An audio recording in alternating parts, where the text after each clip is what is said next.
Tuesday, Finding Paradise.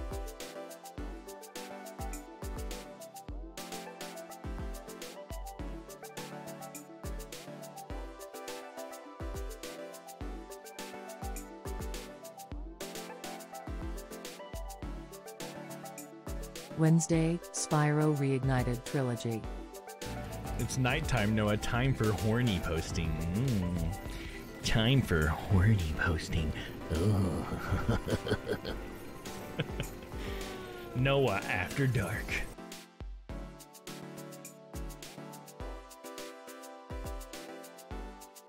Thursday, Edgeworth Investigations. Hold it! Hold it!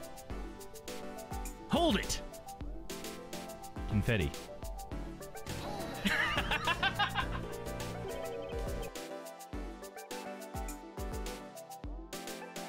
Friday, Yakuza 0. That's a big, juicy secret. Oh my god, what this girl's freaky, guys. Damn. Yeah? Okay then.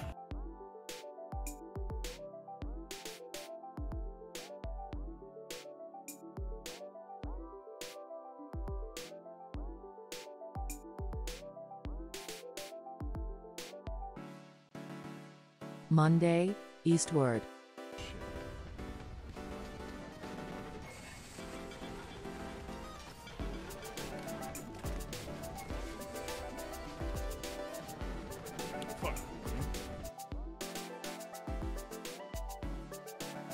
Tuesday, Finding Paradise.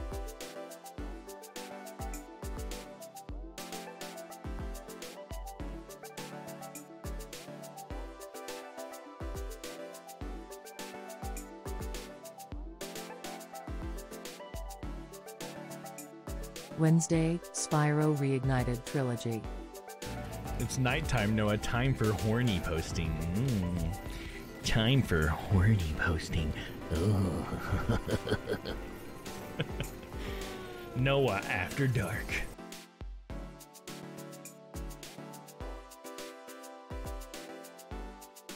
Thursday, Edgeworth Investigations. Hold it! Hold it! Hold it! Confetti.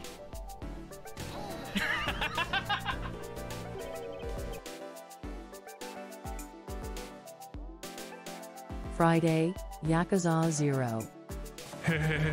That's a big, juicy secret. Oh my god, what this girl's freaky, guys. Damn. Yeah? Okay then.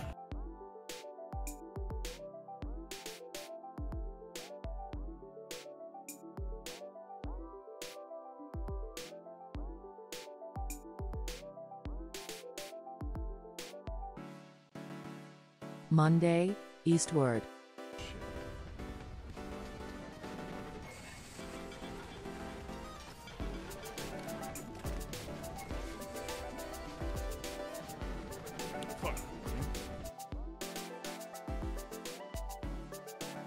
Tuesday, Finding Paradise.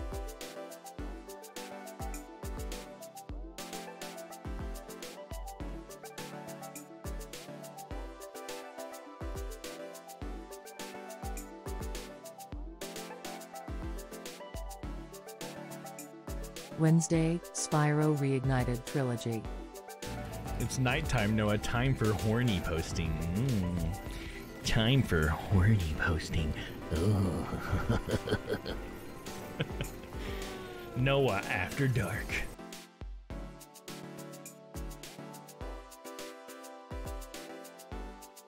Thursday, Edgeworth Investigations. Hold it! Hold it! Hold it! Confetti.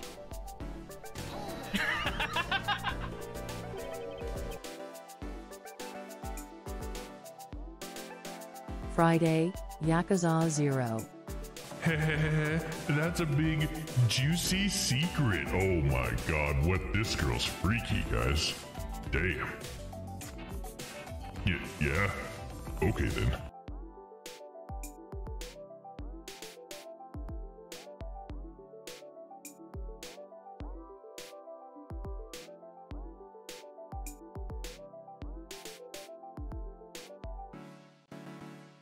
Monday, eastward.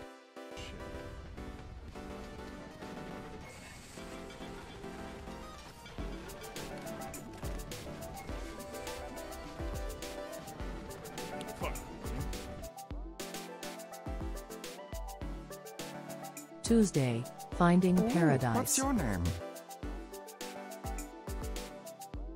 Henro.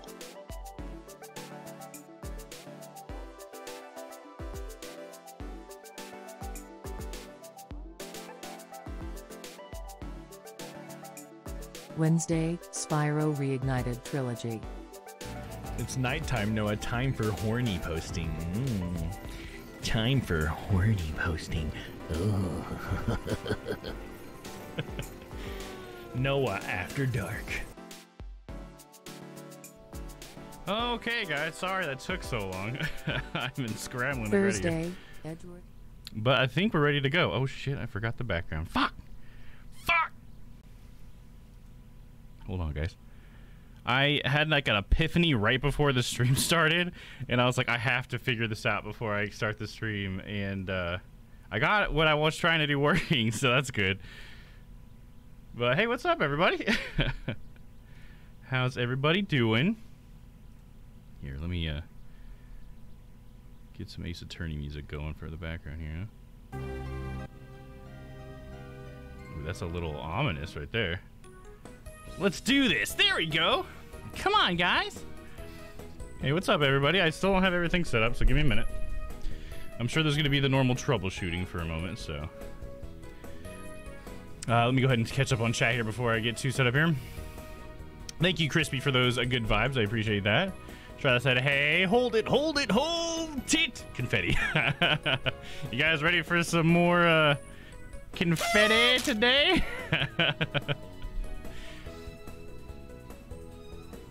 It's the Eastward costume for me. What do you mean? Oh, the eyebrows. Is that what you mean by the Eastward costume?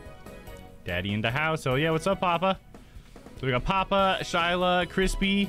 I miss anybody? What's up, everybody? You bastard! How are you? Nice. Another day. It's cosplay Thursday. Is gonna have to get dressed after dinner. There you go. Yeah, I just like slapped this on as fast as I could right before the stream. Like during the starting soon screen, that's like all I was doing. Okay, that's why I can't hear my mic. One sec.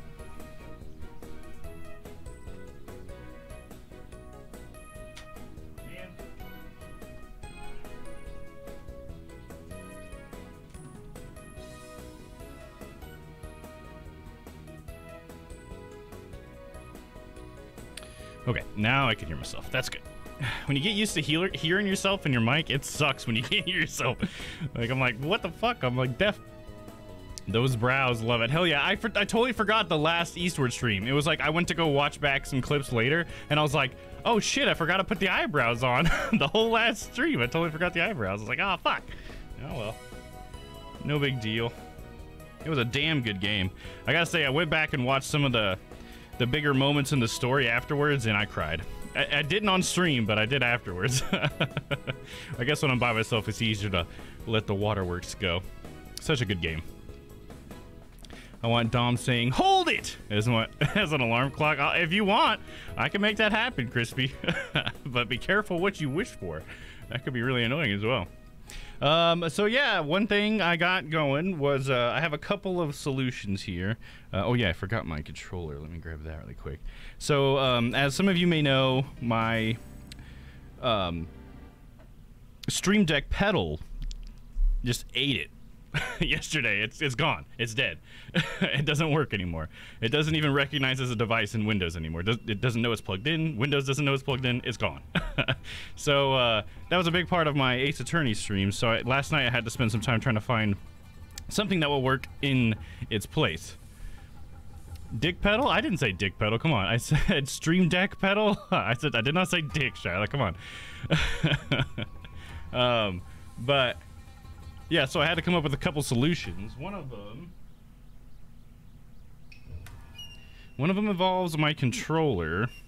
So one of my solutions was like, well, what if I can get my controller to somehow control my streaming computer? I'm like, well, how the fuck am I gonna do that? Well, I found out the way that I can do it is that if I have Mix It Up running on my gaming PC, I can have it set to a hotkey for a command, right? And then that command can just enter a different command in chat. So I made it so that the buttons on the back of my controller will send commands to my chat. If it's set up properly, it should work. And, oh, I gotta apply it, I bet. Apply. Now it should work. Yep, there we go. So that's my controller doing that. When I click this button, you can see it's deleting the messages. So hopefully it doesn't fill up your guys' chats. And it's super annoying, and I hate that solution. But I did get it to work on here, and then if I hit this other button, it should show us the full screen.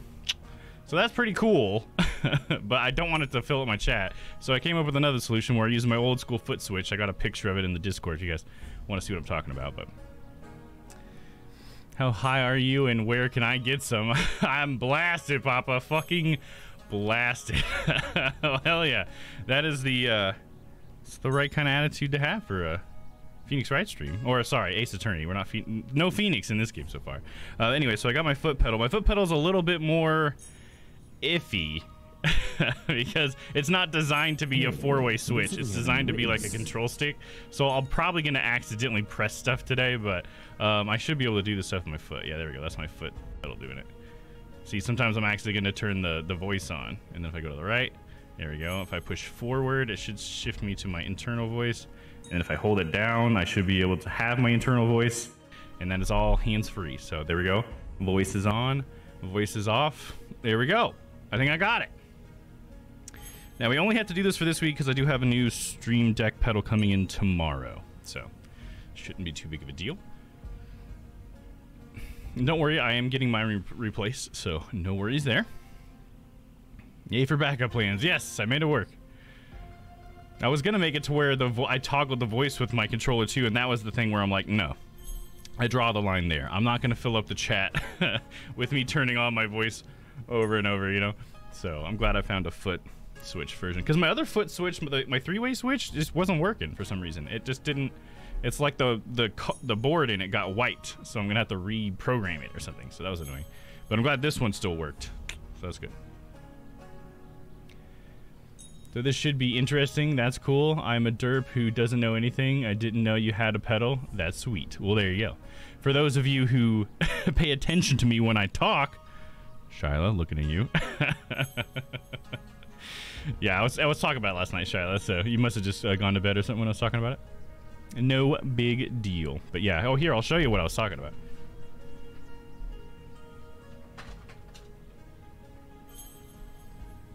So yeah, I don't just magically make stuff happen on the stream. I have to trigger a lot of it. And so how I do that is usually with this guy. This is the thing that died. This thing's dead. Sad face. But yeah, it's like 3 buttons. And so I usually hit this big middle one to turn my voices on and off. And then in this game, the left and the right one are what switches the view like that. So that's how I do that stuff, is with this handy thing. Except it fucking died after that tornado. So, yep, somehow a tornado that didn't even hit anywhere near me fucked up my pedal. I don't know. I'm just blaming the tornado. So, yeah. Instead, I'm using my old school one. But if you want to see a picture of that, because I don't want to move it because it's on the floor, you can check that out in the Discord. I did put a picture of it in Domm chat.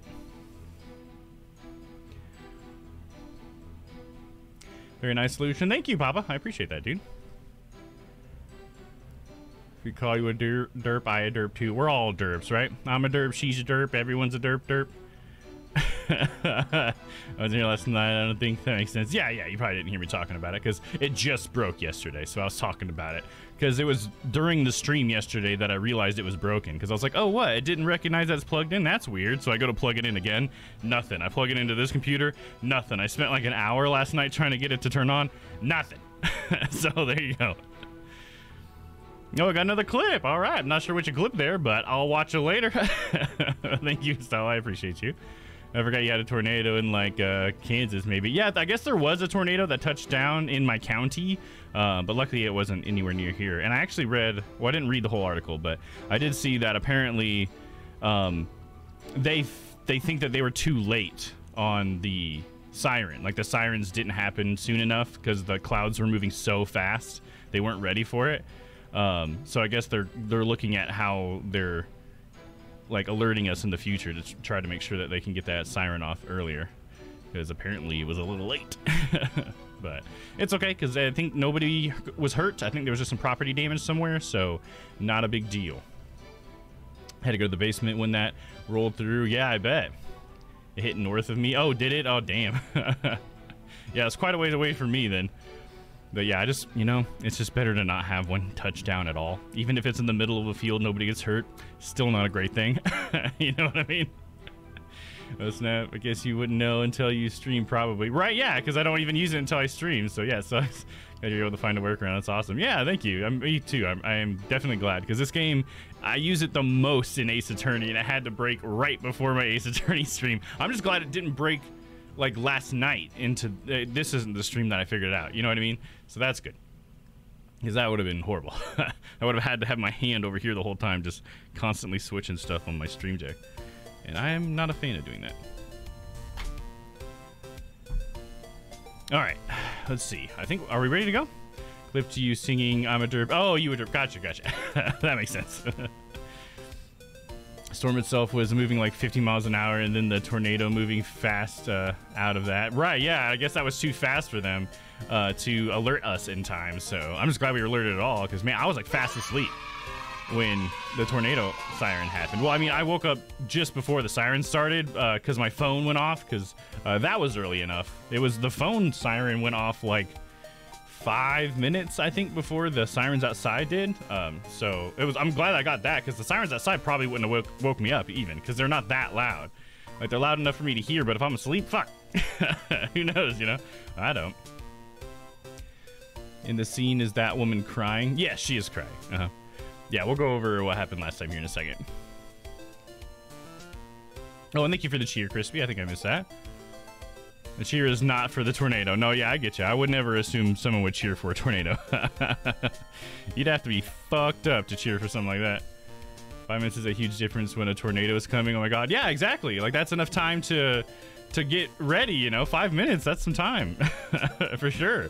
Could be enough time for me to run across the street or something. Like, honestly, the sooner the better, because for me, like, my safest spot to go to is not in my building. I need to go across the street to a different building. So, like, that wasn't, like, too late for me, so I just had to do something here and just do my best. Like, I'm glad I'm on the bottom floor, a little bit below ground, but this isn't a proper basement or something like that. This is, you know, I'd have a good chance of dying here if a tornado actually hit here. So that's what I would love to have, as much advance as possible. Like, I'll go over there before the sirens even go off. As soon as there's like a warning or whatever, I'm over there. I'll just hang out over in that building and we'll be fine. Because Papa knows what building I'm talking about. He's been in there, and that's way way more secure than my apartment. Unless you're in the movie Twister, and chucking a garbage can full of blinky balls into it, then you can cheer. Yeah, that's a cheerable tornado moment, right? For sure. All right. One other cool thing I'm sure most of you won't care about, but I just want to talk about, since I think it was kind of nice. It affects the stream. Is just before the stream, this is the thing that made me late. How do I put this? I figured out how to make Dolus way more efficient with my stream setup. So Dolus was taking about 20, almost 30% CPU, just for the face tracking and stuff. And so that was kind of killing my machine after I added Polypop, which Polypop only adds like 5-10%. So Polypop really wasn't that big of an issue. It's really just like Dolus is just taking up a lot of room on my CPU. So I figured out I can use NDI to actually have Dolus on this PC, on my gaming PC, and then just send him over here. So let's do a test really quick. Let's bring Dolus out, and he should be able to pop out. There we go. Yes, here I am. And I'm in a new place. Except it's the same old dungeon somehow, but yeah, whatever. And there we go. Oh, look at those Domm chants. Hey, it's Aaron. What's up, man? He's got that new emote. That's the new logo, the nice and cleaned up one, inspired by the hat that we put out. Oh yeah, another thing I can let you guys know, if you guys didn't see it in the Domm chat, I did put out some new merch today. We got some new drinkware stuff. I came up with some ideas. I still have a few more ideas to add to the store some Strange Planet ones, which I'll be working on probably this weekend. But put a couple things up, so hopefully you guys like them. One of my favorite ones was we now have a coffee mug that has the Domm Chan on it. So if you're drinking it, it should be facing out. I guess it depends on which hand you're on. But yeah. So there you go. Thank you, Crispy, for Domm Chan, because I now have him on a piece of merch. And I was actually thinking about doing a Domm Chan shirt with just him on the pocket, just the Domm Chan emote. I think that could be a fun shirt to have. Let me see. I gotta catch up on chat here. Christian said I don't really have those kinds of disasters to worry about here. Yeah, look at you. Yeah, we had the floods this year twice. Oh, I remember you talking about that, and it never came to our house. Those basements protect any of us from a cyclone. Yeah. Yeah, it's nice not to have to worry about tornadoes, I bet. Tornadoes aren't really that bad here. Like, we're in Tornado Alley or whatever, you know. But honestly, like, they don't hit here very often. So they're not really something that is super scary, I guess. When they happen, they're super scary. But, like, it's not like it's super likely, I guess is what I mean. You have to watch out for jacked up kangaroo. He keeps looking at me when I go for a walk. Oh, fuck. He's just flexing on you. Just like, fucking, come on, Crispy. That'd be scary, dude. Big ass kangaroo. They are ripped, dude. Love the new animation for the transition. Oh, thank you. Yeah, that's a Polypop that does all those little things popping out or whatever, the cloud of emotes. I got that with Polypop. Thank you, HP. Good to see that you're here, man. Thank you. He said you are a goated Domm. Thanks, man. I really appreciate that. Oh, and I see Aaron's got his new Badandi emote there. Nice, dude. Finally got approved. I love it. I want to be seeing those in the chat. If you guys got it, fucking throw them in the chat. Speaking of, we do got that Badandi combo. So if you guys want, fucking hit it up. Papa, I was telling Domm yesterday that last week I had this guy was stomped by a kangaroo because he tried to get it away from his property. Yeah, I remember that. Didn't you say it fucked up his dogs too or something? Hell yeah, Domm Chan. Mwah. There you go. I wish I could have my bot, like, put your Badandi emote up. I guess if we put the Badandi emote on Better TTV, I guess we can then use it over in my channel with my bot. Or I could just pay for an Aaron sub for my bot, I guess. Or hell, I could just make it with my channel do it, because I'm subscribed to Aaron, so never mind, I can make that happen. Hell yeah. Hey guys, just on the motorway, friends driving though, so just popping in to say hi. Oh, thanks for popping in to say hi.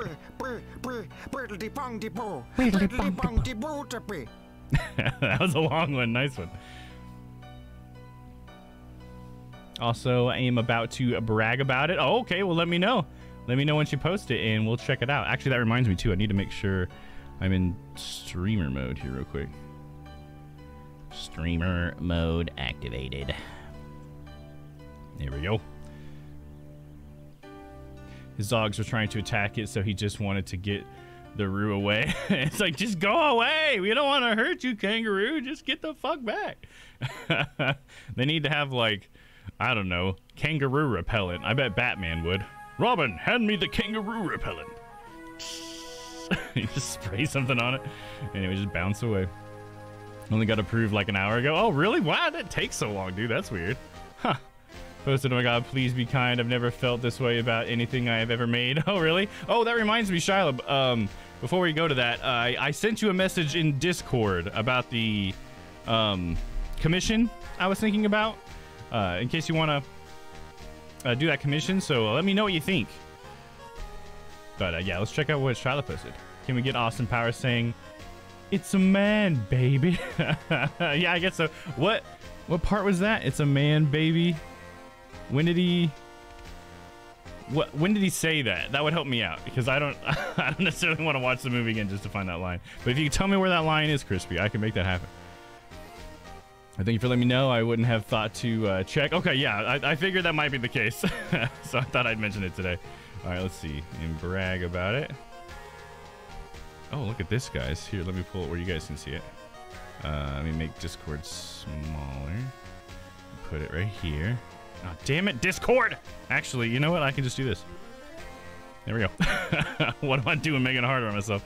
Wow, look at that, though. That's cool. I love that idea, like that concept of just like, I guess it's just the details that are getting drawn, but where they're drawn, it's all rainbow, right? That's cool. I think it's a really cool concept. I could see that going really well with like other designs and stuff too. Like you could overlay something like this with other designs possibly. That could be really cool. I like it. This could be a really cool like digital asset as well. You know what I mean? Like I bet that would blend well with certain things. Like, let me make it a little bit bigger. I guess that's bigger. I guess. Hopefully you guys can see it all right.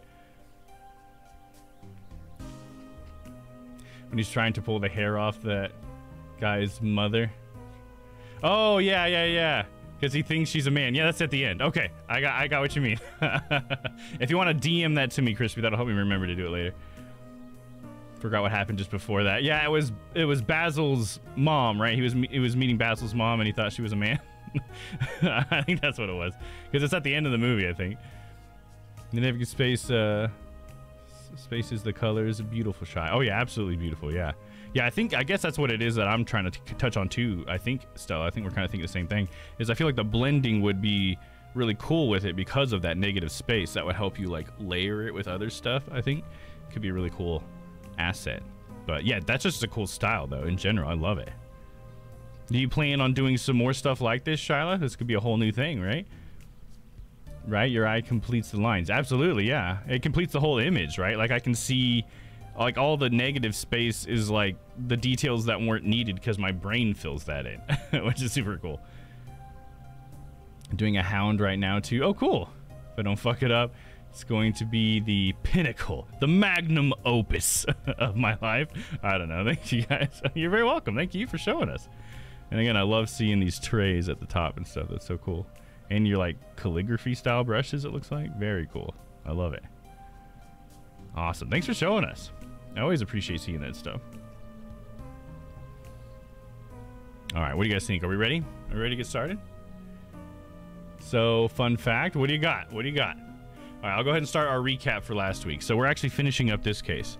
So, all right, let me see if I can remember everything. So how this case started, let me actually zoom in on these characters so I can do a little indicating here. So we started with Edgeworth getting a phone call from this man, who's this rich dude over here, because his son was kidnapped. His son is Lance, which is this man right here. This is his son, Lance. So Edgeworth knows this old guy. Obviously, this is Edgeworth. And agreed to help the old man out by bringing the ransom money to this place, the Gatewater amusement park. I can't remember exactly what they call it. A Gatewater Land or something. No, it says right there. Fuck, Gatewater Land main gate. You fucking idiot. Anyways, so they were. This is where they wanted to get the money. So Edgeworth brings the money, and as he's trying to deliver the money in the haunted house, he gets attacked by a man in a Blue Badger costume. This is the Blue Badger. This is one of the costumes. And he gets knocked out. Next thing he knows, he wakes up and he's been, captured. And I think he's like tied to a pole or something like that in some room. While he's in that room trying to figure out what's going on, this girl shows up, Kay Faraday, and she helps Edgeworth out. She identifies herself as the great thief Yatagarasu, who we come to find out only steals the truth and doesn't actually steal stuff. Because they're, like, I guess Yatagarasu, like, that name is handed down from thief to thief, so she's like the newest version of Yatagarasu's, and I guess it's always been like a thing in this world that Yatagarasu has like stolen information and exposed like corruption and stuff. So that's what they mean by stealing the truth. So that kind of goes along with Edgeworth's whole truth thing, like getting to the truth. So anyways, he ends up meeting Kay Faraday. She's there, I guess, to steal stuff. I mean, it's really not all that explained why Kay's here, but anyways, we meet her. She becomes like our assistant, if you will. So we end up getting out of there, and we find out that the police are already on the scene trying to figure everything out. When we meet the police, it's actually, there's a group of people from a different country that are here that are investigating this whole thing because of apparent ties to some sort of international crime syndicate or something, I think. That is who this guy is. I can't remember his name exactly. I can't remember. I think it starts with an L or something. Either way, it's this guy. And he's kind of like a fucking asshole or whatever. But yeah, so he's kind of running the whole thing. Doesn't want Edgeworth like anywhere near his crime scenes and stuff. He jumps to conclusions. He's like, yeah, the truth is for you prosecutors. I'm just supposed to get the bad guy kind of thing. So that's his whole attitude. So anyways, he makes it really difficult for Edgeworth to actually find out anything. But dodging around this guy, we end up finding out that along with the kidnapping, someone was murdered here. The murder victim is actually the like butler or housekeeper of this guy. And so he's known him and his son for a very long time. It's pretty much immediately thought that he's one of the kidnappers, and something must have happened amongst the kidnappers, and they ended up killing him. So we find out that the scene of the crime wasn't where we were at, so we end up finding the scene of the crime, yada, yada, yada. We can fast forward, kind of broad stroke this a little bit, and what ends up happening is we found out that the kidnapping was all a staged plot. So the kidnappers were actually this girl, which is Lance's girlfriend, basically. I mean, she's kind of like his girlfriend. I don't know. She's like, oh, we're like gonna get married, but we're not actually like a couple or something. I don't know. She's really weird about it. But either way, this is like Lance's girlfriend. And so it was, she was one of the kidnappers. Lance himself was one of the kidnappers, you know, kidnapped himself. And then their butler or whatever was one of the kidnappers. So in the whole like kidnapping thing, they got the money from Edgeworth, right? And they locked Edgeworth away. And what Lance was trying to do, this is what we know so far and we're still trying to prove, is he was trying to make it so that he got rid of both his girlfriend and the other guy and didn't have any like blood on his hands, and so that he could keep all of the money that he got from his dad and be rid of those two, you know, and not have to split it with them. I guess that's why. So what he ended up doing was, okay, this is where it gets complicated. Okay,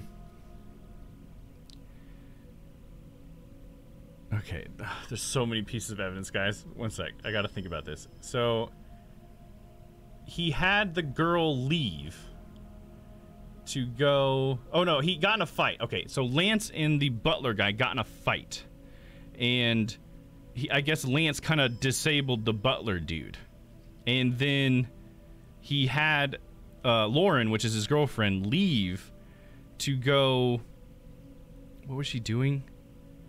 He just wanted her out of there, but I can't remember why she was leaving. Anyways, he has her leave, and so while she's gone, we think he murdered the other guy, right? And moved the body to where we ended up finding it. But then she comes back and she's like, hey, where's the butler guy or whatever, you know? And he's like, oh, he's in there because we were fighting and stuff. He's being unruly. He's in that room. And he's like indicating the room that Edgeworth is in, which we know he wasn't in that room because as Edgeworth, we woke up and he wasn't there. So she says she looked into the window of the room because she didn't want to be in the same room as a guy who is, you know, being unruly. And she says she saw him, but we're trying to tell her that we think you saw Edgeworth, not him. Anyways, so she thought she saw him. And then so after that, Lance and her go to leave, like actually leave, like with the money and everything. And they want to go separate ways as to be like less suspicious, right? Because they're dressed up as the Badgers, the Blue Badgers, which are these guys. And they're all like mascots, and there's supposed to be like 4 different ones that are all around the park. So they split up to try to, you know, be incognito. While they're split up, Lance apparently had it figured out to where he would make it so that Lauren would see him, but he would be in the costume that the butler that he killed was wearing. And he had also given Lauren a gun that was a fake gun that only shoots blanks, which is what came from this costume, I think. And then he actually had, I think he had the real gun because he killed the other guy with it. But anyways, what he tried to do was stage this moment where Lauren would have shot the butler because he like pointed the gun at Lauren, and then Lauren shot up at him and he was standing on the stage and stuff. None of that really matters. The big point is that Lauren believes that she shot the butler because she just like shot him and then ran away or whatever because she thought she was gonna get shot. But really, it was actually Lance that was up there, and she just shot a blank, and then Lance acted like he died because he wants her to take the fall for his murder so that she'll be out of the way because she's in jail, the other guy's out of the way because he's dead, and then he gets all the money. So that's the apparent plot that we're trying to figure out.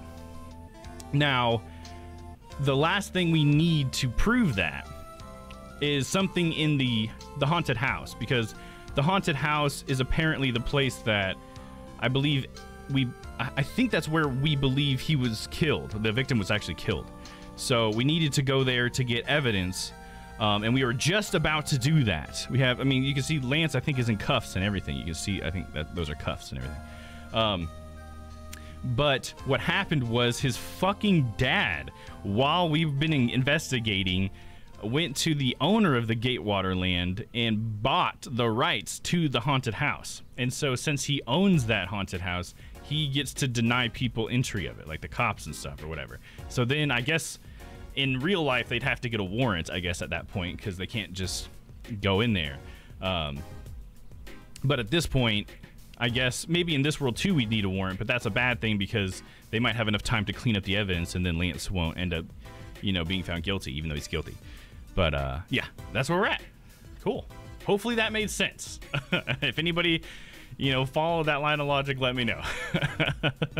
I think I covered everything. I think I covered it in order, but I could be wrong. There were definitely a lot more details too that we didn't get to. Let me see here, actually. Go into our organizer. What do we got? Any other details? Oh yeah, there was one other big detail. I guess it's sort of like a background detail, but it does have like a kind of a big implication in this case. The victim was this old man here, Mr. Deacon. It turns out that he was using an alias because he's actually like I think he was like a former criminal, and he's like hiding out with his alias, and he has been for a long time. And so he had this on him, this pendant, and the pendant had his real name, Colin Devore. So that was interesting. Another interesting thing is that somebody else had a pendant, and it was this pendant, and it was Lauren who had it. Lauren Devore. So it turns out that the man that Lauren thinks she killed was actually her father, is what this implies. It's like, just long story short. She thinks she knows it was her father. She's kind of distraught because she thinks she killed him. And because she hasn't seen her father in a long time because, he went to jail or whatever and then escaped, and now he's been on the run. So that might sort of speak to what her father's reasons for being involved in this plot are, right? Because maybe he was trying to save his daughter somehow, or maybe he was just trying to be close to his daughter. I don't know. But anyways, how the pendant works was this is the wings, and then the other part was the horse, because her father owned, I think, like an airplane company that was called Pegasus, and so that's the kind of the significance of these two things, is they go together to form a Pegasus. But yeah, I think that's the final detail I can think of, though. Yeah, I think that's really the only big thing. Oh, okay, well, there is one other detail. This love letter.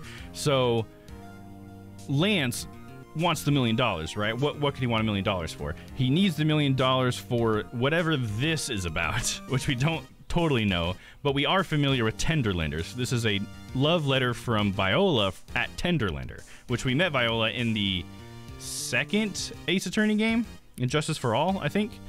She was T. Gray's like assistant, the guy who was like the fake Phoenix. His assistant because he's the one that owns Tenderlender, was Viola, and she's like this creepy girl with, I think she's got like a bandage around her head or something like that, because I think she was in an accident or something. But anyway, so this is kind of indicating to us that Lance probably owes them money, and the love letter is sort of like a veiled threat or something kind of thing, or a disguised threat. So yeah, there's that. That kind of speaks to Lance's possible motives. But other than that, I think we're ready to go. Whew. That was a long one. Creepy bandage head girl, I forgot about her. Yeah, but you remember her. Fuck yeah. That's awesome that you remember her. Hell yeah. Let me see. Catch up here. Okay, so the fun fact I had is I made that board into a board I can have in my lap with magnets, holding the paints onto the board. Oh, nice. That way I can cuddle my dog and paint at the same time. That's awesome, Charlotte. That's what I'm fucking talking about. Awesome.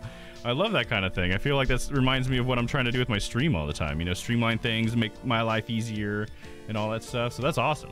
Fuck yeah. Good on you. Let's see. If my mom lets me get a bird, come on, Mom. I want Charlotte to paint him. Yeah, fuck yeah. Do it. That would be awesome. The way Lauren licks her ring pop is so cute. Oh, that is true. That is true. Yeah.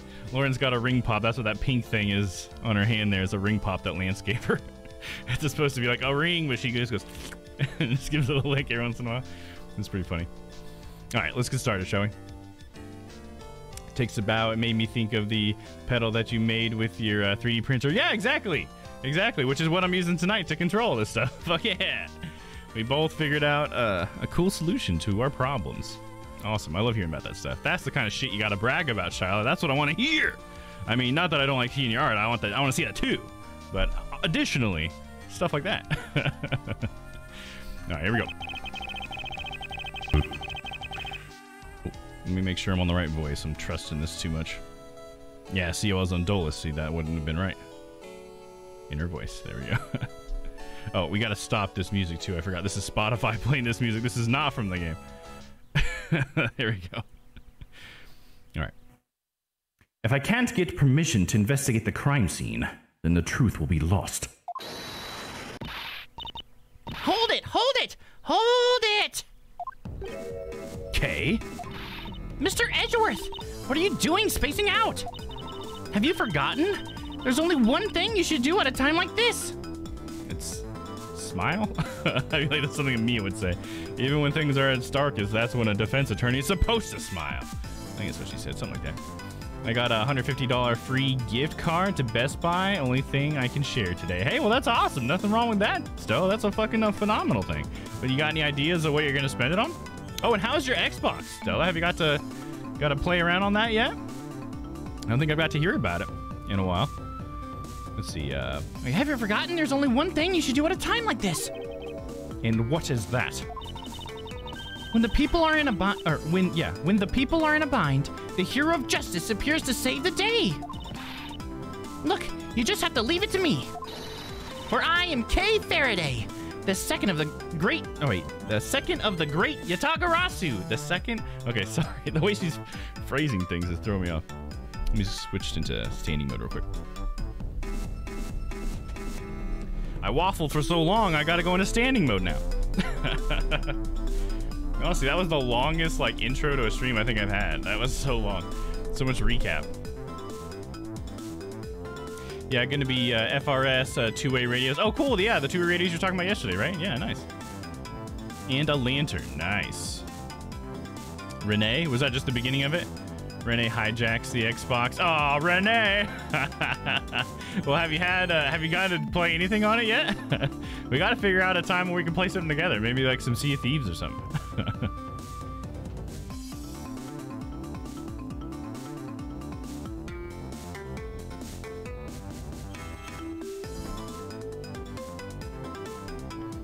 All right, here we go. Oh yeah, I forgot the foot pedal is going to be even harder when I'm standing up. Fuck. It's alright. If I get it in just the right angle, it actually might be alright. Alright.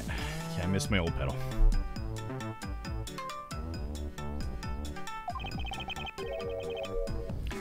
But I thought you were a thief, not a hero. The Yatagarasu is noble and is always a thief of justice.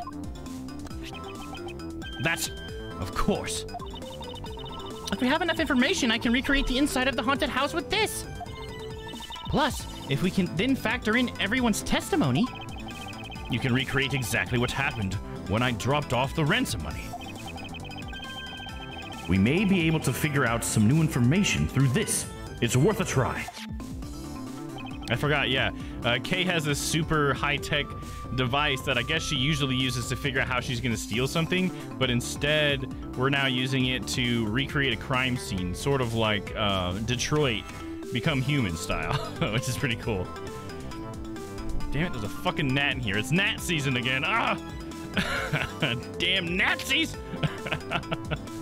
Not a damn thing. I want to play the Halo game. Yeah, do it. Sea of Thieves or Raft maybe. Yeah, either one would be good for me. Raft can be a little bit more chill, so I'm definitely down with that. Sea of Thieves, I guess, is nice just because you can kind of do whatever the fuck you want, I guess. There's like no real objective, but I kind of like Raft just because it's kind of chill. But yeah, whatever you want. Or not a seafaring game, you know, if you want. It's kind of funny that those two are like ocean games. Lang, that was his name. Agent Lang. Ah, so you want to use your little toy? Be my guest. Okay, hang on. You're all about to witness the true power of a real modern-day Robin Hood. Detective Gumshoe, is there a copy of the haunted house's blueprint among the police's reference documents? Yes, sir. We've got it just in case we needed it for the kidnapping case. All right, I'll input the haunted house data then.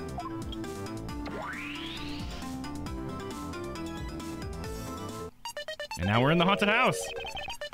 What is this? Where are we? It's like we're inside the haunted house. Even if we can't inspect the real location itself, the path to the truth slumbers here. If I can successfully navigate my way using logic, I'll ultimately arrive at the truth. Now then, I believe I'm ready to investigate the crime scene. Okay, what should I recreate first? You haven't figured it out yet? Maybe I have and maybe I haven't, but I'm going to make you do all the hard work.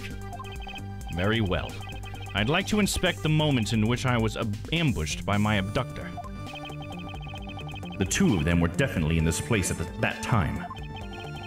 If I can verify that, it may provide me with a new lead.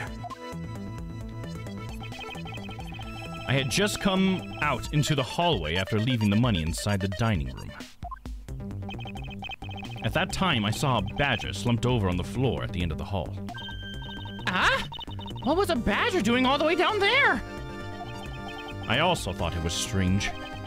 However, I thought that maybe it was simply a mannequin that was set there for atmosphere. I can see that. I want a shark head. There you go. Then raft it is, it sounds like. Do you know which badger it was? No. It was too dark to tell. All I saw was its silhouette.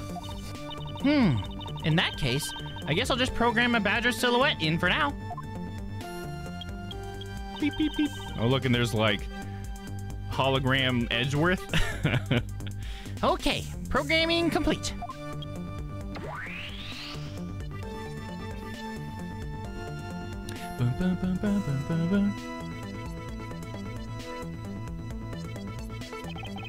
Then, I started walking towards the exit. And that's when you were struck from behind, right? Yes. But that's odd. The hallway's a dead end. Where did your assailant come from?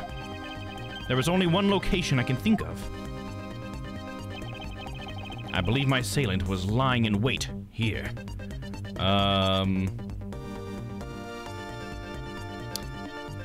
I think this was the mannequin was the one, like right? The badger itself that was slumped over was the bad guy, right? Am I overcomplicating this by questioning that?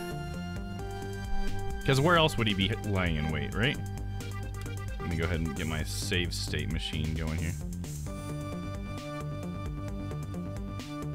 Wake up, wake up. Shit, I have like no room on my desk right now. There we go.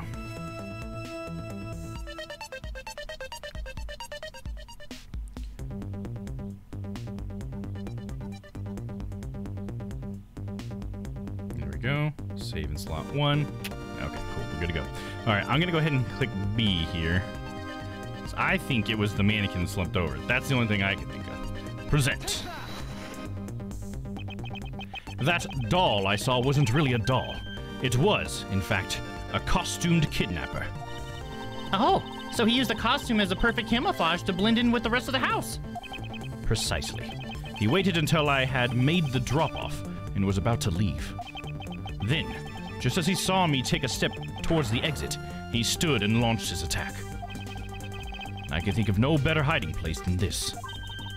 Hey, not bad. I'm beginning to think I should steal this tactic for myself. Just don't use it to do anything criminal, Kay.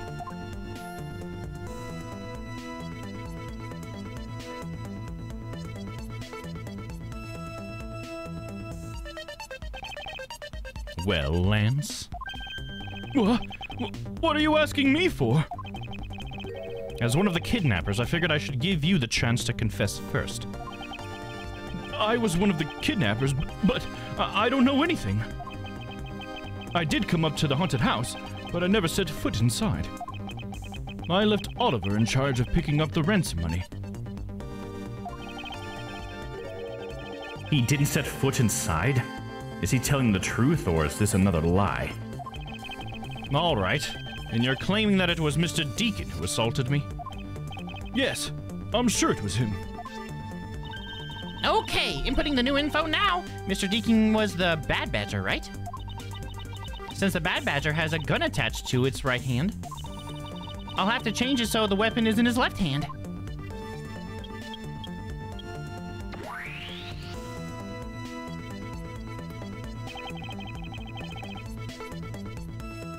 Now to verify the facts of this recreation. Begin investigation. Thanks for the Hey, fresh it's bucket Vince. of What's up, support. man? Welcome in, dude. How you doing? Oh, you know what? Let me do this. Let me pull my Jabbit through here.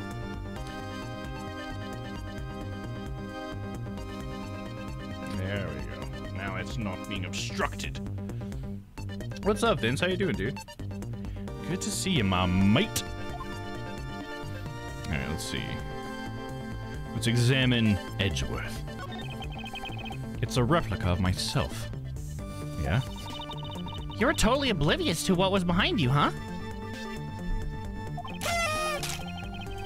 Confetti!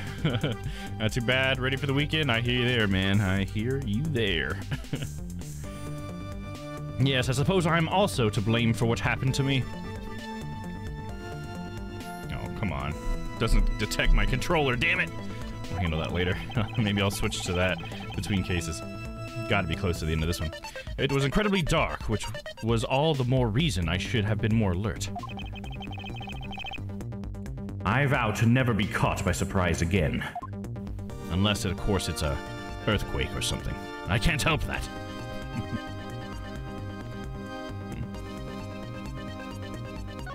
I feel like the left-hand thing is going to be a big deal. You didn't recreate the weapon. Well, I can't exactly recreate something I know nothing about. So tell me, what were you hit with? The attack came from behind, so I have no idea. But I doubt it was someone's bare hands. Okay. Then, where were you hit? I was hit on the right side of my head, just above my temple. There was a bit of blood, but it wasn't anything serious. Ouch! Sounds painful. Why are you smirking like that when you say it? It's just your imagination. Now let's see. I wonder if there's anything in the hallway that could have been used as a weapon? There's that sword, I guess, right? I'm looking for something the culprit could have used to hit you with. Okay, and then we're looking at our evidence. I guess this broken prop sword? It's used to jam the handle of the hideout's door, but it's also right there, right? In the picture? So, let's try this. We'll go ahead and save. There we go. Present! Take that! I have it. There was indeed one such object lying here in this hallway. A prop sword. Are you talking about this thing here? Yes, although we did find it at the kidnapper's hideout. Wait, yes, it is possible that the culprit took it with him after using it on me. To leave no evidence behind, right? Correct. It may be worth a more thorough examination yet. Okay, so what test do you want to run on this sword?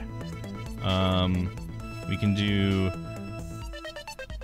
a luminol test, or we can dust it for prints. I don't know what luminol would come up with. Luminol is used for bodily fluids. So Edgeworth didn't bleed as far as we know. And even if he did, I don't know that that would be that big of an indicator. I mean, it would let us know that this was the murder weapon, I guess, if he bled, but I don't think he did. So probably dust for prints. But the thing is, dust for prints isn't going to work either, because he was in a fucking costume. So I feel like neither of these are actually going to get us anywhere. So I'll try dust for prints, just because I think test with luminol doesn't make a whole lot of sense. I guess dust for prints could work if they ever took the costumes off and held it, I guess. But I feel like that's a bit of a long shot. I thought he said there was a bit of blood, but it wasn't serious. When did he say that, Vince? Holy shit, what, did you just watch the VOD? Fuck, man. I don't remember that tiny bit of a detail. Either way, I'm dusting for Prince. We can come back if we got it. We should first run a fingerprint analysis. But wasn't the person who attacked you wearing a costume? Somehow I don't think he left any prints on here for us. Exactly what I thought. I suppose not. Okay, so I guess it was a luminol. Curses, how could I have made such a rudimentary mistake? Let's run a luminol test. It's possible that some of my blood found its way onto this. So I guess you're right. You must have said that. Thought it was just a few moments ago. Oh, did he? Man, I read it and it didn't even register. What are you gonna do, I guess? I mean, he's obviously right because it just told me he was. But thank you, Crispy. Agent Lang, may I ask for your cooperation in this matter? Huh, like I have a choice. Sheena, call the lab boys. Understood. Except for a dab on the left side, it would appear that the blade is spotless. See, I don't understand. Why don't you just let me do the luminol thing? Because, like, when we had that Emma one in the Phoenix Wright game, we got to use luminol. Why can't I use luminol here? Fuck. I don't really understand that. So it must have been the left side of the prop sword that hit you then, right?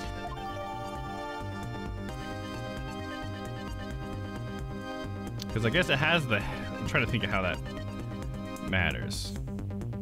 The left side of the sword, it really depends on what side of the sword you're looking at, right? Because it's like pretty much two-dimensional, right? Because it's flat. So how do we call that the left side of the sword? Which side is the front side of the sword? I don't know. Whatever. Moving on. Okay, I'll update the recreation with this new piece of info.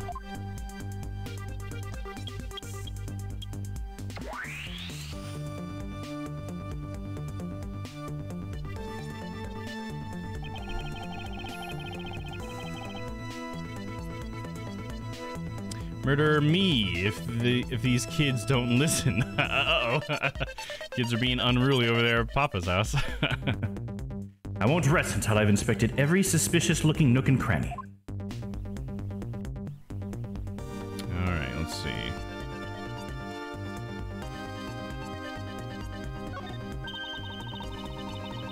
And in the next instant, this badger will swing his left arm complete with weapon in hand. Yes, to club me with the left side of the prop sword. So I guess we're saying whatever side we're looking at right now is the front. Like they're really losing me here with the whole left side of the sword thing. Like that's really fucking losing me.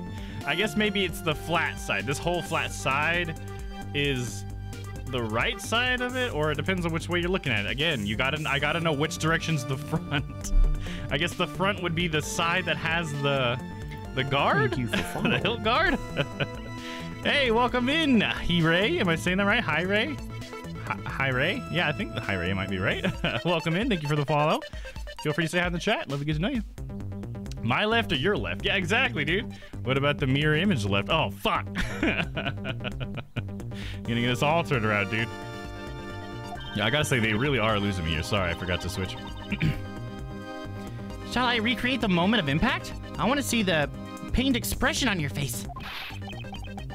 It's just fine the way it is. Wait, maybe not. Is it just my imagination, or is something not quite right? Something's not quite right.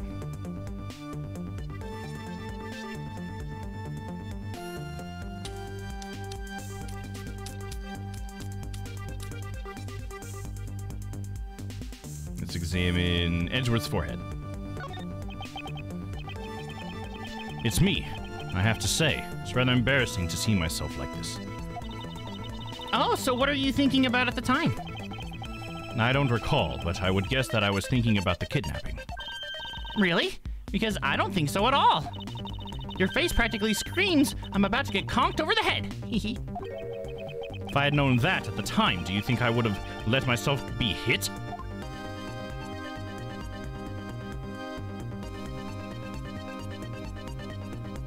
It's Hirai. Am I saying it right now? Hirai? Hirai. Welcome in. Thanks for coming in. I assume you're a fan of the Ace Attorney games? Yeah, and thanks for saying hi in the chat and let me know how to say your name. I do really appreciate that. I think it makes sense since he got hit above the right temple and to attack came to the back. The person attacked with his right hand. Gotcha. In the pick, it would be his other hand. Okay, gotcha. Give me a chance, Vince. I know you're just trying to play the game with me, but like, give me a chance before we start throwing shit at me. Give me a minute. Yes, I'm a very big fan. Hell yeah. I became a huge fan over the last, I guess, probably more than 6 months. Maybe 8 months ago, I started the Phoenix Wright trilogy that they came out with on Steam. And yeah, ever since then, we are just going Ace Attorney until there's no content left. Is pretty much how I'm treating it. So hell yeah, you found the right place. And I do like to do voice acting, so hopefully you enjoy that. Is it pronounced as a Japanese word? Oh yeah, that could help, because it would be like ra, right? Hirai? Would that be how you'd say it? Or I could be totally wrong, because I don't speak Japanese. All right, let's see here. Let's look at the gun. You know, the Bad Badger is pretty bad looking when you see him up close. Well, what do you expect from a character named Bad Badger? And those sunglasses. Wearing them in the dark makes him seem extra bad. Now I'm lost. Which meaning of bad does she really mean? Like Michael Jackson bad? Or like he's a murderer bad?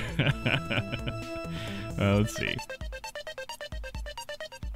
So do you have a favorite of all of them? I love voice acting. Yours is very good. Oh, thank you. I appreciate that. Could I call you Hi for short? Would that be all right? But yeah, what's your favorite Ace Attorney game? Anything else we can look at? That's just all Edgeworth. It's just one thing, huh?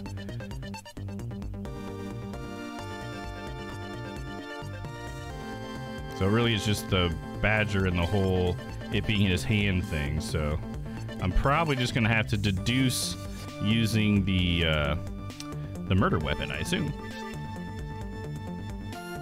Something like that. Okay, cool. Right on. All right, let's see. Should we just go ahead and deduce? Let me save real quick.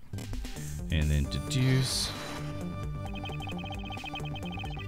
Is this spot somehow connected to any of the evidence I hold? I mean, it's kind of connected. It's kind of connected to the murder weapon because it is the murder weapon. I'm pretty sure it has to do with the blood. Pretty much what Vince is talking about there. Eureka! Finally, I found a clear contradiction of facts about this sword. Except for a bit on the left side, this prop sword is absolutely spotless. However, if the culprit had used his left hand, the blood would be on the opposite side. The opposite side? Huh? If the culprit held the sword in his left hand, then the sword's right side would hit. I see. But the blood was on the left side of the sword, right? Was on the left, right side, right? Left? I love that. Good question. I love every game. It's hard to choose, isn't it? I feel like if somebody asked me that too, I wouldn't know what to answer. So, yeah, I totally get that that's like a really hard question to answer. I mean, I've only played the trilogy and now Edgeworth Investigations as far as we're in now. But certainly, out of what I've played, I would not be able to choose, for sure. Who's on first? Yeah, right? I feel like my big problem here is just the whole, like, when they're calling it the left side of a sword, because I've never thought of a sword having a left and right side. I mean, I guess I get it, just because they must be saying the front of the sword is the hilt guard or whatever, but still, I just feel like it's just kind of all over the place a little bit. Because it is like, who's left? Lovers aren't the best talkers, but I'm going to do my best to teach it to say objection. Oh man, if you can do that, Crispy, I mean, you know, you gotta send me a clip of that. Hell yeah. Which means that he used his right hand to hit you. Exactly. The prop sword has a large handguard attached to the hilt, and we're calling that the front of the sword, by the way. It would be impossible to hold it with two hands while wearing a costume with such big hands. And if the costume also had a prop gun in his other hand, I guess that would also make it really hard. But therefore, If it couldn't be the left hand or both hands, it must have been the right. I'll change the data to reflect the right-hand swing. Not yet, Kay. There is no sense in changing anything yet. If you change the parameters to the right hand, it only creates a new contradiction. Changing the prop sword in the culprit's right hand would conflict with what? This is like too nitty-gritty in my opinion. Like, of course it's the fucking prop gun in his hand. Well, not the missing gun. Not the revolver. I guess maybe it is this piece of evidence I would use for that. It must be. Go ahead and save just to be sure. Present. The Bad Badger already holds a gun in his right hand, so he can't hold the sword in addition. Oh yeah, I could have used the Blue Badger Bible, I guess, too, because that's the one that shows him with it as well. Lovebirds aren't the... Oh, yeah, we just read that one. It's going to say confetti. Oh, that'd be so funny. Come on, little bird, say objection. Confetti. I actually forgot that was even in the game. I need to make sure I'm doing that. Of course, we want to use voice detection, right? Make it make sense, Edgeworth. That's right. We'll do some what do they call it? Oh, shit. Mental gymnastics. That's what I was looking for. The Bad Badger already holds a gun in his right hand, so he can't have hold a sword in addition. Hey, that's right. Then what now? If it wasn't in his left hand or his right hand? It means that the one who struck me could not have been the Bad Badger. Are you paying attention, Lance? No! Mr. Deacon could not have been the one who struck me, which leaves only you as our primary suspect. Fine! It was me! I hit you! It appears that you lied to me yet again. But see how quickly they catch up to you, Lance. Wait, isn't Lance left-handed? Ah, yes. But that's what makes this deception all the more interesting. He used his right hand to make it look like Mr. Deacon had been the one to strike me.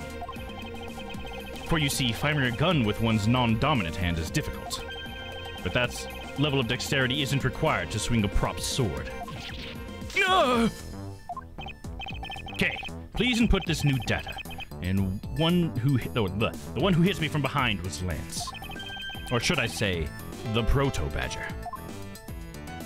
God, the Proto-Badger looks so weird. Big dead eyes. You got it! Here we go!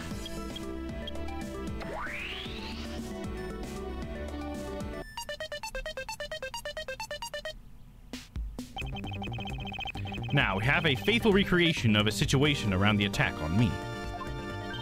All right! All we have to do is examine this new recreation and...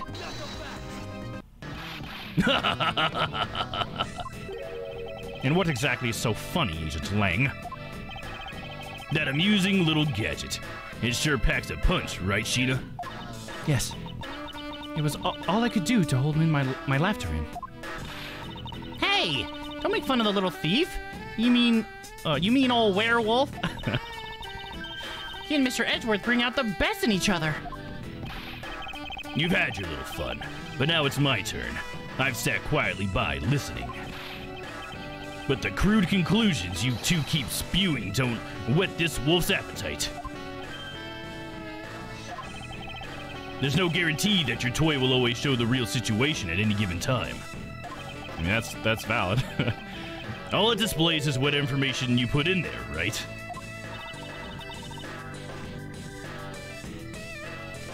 Anyone could have hit Edgeworth from behind, if you know what I'm saying. Oh, yeah, you'd like to hit Edgeworth from behind, wouldn't you, Crispy?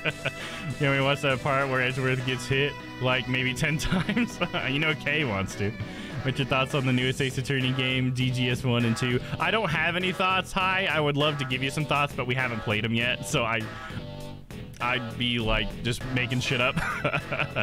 I can't wait to get there though, because what we're trying to do is go through the entire series in chronological order, and I didn't start considering that until we started the trilogy. So we're basically starting at the trilogy because I know that some of the newer games happen before the trilogy, but we're going to try to go in chronological order from Phoenix Wright as far as we can into the future, and then we'll flip back to the past and do the ones that are prequels or whatever. I think it's like an ancestor of Phoenix or whatever, I'm not sure. But yeah, I prefer no spoilers from other games, by the way, as well. If we can keep all of our discussion to games that I've already played, which is the first 3, the trilogy of Phoenix Wright, and how far we've gone in Edgeworth Investigations, I really appreciate that.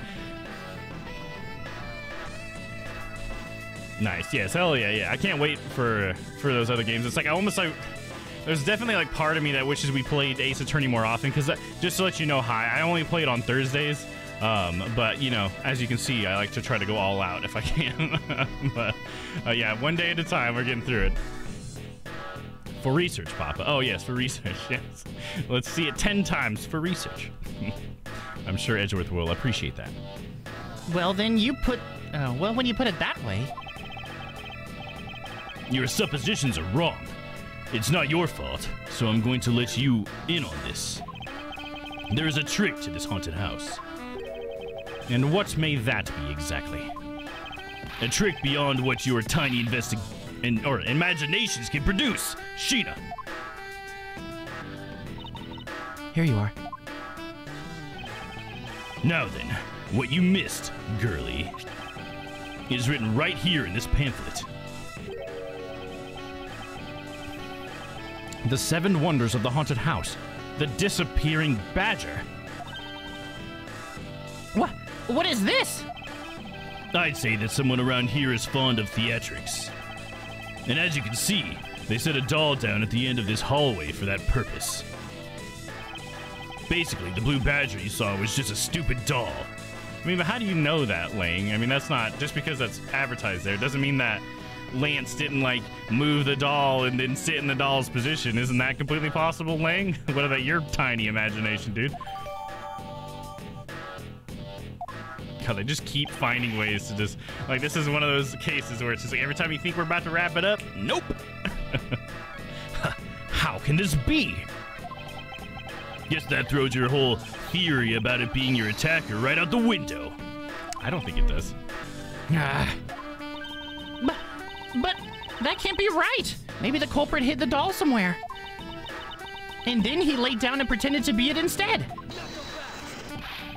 If the criminal couldn't even hide himself in the hallway, how could he hide a giant doll? Well, he had plenty of time, right? Because Edgeworth was supposed to come here and bring him the money, so... I mean, they could have hid it in a lot of places, Lang. I mean, come on, dude. I don't understand. Do you get it now? Thanks to your presumptions. Your logic started off weak and led you to the completely wrong conclusion. Now get off of your high horse. Mr. Edgeworth. Okay, I wonder if you could please input the new information for me. You don't know when to quit, do you? I can't quit. Not until I can declare that I found the truth. Agent Lang, for the additional information, you have my thanks. There you go again. Well, see if I care. Okay, I'm updating the recreation now.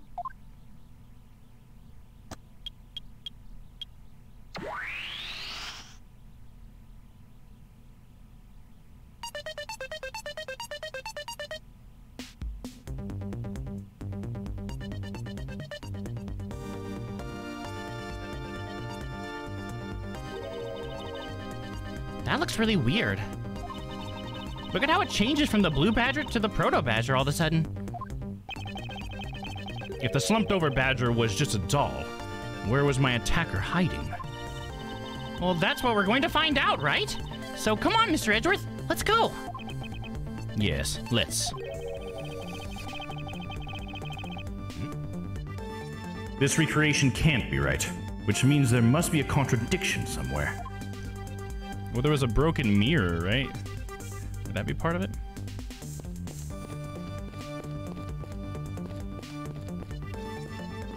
Let's examine this badger. I won't rest until I've inspected every suspicious-looking nook and cranny. Guess we'll just examine the doll first, right? Why not? Oh, wrong one. This blue badger is just a doll for use in the haunted house. Contradiction is that Proto Badger has no soul. There you go. I bet the one who killed this blue badger was the bad badger, right?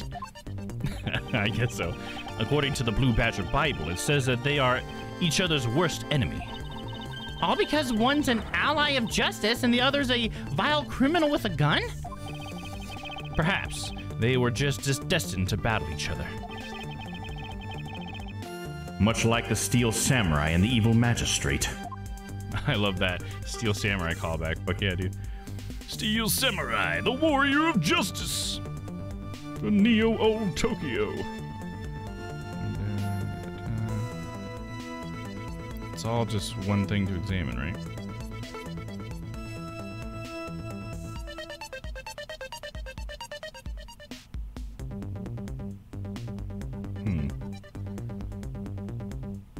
Alright, I guess we're supposed to deduce something here? I mean, maybe not. Sworn enemies. Hold on. Look at him a little bit longer. I mean, that's just straight up the Blue Badger. Look at my organizer. Let's check the Bible. Does this say anything to me? The very first Badger. Which doesn't make sense that the Proto Badger is not the first Badger, right? Because the first Blue Badger was the Blue Badger. He looked like this. He didn't have the dead eyes. Keeps the peace. Thou criminal with a gun.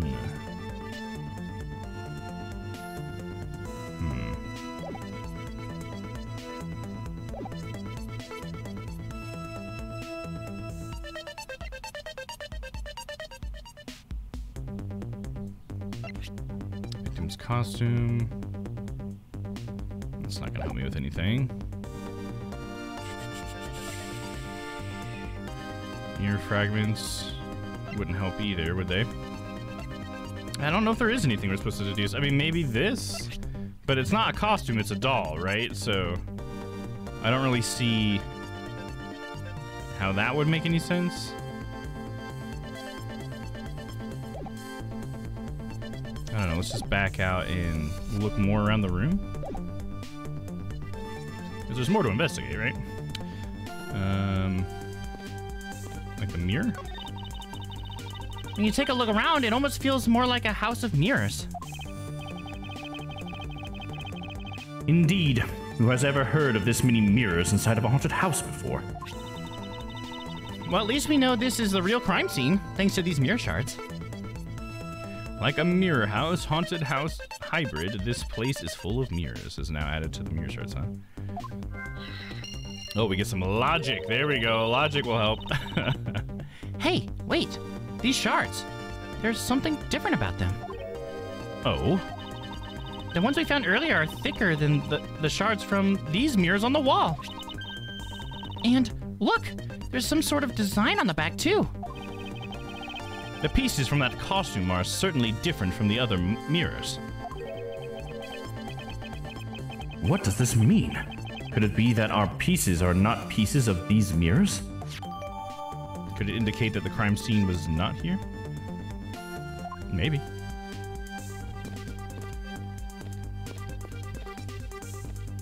Okay, let's examine this Proto Badger. This is where the Proto Badger shows up in our recreation. Yes. Now the question is, where did he come from?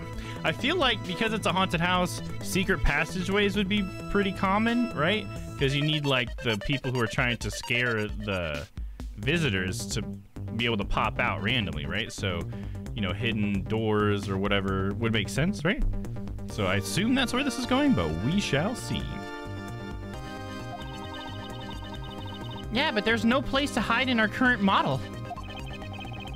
There must be an inconsistency somewhere. Behind the mirror? Yeah, I could see behind the mirror. Yeah, that would make sense. Why not? I want to examine this thing on the ground. Is that what we're examining? Yeah. Pieces of a set of armor are piled here. Why do you think they almost always have sets of armor inside haunted houses? I suppose the sort of interior design is meant to bring out a sense of abnormalcy. I feel like it's because it's human-shaped, and that makes it creepy. Why do all your explanations have to be so hard to understand, Mr. Edgeworth? Now try explaining it again, but this time so that even a thief like me can get it. That may prove to be a most difficult task. How about this mirror? Okay, she's gonna say the same thing. Hollow mirrors. Actually, these ones are different. Then there's the Proto-Badger. It's the Proto-Badger who struck me. I suppose I should really say that it's Lance. Oh, are you going to get him back? I need not resort to violence when the lawsuit I plan to bring to court will suffice. Really? Because I would totally have decked him right back. If someone steals from me, I steal something from them. If I get hit, I hit them back. If I get paid, I return the money. That's the secret of how a great thief works. What? Her third statement doesn't seem to be much of a benefit to her survival. What about this section of the wall? This looks pretty sus, doesn't it? And yet, I can't examine it. Let's see, what do we got in our logic folder here? Let's try to logic. All we have are mirror shards. We can't logic much with that. We need more logic. How about this section of wall? Nothing strange here, hmm? I guess we must deduce. I guess we must be ready to deduce then, huh?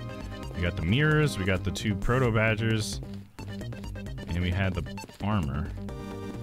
And there's like nothing else to examine. I like how they're all just standing there and Edgeworth and Kay are just running around in circles. Alright, I guess we're gonna have to do this part. Let me see real quick.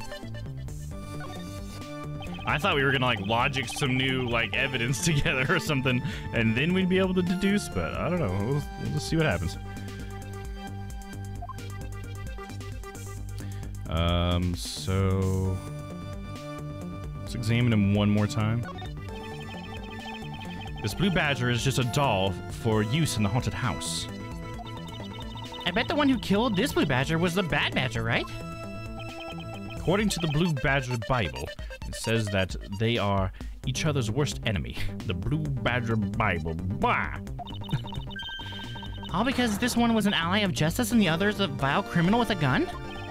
Perhaps they were just destined to battle each other. Much like the Steel Samurai and the Evil Magistrate. Oh, you like it bad, don't you? Oh, you like it bad, don't you?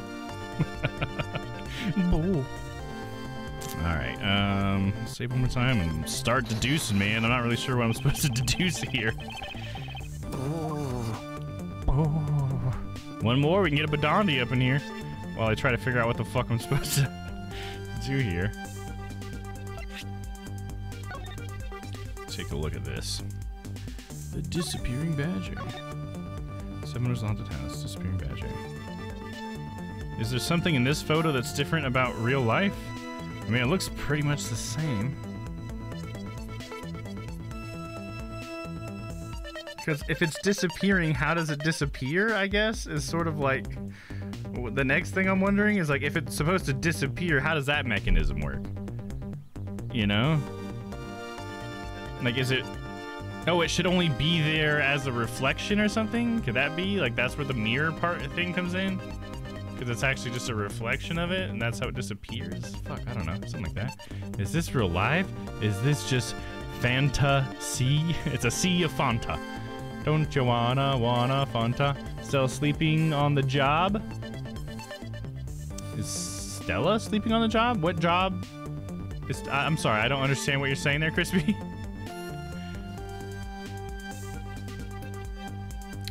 Huh. I'll try deducing it with this, I guess, because maybe the whole disappearing thing that I'm talking about is the deal here. So I'll try presenting that. Oh, how do I do the audio thing without my controller? Nah, fuck it. Let me just get my controller working now. Just gotta turn the controller on and then reset the program. We should be good. Do do do do do do do do do do do.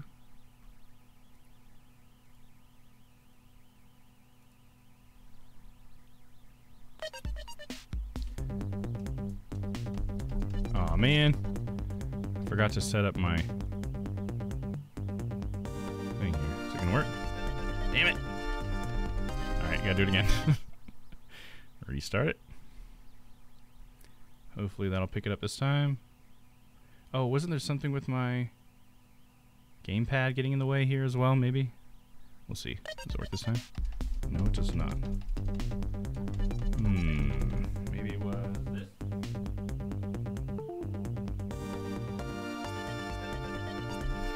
Alright, let me restart it one more time. It's weird that I'm having issues this time. Usually it works pretty well.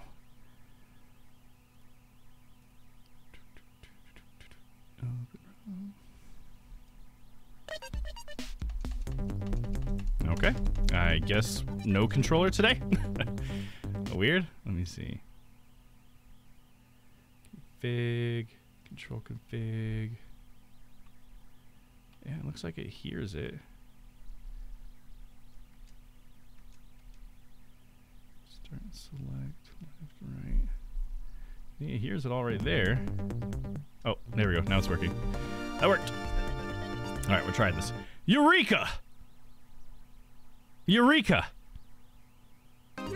Nice! This is in complete contradiction to this piece of evidence. Oh, that doesn't sound like a good one. That's a really vague thing to say. Oh, she could trigger the last command, but anyone can too. Oh, yeah. Anyone can, yeah. Yeah, remember, Stella not feeling so well.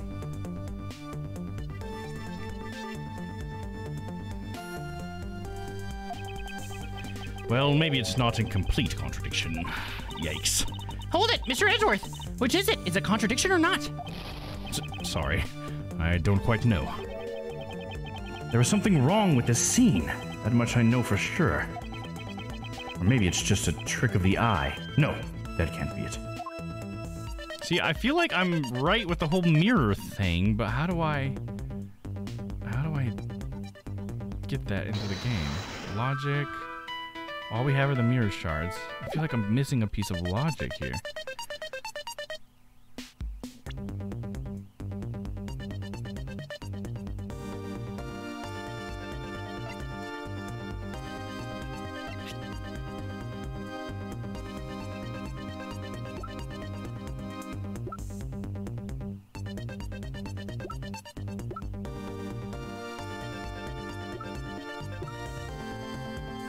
I feel like I don't have the information I need, unless it's the mirror fragment somehow. Different from the mirrors on the walls, they trick very thick and has a design on the back. I just don't know why I would deduce with this, but fuck it, we'll try it, dude.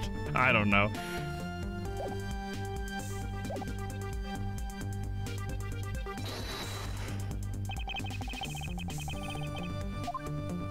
And then we'll go with the mirror shards. Damn gnat. Oh, sorry. I just totally whacked my mic.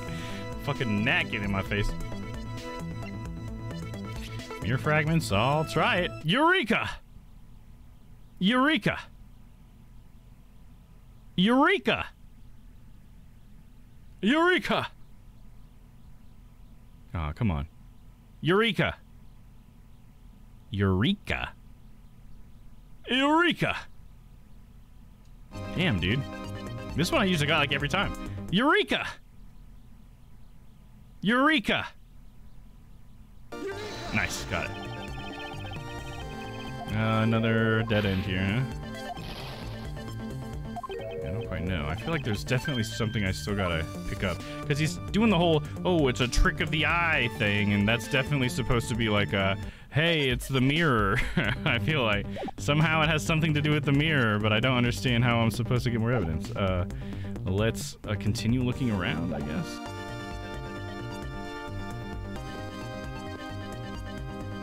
So we already looked at this. Take a look around. Feels like a house of mirrors, indeed. Mirror shards. They have a design on the back. I don't understand what that's supposed to mean to me.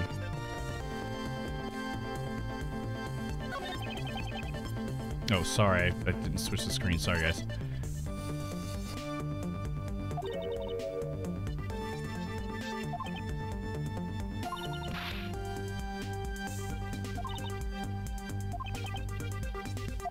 Okay, so the armor gives me nothing. Like, that's a pointless conversation. Just for the fun of it, I guess. Maybe I need to talk to someone? I can examine Edgeworth again. It's a replica of myself. You were totally oblivious to what was behind you, huh? Yeah, we already read this.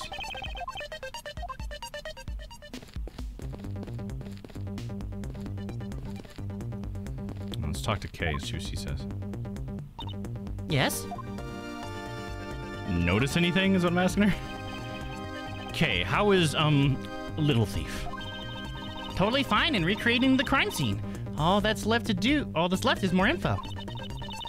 But you know, I can't believe I'm replicating a haunted house. And that we're talking about the fate of $1 million. Pretty exciting stuff.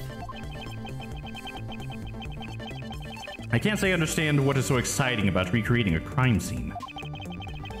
In any case, I believe that it is very probable that the murder occurred at this place. And if I can prove that, then we will finally arrive at the truth. Yeah! So what are you waiting for? Let's get investigating. Recreation? We're gonna ask her about the recreation.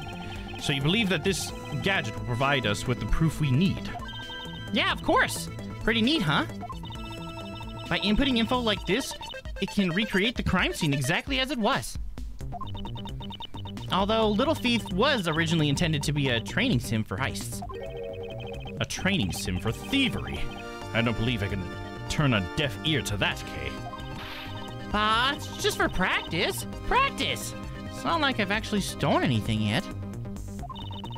Besides, we're in the middle of an investigation, so stop nitpicking. Even if it is just practice, I can't exactly endorse the act of stealing. Although admittedly, this device is rather useful in an investigation. Alright, now we got another option that's using Little Thief. So how am I supposed to use this and aid my investigation? Oh, that's right! I guess I should explain how to use it, huh? Objects outlined in yellow are things that are not present in our time, but were in the past. Things outlined in dotted line are things that existed now, but didn't in the past. I see. You can examine and interact with replicated people and objects as you normally do. You can even present evidence whenever you find an inconsistency. Oh, and be sure to point out mistakes in the recreation with evidence, too. Very well. Let's continue with the investigation. If there's something you don't get about Little Thief, feel free to ask anytime, okay? You got it. Let me present to her the mirror shards. Can we talk more about this? I need something here. What do you think about this? If you're going to steal anything, at least keep your hands off my lines. All right. I'll return it to you. Here you go. I was hoping for some information in return, but my line will do for now. Alright, she's obviously got nothing. You ain't got nothing, kid. I think we have to possibly look up a hint, dude. I'm pretty fucking stumped. Must be something I'm, like, not remembering, right? Or something.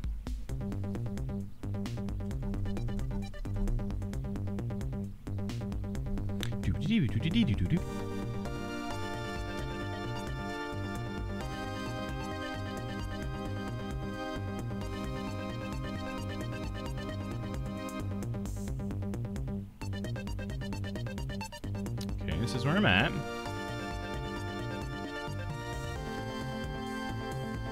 I got no idea.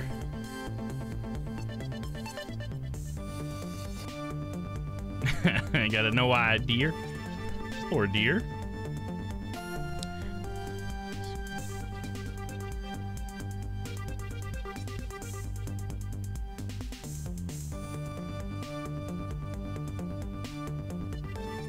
Okay, already went through that.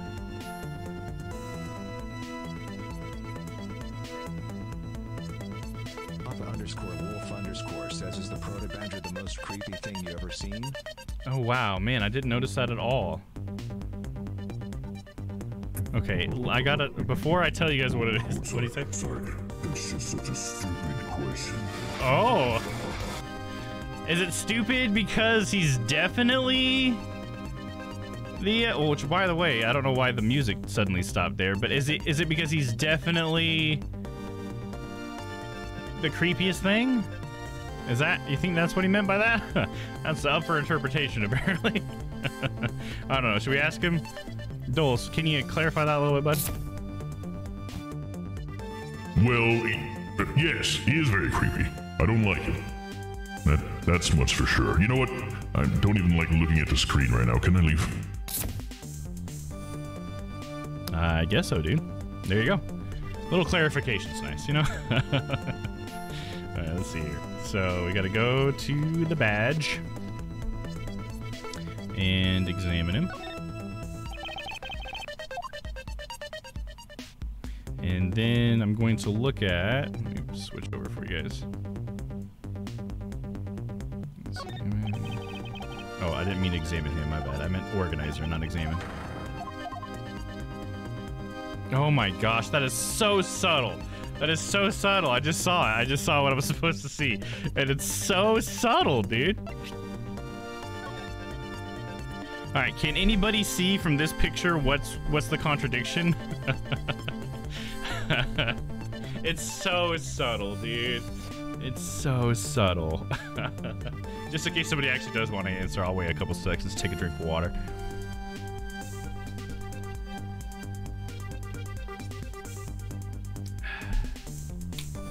Delish. I'll put my glasses on so I can see. You want to take a look, Crispy? See if you can see it? Yep, I remember this one now. Yeah, Papa's so subtle, dude. I needed a guide too. I don't blame you, man, because it's so subtle. It's so hard to see it. I guess there's like nothing else you could look at, I suppose. Yes, Crispy, you're right. Yeah, his belt's on backwards. That's so subtle, isn't it? God, I just didn't notice it at all. But yeah, if you see, it's going over his left shoulder and going down to his right hip here. And then if you look at the actual badger sitting here, it's going from his right shoulder down to his left hip. So it's reversed. I don't know what the significance of that is, though. Like, honestly, why does that fucking matter? We're about to find out. Deduce.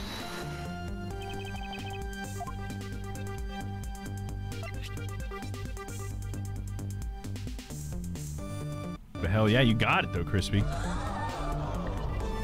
Eureka! Eureka! Eureka! Eureka! Eureka! Eureka!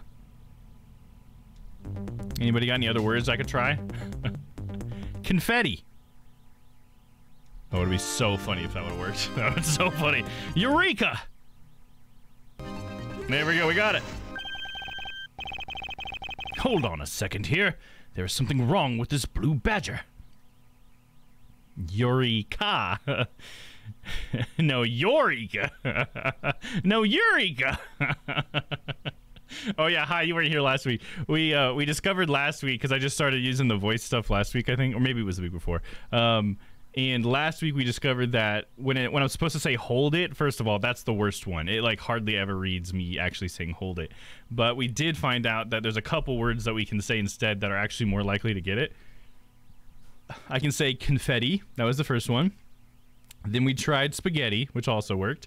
And then Brown Betty, I think is what Stella had come up with. And Brown Betty almost always worked. I think there was like 1 or 2 times it didn't work right away. But it's so crazy because they don't sound at all like hold it, but all of those work for hold it.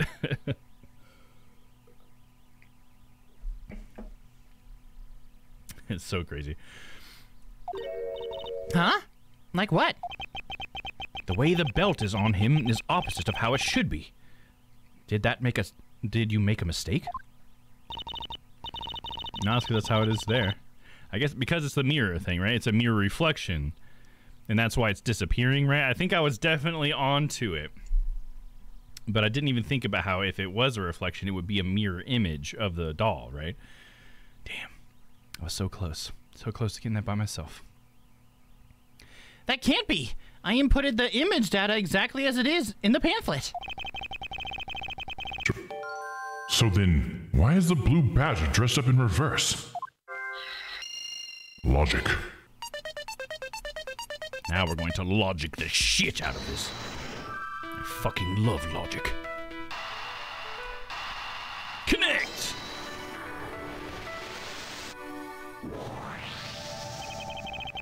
Okay, do you remember what you said earlier?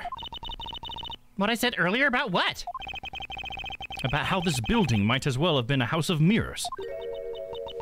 A house of mirrors?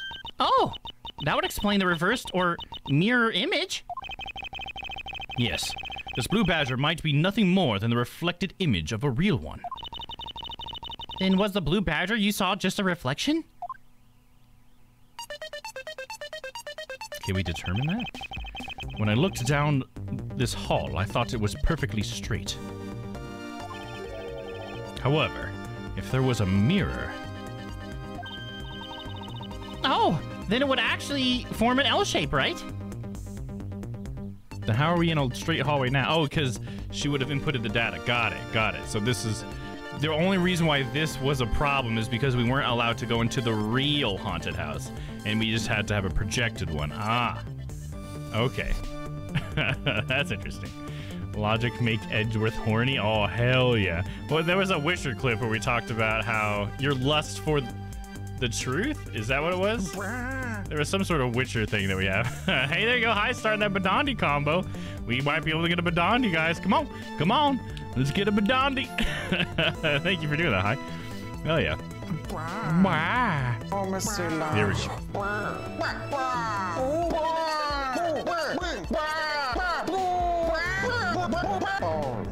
Balls. Just thought you'd like to know. Thank you guys for that Badandi combo. Precisely. I was deceived. The hallway was almost pitch black. And there was a beam in the way of the obstructed my view of the other hallway. Wait, but why build this place like that? Sounds pretty pointless to me. Okay, this house is just another attraction at an amusement park. They created a mirror wall for a very specific purpose, one I can point out to you. With logic. This was the reason they built a mirror wall. For the disappearing act, right? So I gotta present the pamphlet, I'm gonna assume. Damn it. Keeps like double clicking the button sometimes. So we're gonna present the pamphlet because it's got the whole disappearing badger deal. Take that! Take that! Take that! Take that! Take that! I can't tell if it wants me to be like louder maybe? I'm not sure. That was beautiful. I'm glad you liked that. Hell yeah. We love ourselves some Badandi over here. We've actually, so, hi, just so you know, and anybody else who possibly is new in here. I'm a part of a group called Strange Planet.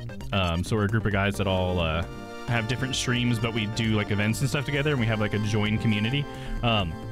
And one of our members is, or sorry, two of our members are from the UK. And it's Panda Alvi. He was specifically the one that introduced us to, I guess it's, you may already know of him, but I guess he was like more of like a UK comedian. That's who Brian Badandi is from. There's a comedian who has a character named Brian Badandi. I guess he got a bunch of other characters, but yeah. Aaron introduced us to him, and we have just fucking loved it. All of us Americans who've never met Badandi before fucking love it, that's for sure. So I'm glad you enjoyed too. Hell yeah. And yeah, if you ever want to check out any of the Strange Planet stuff, I think I have a command. Is it SP? There it is. Yeah, if you ever want to check out any of the other guys, if you're enjoying this stream, yeah, very well may enjoy any of their streams as well. So check out that link tree. All right, we're going to present this. Here we go. Take that! Take that. Take that. Take that! Take that. Red hat. I'm fat. I'm trying.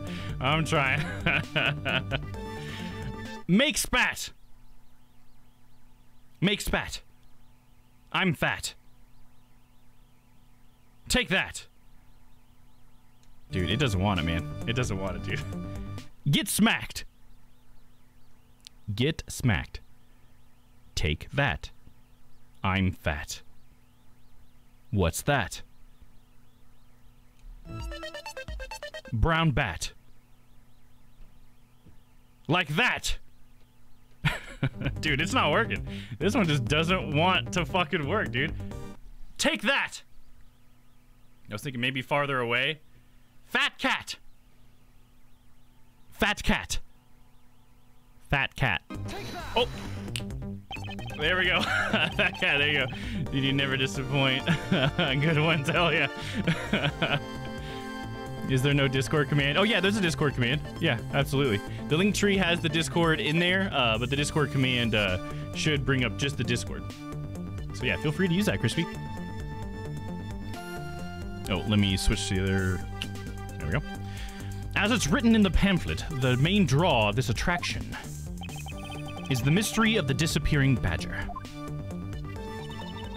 You mean they built a mirror for that trick alone? But you said you saw the badger, so it was definitely still there. That was true at the time, however. Doing this allows someone to make the blue badger disappear in a flash.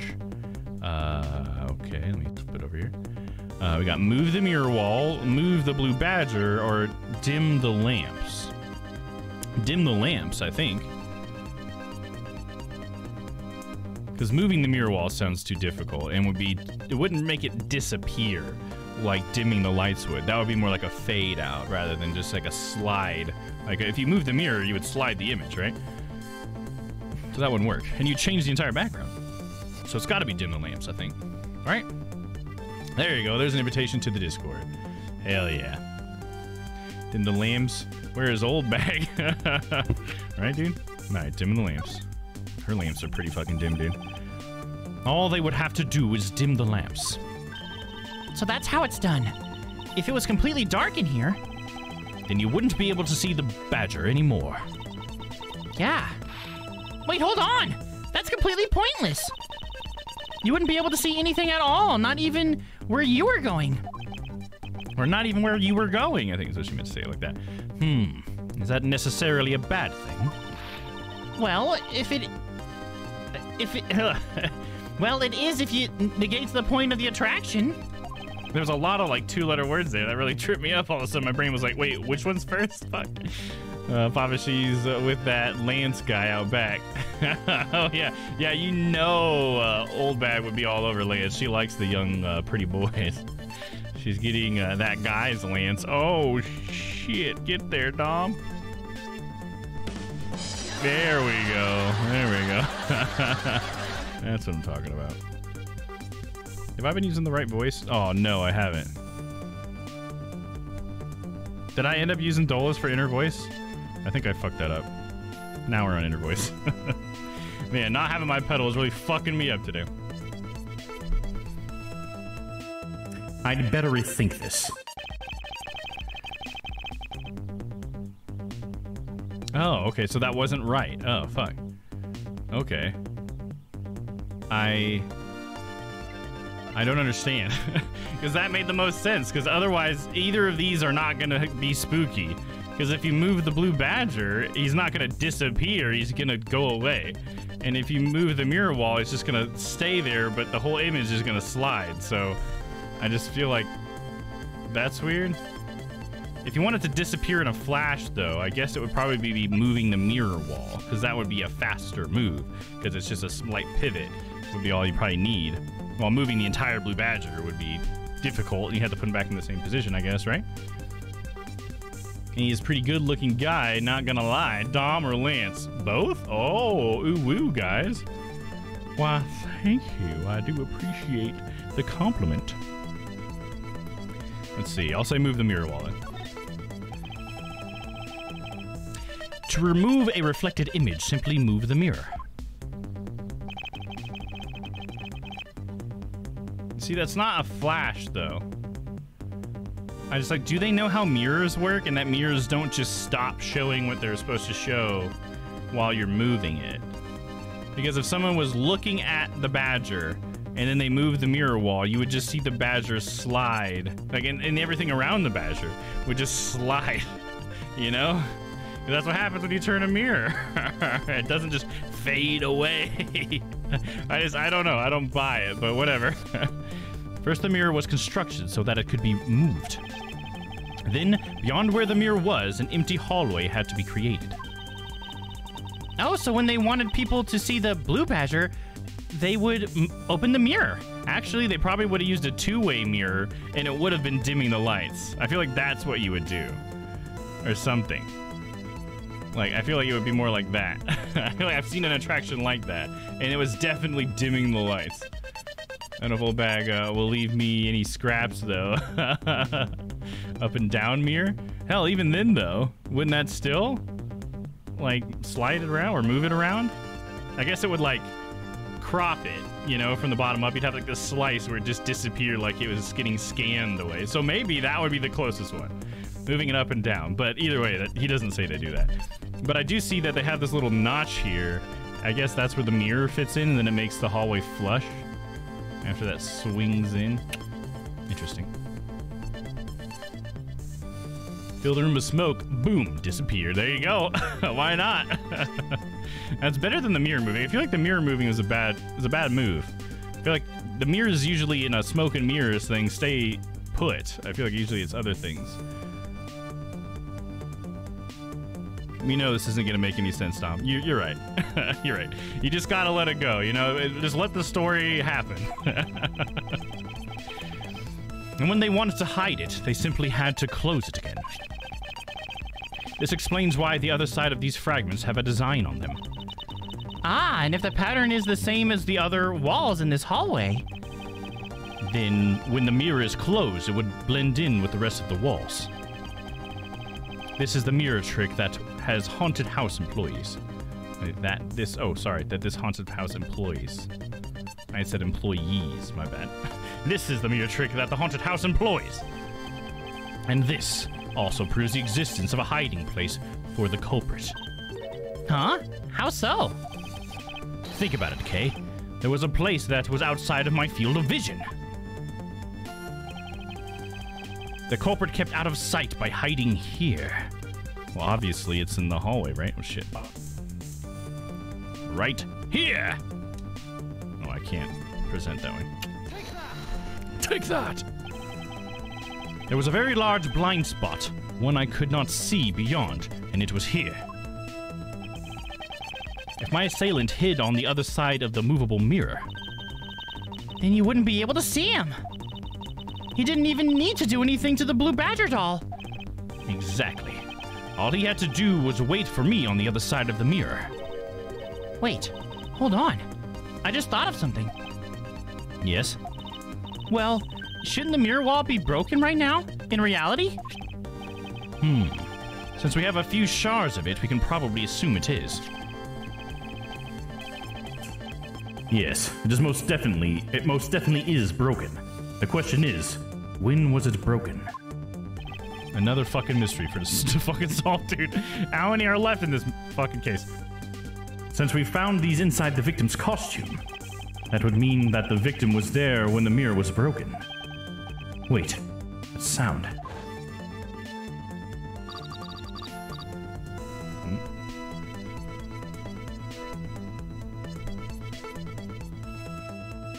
Leave the money and go now. Beep. Crash.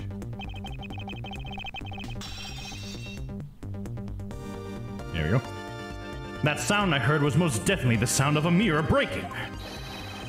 Okay, I'd like you to input some new information. Ah! Don't scare me like that. Sorry, but I need you to recreate something for me. Sure, whatever you need. So what do you need, anyway? If you could first recreate this hallway just before I entered the dining room. You got it.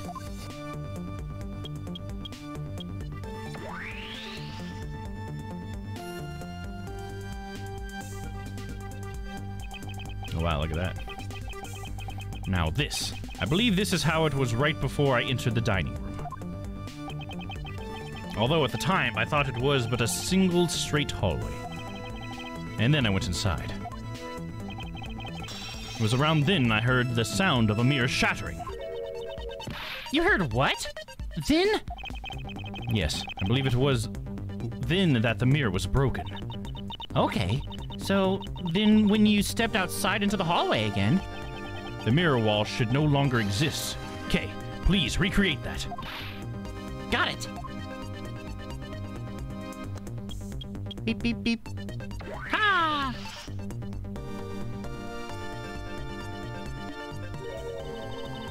Wait, but the mirror's gone and the culprit lost his hiding spot.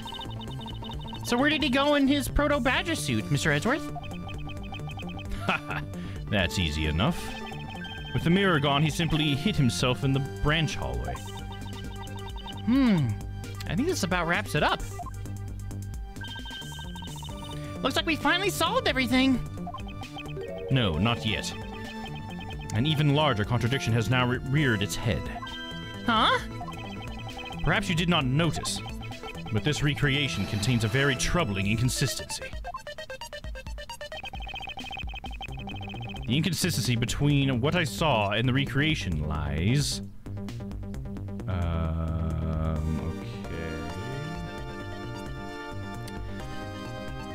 The inconsistency between what I saw and the recreation lies...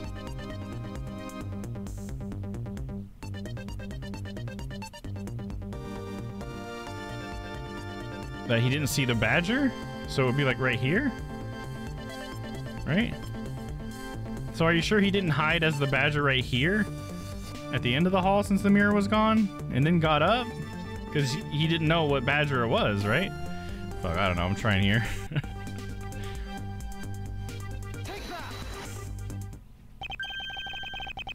Okay, take a good look at the end of the hall. Oh, there's no blue badger there. Exactly. The blue badger that I saw in reality is not here. This is the final point on this long chain of logic. The last remaining contradiction. So maybe the slumped over thing was actually the dead body of what's-his-face? And he was hiding in that little corner area? I mean, there's a couple different scenarios that could work there, right? So let me get this straight. When you came out of the dining room, you saw a badger, right? And that is precisely where the final contradiction lies. Something that shouldn't exist was there before me. Who or what do you suppose it was? I believe this is the real identity of our mystery badger. Okay, I guess this is probably going to be the victim. All right. Gasp. I guess it's the crime scene because we can't do profiles right now, so it must be Mr. Deacon's murder. You know what? We'll go ahead and save, just in case. Take that! Take that! Fat cat! Where was all your stuff? Get smacked! I thought fat cat worked last time, right? Fat cat! Fat cat! There we go. I just gotta say it with conviction, dude. Oh, let's switch over. The badger I saw was, in actuality, the dead victim's body. Oh! What? Agent Lang, the entirety of my complete logic is my final, decisive piece of evidence. The murder happened in the hallway of the haunted house at the time of the drop-off. And you can consider the moment I heard the mirror breaking to be the real time of death for Mr. Deacon. No! Maybe it was due to their fighting, or perhaps it was the life-shattering bullet. But no matter what the cause was, the hallway mirror wall was broken. Ha! You were in the house at the time, right?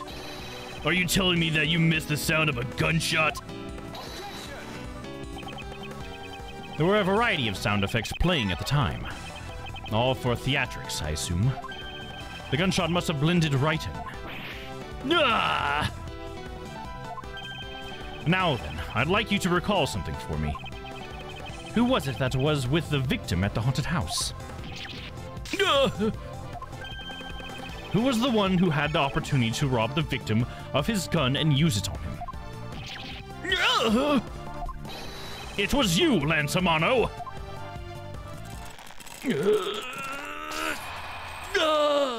I can't believe he could break that fucking chain. You kidding me, dude? Spanked rat. We try that next. I'm sorry.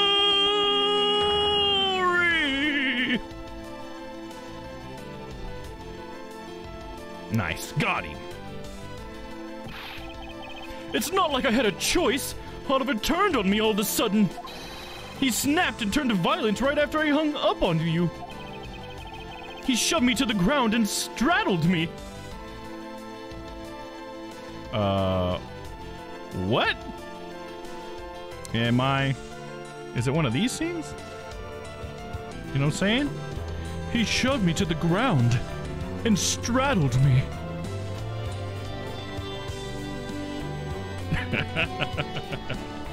You can't break these cuffs. Yeah, there you go, Papa. That look. Oh, hell yeah. I fought back as hard as I could, grabbed his gun, and I shot him. The bullet must have went through his body and shattered the mirror. If I hadn't taken his gun and shot him first, I would have been the one you found. He's a hardened criminal. He escaped from jail. See? That's justified self-defense. My boy was only trying to protect himself. That remains to be seen, and will have to be resolved in court. I know a good defense attorney. Agent Lang, I leave the rest to you. Heh, as if you were the one in charge around here. Guys, arrest these two and get them out of my sight. Wait! I had nothing to do with the murder. The only person you should be arresting is Lance. Dad! Oh, then what, did he just fucking faint, dude? Because his dad turned on him? Sorry, but you're not slipping away that easy, Mr. Ernest Amano. You tampered with the evidence so that you could cover for your son. That was obstruction of justice, dude. What a great dad you are, willing to risk it all. Truly touching.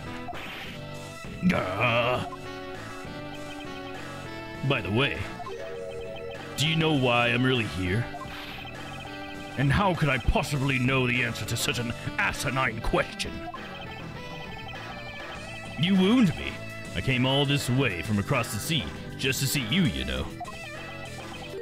You came to see me? Yeah, I'm with you, Edgeworth. What the fuck's that supposed to mean? What's that supposed to mean?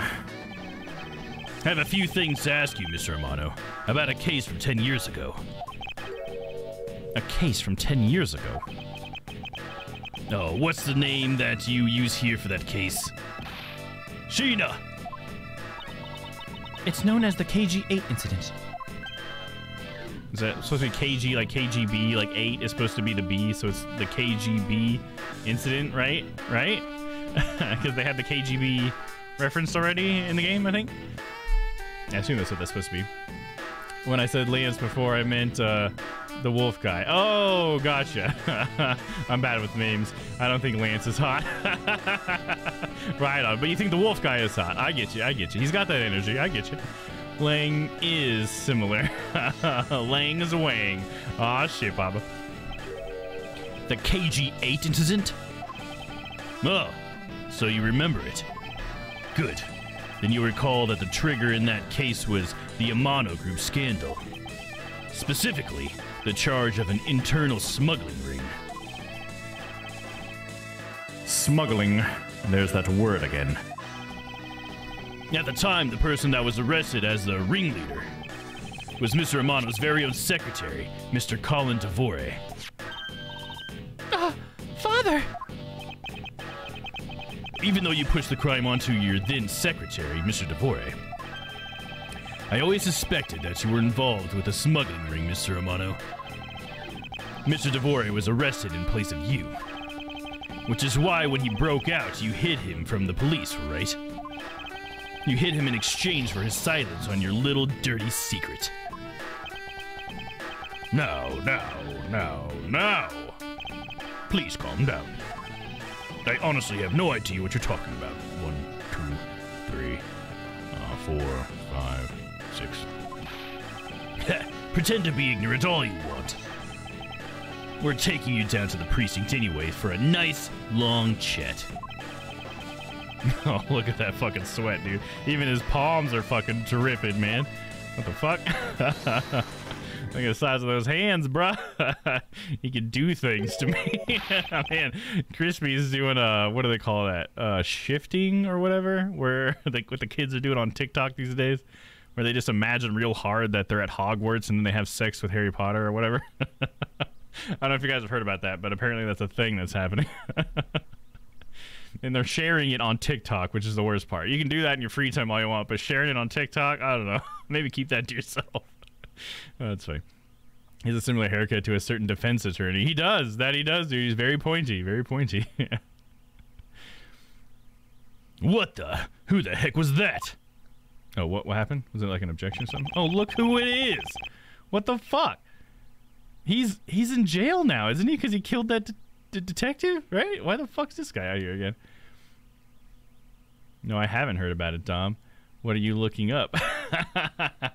Yeah, what am I looking up? How did I find that? I think there was a YouTuber, like, I watch a lot of internet commentators, I guess you might call them, or whatever, people who just like comment stuff on the internet.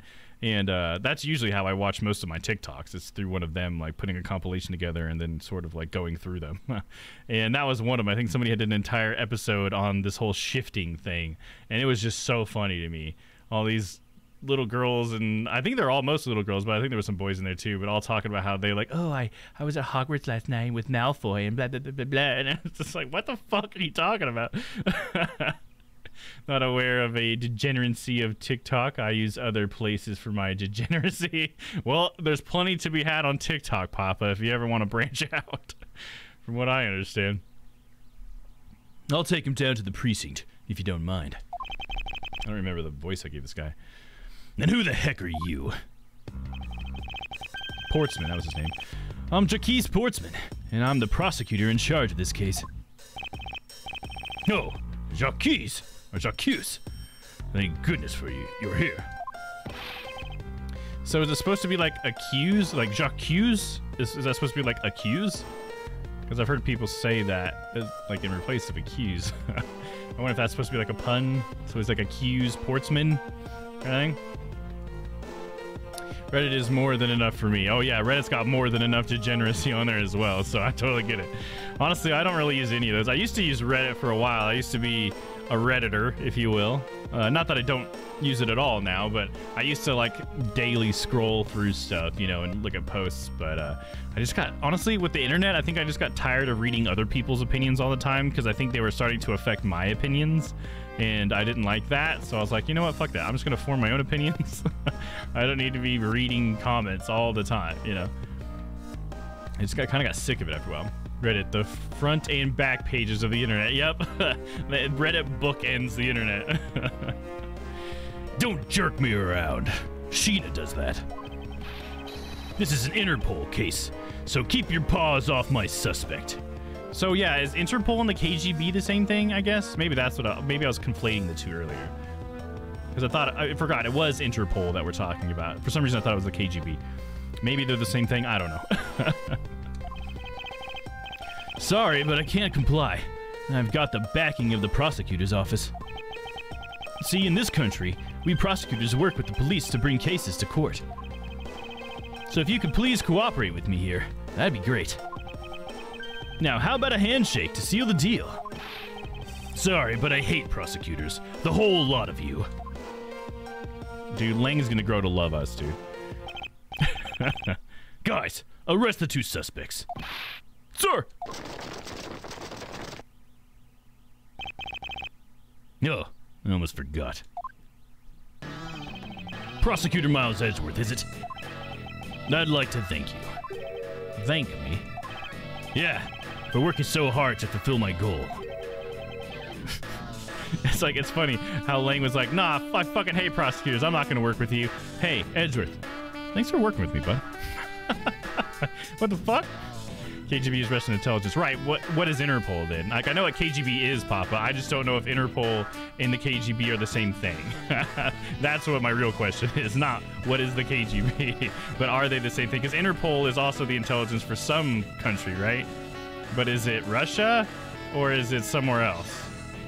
That's what I remember. Hey, is that any way to thank someone? And what the heck is that supposed to mean? Interpol is a collective of nation police. Oh, okay, there we go. Yeah, see, it's Interpol that I didn't know what it was. Mostly the EU. Okay, gotcha. Gotcha. I guess that makes sense. The inter is like national, right? International police, Interpol. Is that what it's supposed to be? Oh, there you go. Right after I say it, Papa posts it. Gotcha. Thank you. Thank you for setting me straight on that, Papa. Appreciate you. But that definitely was a KGB reference earlier, though. That KG8 is definitely KGB, right? Right? I can't be the only one that thinks that, right? Anyways. Hey, is that any way to thank someone? And what the heck is that supposed to mean? You were so relentless with lands that you forced Ernest to tamper with the evidence. Thanks to that, I finally had a legitimate reason to arrest him. So how does it feel to bite the hand that feeds you? The hand that feeds me? I'm not sure I follow. Ha! It's no use pretending It's no use pretending with me. You're the one, right? You're the corrupt prosecutor who is working with Mr. Amano in the smuggling ring, right? No, I would never do such a thing. What the heck? Our intel's never wrong. In your prosecutor's office, there's definitely someone working with the ring. Ah, so Agent Lang suspected my relation to Mr. Amano. That must be the real reason behind his antagonistic attitude. I don't think it's the real reason, because he was pretty mean to Portsman as well. I think KG8 is this game's DL6. Right, but it can be this game's DL6 and still... Okay, I can't tell if you're disagreeing with me or not. Hold on. Because that's not what I'm talking about. What I'm trying to say is that the 8 in KG8 is supposed to be a B, right? To make it like KGB. Like, I totally agree, because they already told us that it's about an incident that happened 10 years ago, and it's called KG8, so obviously this is this game's DL6. What I'm trying to get to... You know what, never mind, let's just drop it. On top of that, your mentor was Manfred von Karma, right? There were non-stop rumors flying around about forging evidence with that guy, or forged evidence with that guy. You're not twisting the truth behind those closed courtroom doors too, are you? I'm confused. Okay, I get with you. Short answer, dunno. Right. I was just trying to say, does anybody else suspect that? Because, like, what I'm trying to, like, talk about is how the game always, like, everything's named in a clever way. And so I think that that was the clever name here, was supposed to be that it's KGB or something. Maybe it'll be Russia related, I guess. I don't know. But that's just what I was trying to get at. Does anybody else suspect that? But I'll just keep my mouth shut now. The courtroom is a place where the truth is revealed. Well, don't worry. It's not only you. The whole lot of you can't be trusted. A prosecutor who never lost in 40 years, every defendant must be found guilty.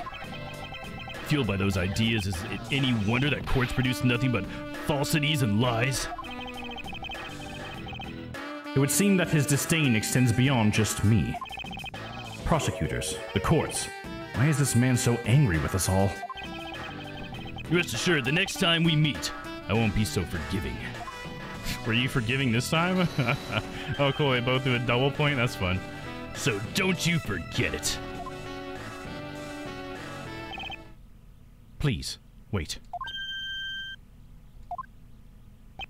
Sheena was the one that waited? Agent Sheena. Why does Agent Lang hate all prosecutors so? Lang is the head of the long-honored House of Lang in Zhengfa. The heads of all police-related divisions in that country were of Lang blood. Where? What do you mean by that? Aren't they still? They were revered, but that was long ago. They don't hold that sort of sway anymore. And it was all because of the courts. How can that be?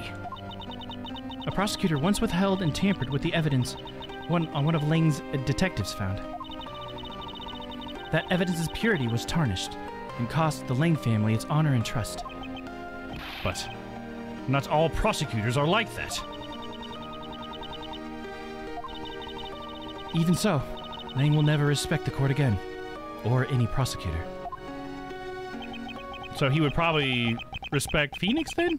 You cool with Phoenix? He's a defense attorney, not a prosecutor. So Agent Lang is a man who hates all courts and is unwilling to forgive prosecutors. Man, what a piece of work that guy is. Come on, Jim. We better catch up. Wait, so this is before Jim died? Okay, so I didn't realize we were still in the past. Right? Because didn't Jim die? And then Portsman went to jail?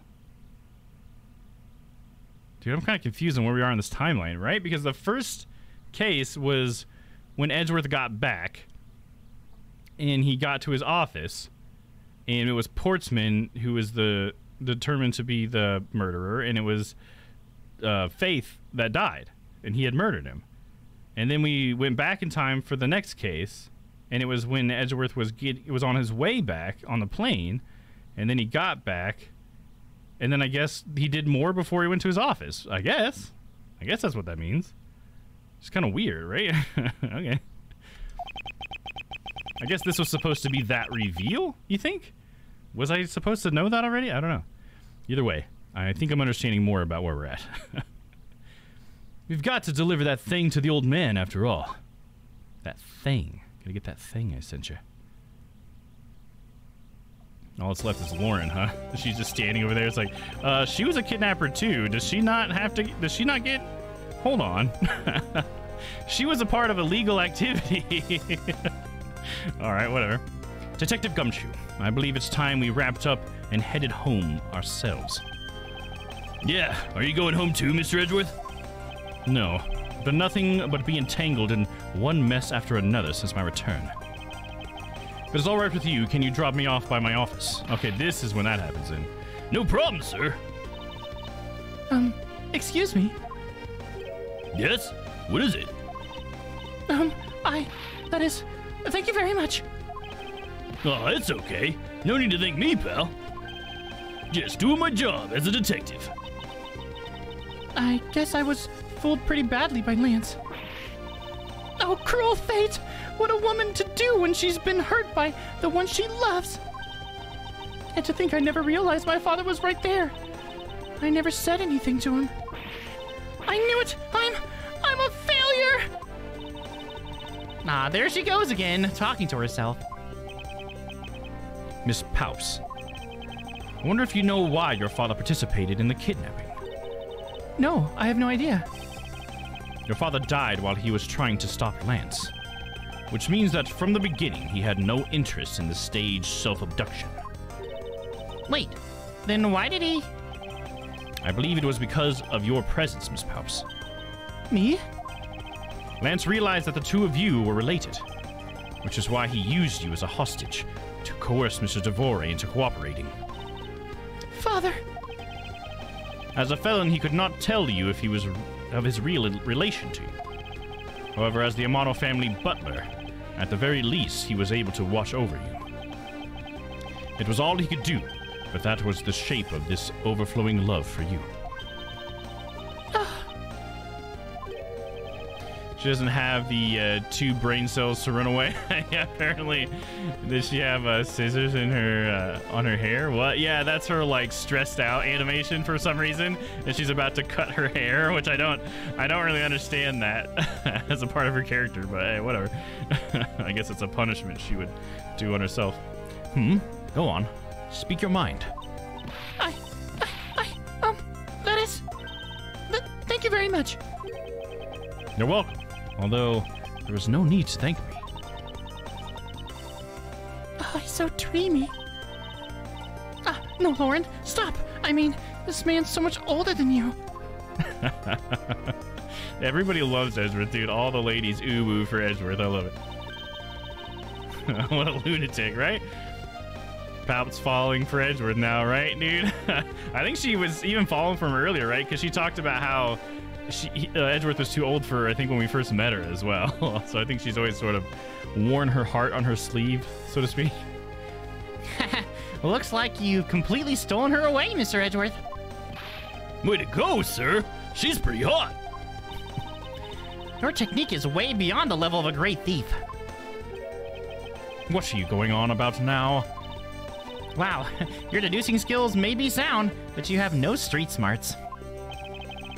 That's Mr. Edgeworth for you. Yeah, I mean, he still hasn't figured out who I am at all. If you haven't remembered in all this time, I guess I'm just going to have to say it. This isn't the first time we've met, you know. What do you mean, pal? Mr. Edgeworth? How do you know this girl? Looks like you totally forgot me too, Gummy. Gummy? The fuck?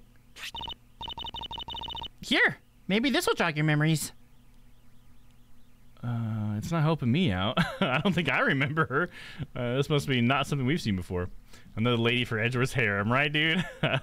No lady likes Gumshoe. Yeah, poor Gumshoe, man. I mean, Maggie is sort of lukewarm on him, it feels like sometimes. Like, I feel like him and Maggie could really work, like, personality-wise. I think they'd be great for each other. But definitely, every time we've seen Maggie and Gumshoe together, Maggie's mad at Gumshoe because Maggie's being accused of a murder and Gumshoe's just doing his job by testifying or whatever. And she always gets super mad at him or whatever. Just like in the anime when she's like, "Thanks a lot, dick." I love that line. That was so funny. The anime is great, by the way, guys. Oh, and by the way, watching it on Sunday, starting season 2 in the Discord, watch parties. There you go. Come hang out. I promised I'd return this to you one day, remember? That's my old Jabbit. That single piece of cloth took me back far into my past.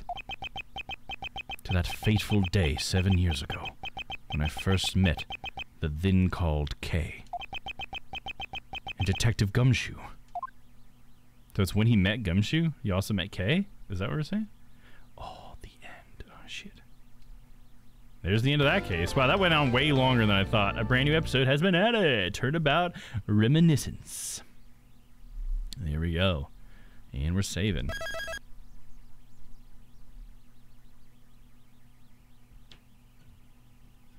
I hope it doesn't immediately start the next one. I think I get to choose it, right? Yeah, we do. Okay. Cool. So the background for this one looks like it is Gumshoe, as you can see by the pokey hair at the top, and his classic hand behind the head gesture. And yeah, it's called, you can see here, episode 4, Turnabout Reminiscence. All right, so this is going to be the best time we're going to have in this stream to take a break.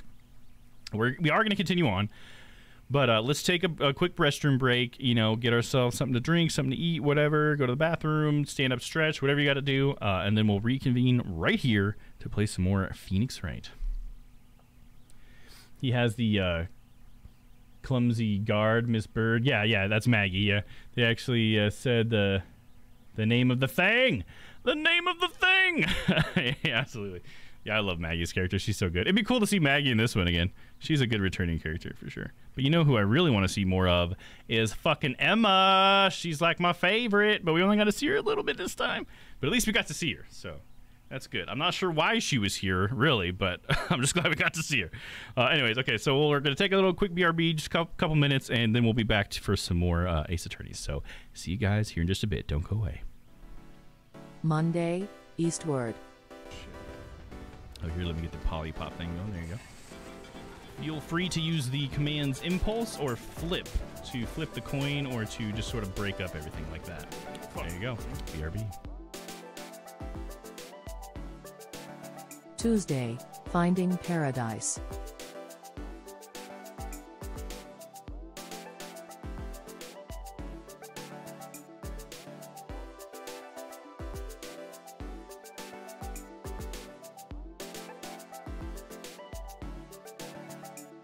Wednesday, Spyro Reignited Trilogy. It's nighttime, Noah. Time for horny posting. Time for horny posting. Noah After Dark.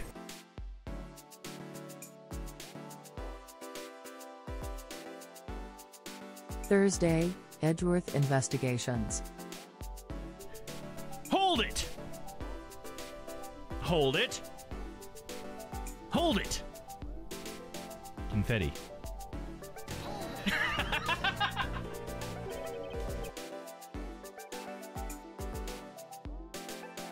Friday, Yakuza 0.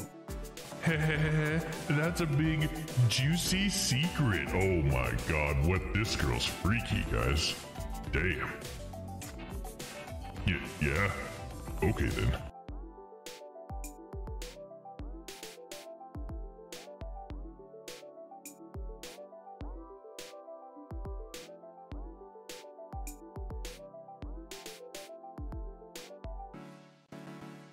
Monday, eastward.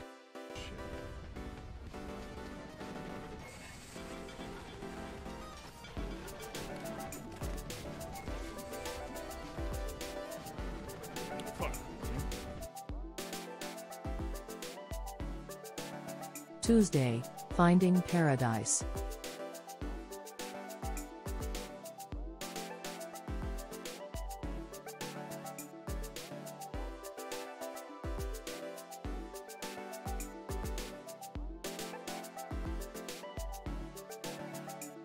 Wednesday, Spyro Reignited Trilogy. It's nighttime, Noah. Time for horny posting. Time for horny posting.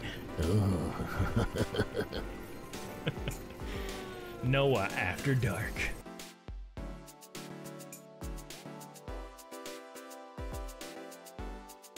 Thursday, Edgeworth Investigations. Hold it! Hold it! Hold it! Confetti.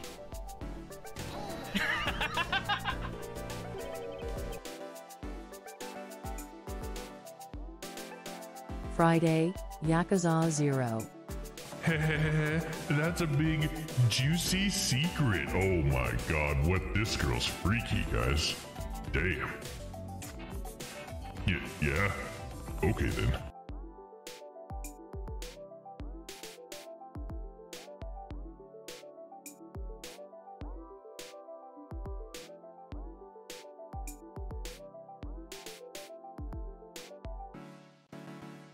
Monday, eastward.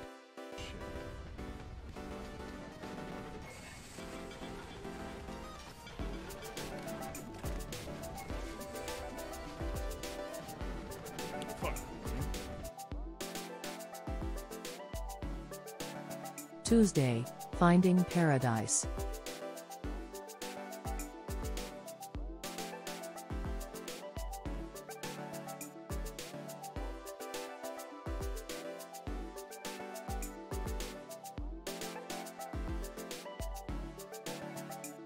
Wednesday, Spyro Reignited Trilogy. It's nighttime, Noah. Time for horny posting. Time for horny posting. Noah After Dark.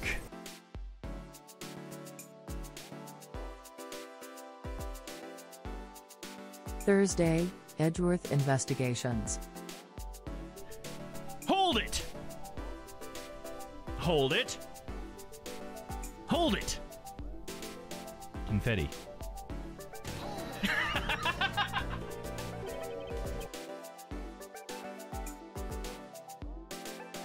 Friday, Yakuza 0.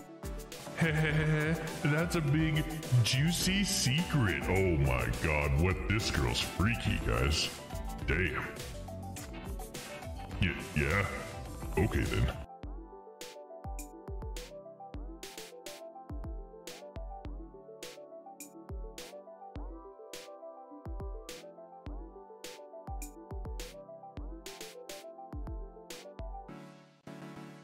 Monday, eastward.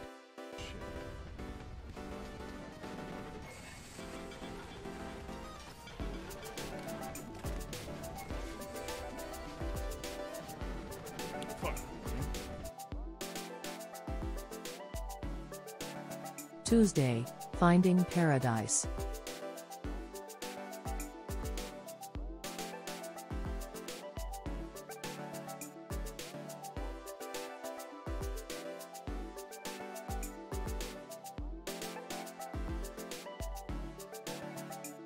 Wednesday, Spyro Reignited Trilogy. It's nighttime, Noah. Time for horny posting. Time for horny posting. Noah After Dark.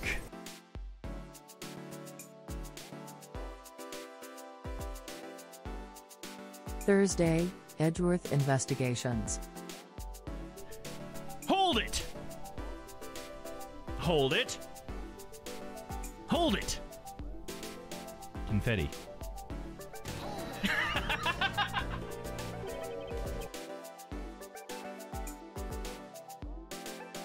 Friday, Yakuza 0.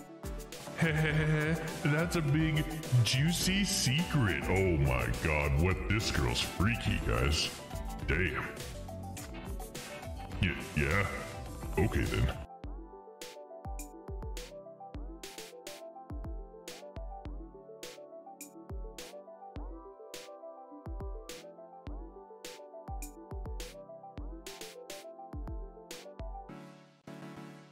Monday, Eastward.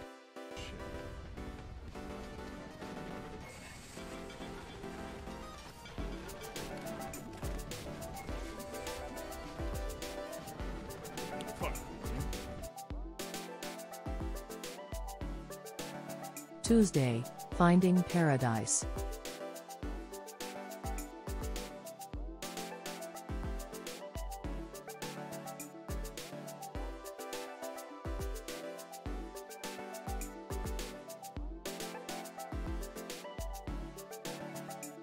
Wednesday, Spyro Reignited Trilogy. It's nighttime, Noah. Time for horny posting. Time for horny posting. Noah After Dark.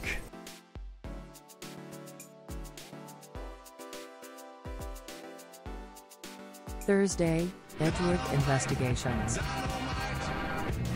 Hold it! Hold it! Hold it! Confetti.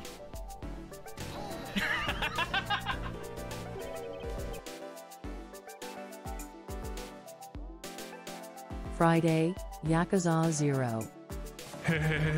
That's a big, juicy secret. Oh my god, what this girl's freaky, guys. Damn. Yeah? Okay then.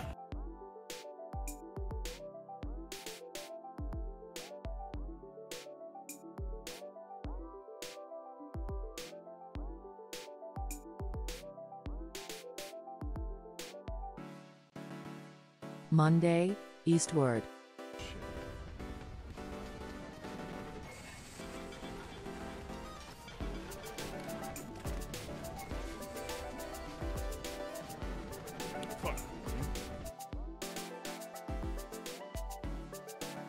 Tuesday, Finding Paradise.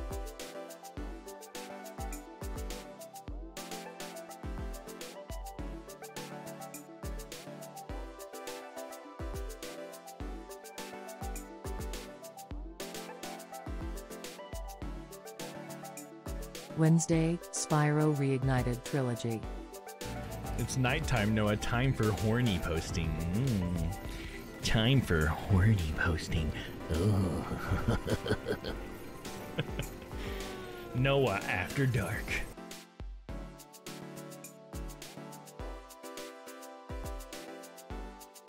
Thursday, Edgeworth Investigations. Hold it! Hold it! Hold it! Confetti.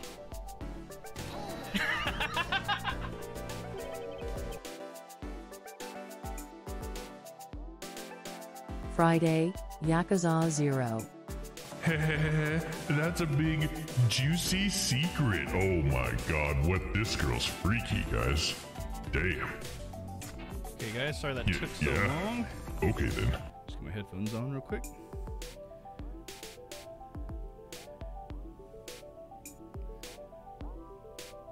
There we go. And we're good. Welcome back. Yeah, again, sorry that took so long, guys. Just had to mix up some orange juice for myself. You can't see it, but there's a glass here in my hand that has orange juice in it. It's just green. So, yeah, let me take a sip of this. It's getting a little peckish. I didn't get a chance to eat before the stream, so definitely going to have to chow down on some leftover Chinese food after the stream. Thank you, Crispy. Appreciate you. Thanks to everybody who still stuck around. Hope you guys are ready for some more Phoenix Wright. Sorry, fucking Ace Attorney. Damn it. Not Phoenix Wright. The second part, Ace Attorney. Ace Attorney, Miles Edgeworth Investigations. Fuck. Actually, it's Ace Attorney Investigations, Miles Edgeworth. My bad. Fuck. It's all over the place. All right, Turnabout Reminiscence. Here we go. Thank you, Baba. Hey, hi, still here. Hell yeah. Kay Faraday, the young lady who calls herself the second Yatagarasu. The piece of cloth that she conjured up has taken me back to many years ago. It's gonna be a flashback episode, dude. Baby Edgeworth. It all started 7 years ago.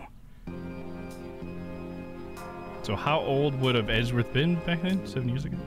I guess I don't know how old he is now. I forget. Yeah, that's right. I did it. I killed the guy. But it was the great thief Yatagarasu. Oh, damn, I missed that. I asked the defendant, just what exactly are you trying to say? You don't get it? I know the true identity of Yatagarasu.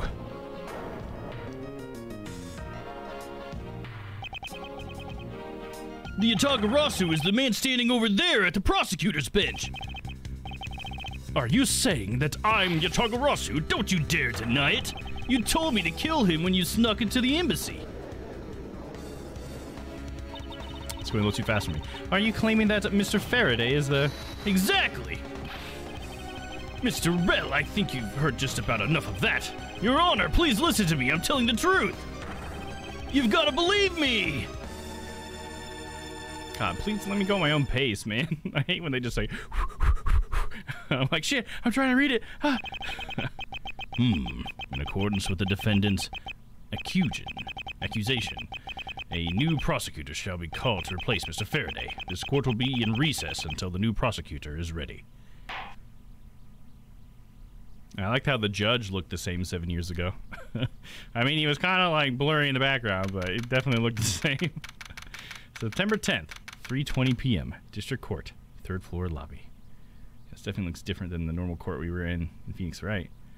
Is that guy trying to use the... I guess that's like a water fountain? It's like a foot pedal one? Oh, look at that. That's his suit that he has on the wall, right? Nice. This is back when Edgeworth was wearing the fancy suit. It's like a, I don't know, super fancy pea coat of some sort? I don't know. That's probably not right. It's very fancy, whatever it is. Oh, make sure I'm on the right voice really quick. Yep. It's almost time for me to enter the courtroom. So he's going to be the replacement lawyer? So, I mean, he's right. That guy must be the original Yatagarasu because that's Kay's father, right? Wouldn't that make her the Yatagarasu, right? Oh, yeah, Papa. Yeah, you're totally right. It is a flashback within a flashback, right? Because we're already technically in a flashback since the first tutorial mission. Like, we haven't even exited that flashback, and we're flashing back 7 years now, dude. Dude, we're in deep. Like, what is this? To the moon? Going back in memory after memory? And so it is that my first assignment as a prosecutor will be as a replacement for a prosecutor who has been accused by the defendant.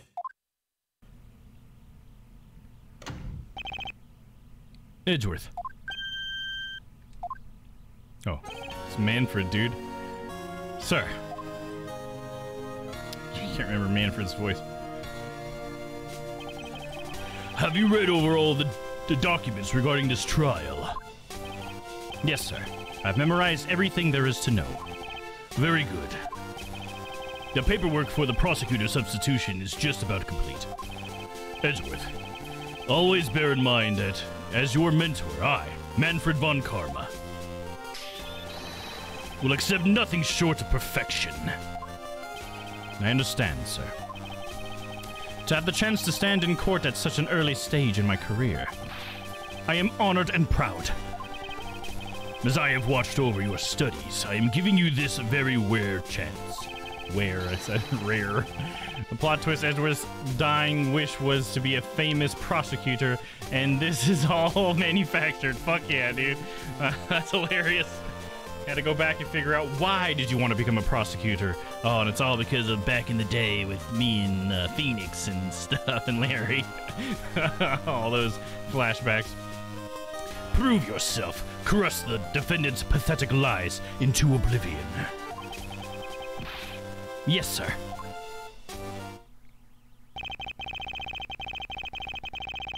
That such a legendary prosecutor is watching over and judging my performance. I have to be perfect in every way.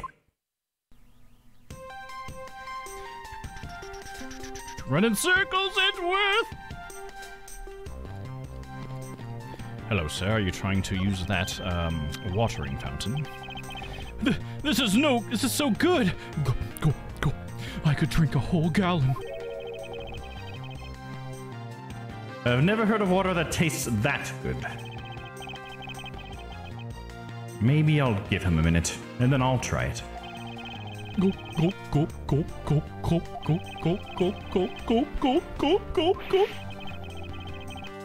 Does he plan on gulping in the entire reservoir dry?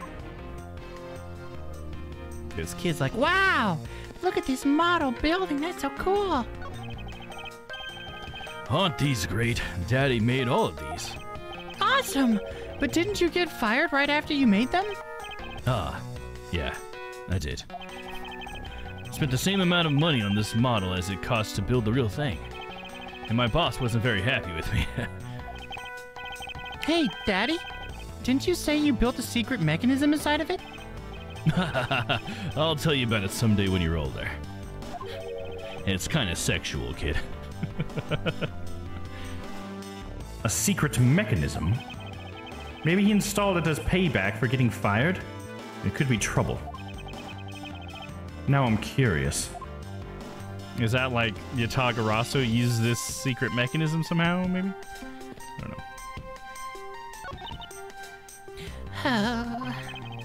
Excuse me, madam, but is something the matter? I just thought someone would have brought Hors d'oeuvres by now. Hors d'oeuvres?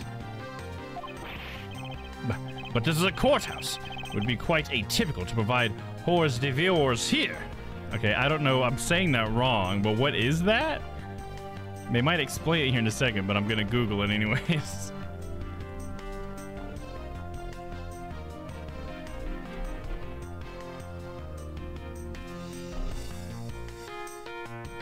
So it's like finger food, a small savory dish, typically one served as an appetizer at the beginning of a meal. Okay, interesting. It's like little snacks, right? Yeah, apparently. Like, it's like a little piece of, like a slice of bread with some cheese and tomato on it, or various things. But yeah, it's basically like finger food for a party, or whatever. How do I pronounce it? Hors d'oeuvre.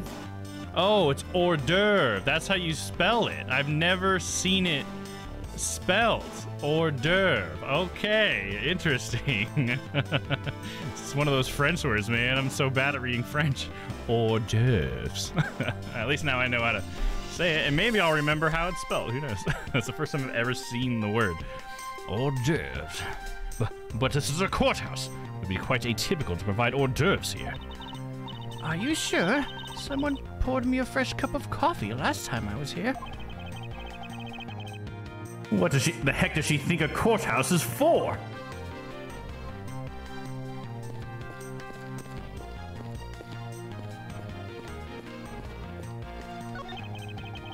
This should lead to the defendant lobbies.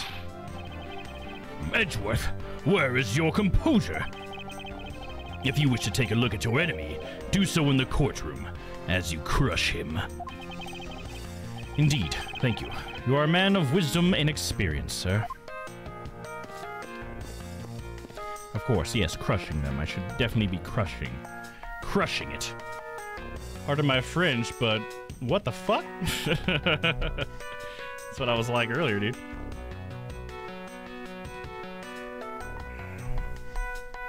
Ooh, I can really feel the hunger coming on. Oh, jeez.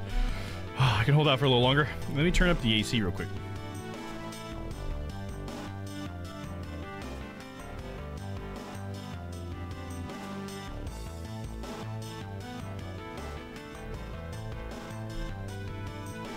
I can feel myself sweating in my Edgeworth costume. The trial will resume shortly. Please wait a moment, sir. I was already well aware of that. Shortly or in a moment? Which one is it? Be specific. I found a contradiction.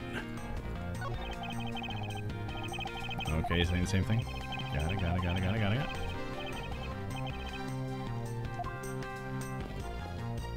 How about this guy? What do you have to say for yourself? Mr. Prosecutor, sir! You've got a good eye if you can tell that I'm a prosecutor with just one glance.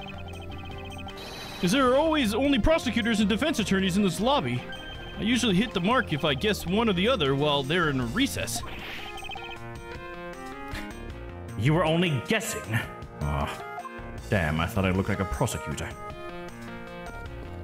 Can I examine this? A luxurious and beautiful leather sofa. I must say, every part of this courthouse is meticulously well kept. Although the positioning of the sofa puts one under the direct gaze of the judge. Every judge in his courthouses, or in this courthouse's history, has had quite the beard. It has gallantly parted with their beloved head of hair, I see. Being a judge must be a very stressful career. It's not the only reason why you lose your hair there, buddy. Sometimes people just shave it off like me, bro. How about this bulletin board? A bulletin board. There are several schedules posted on it. Trial scheduled for this week. Huh? There's only today's trial listed. Must be a mistake, or this country's judicial system is not working as it should. This country, which one is it?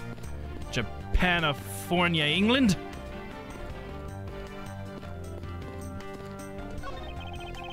A bookshelf, huh?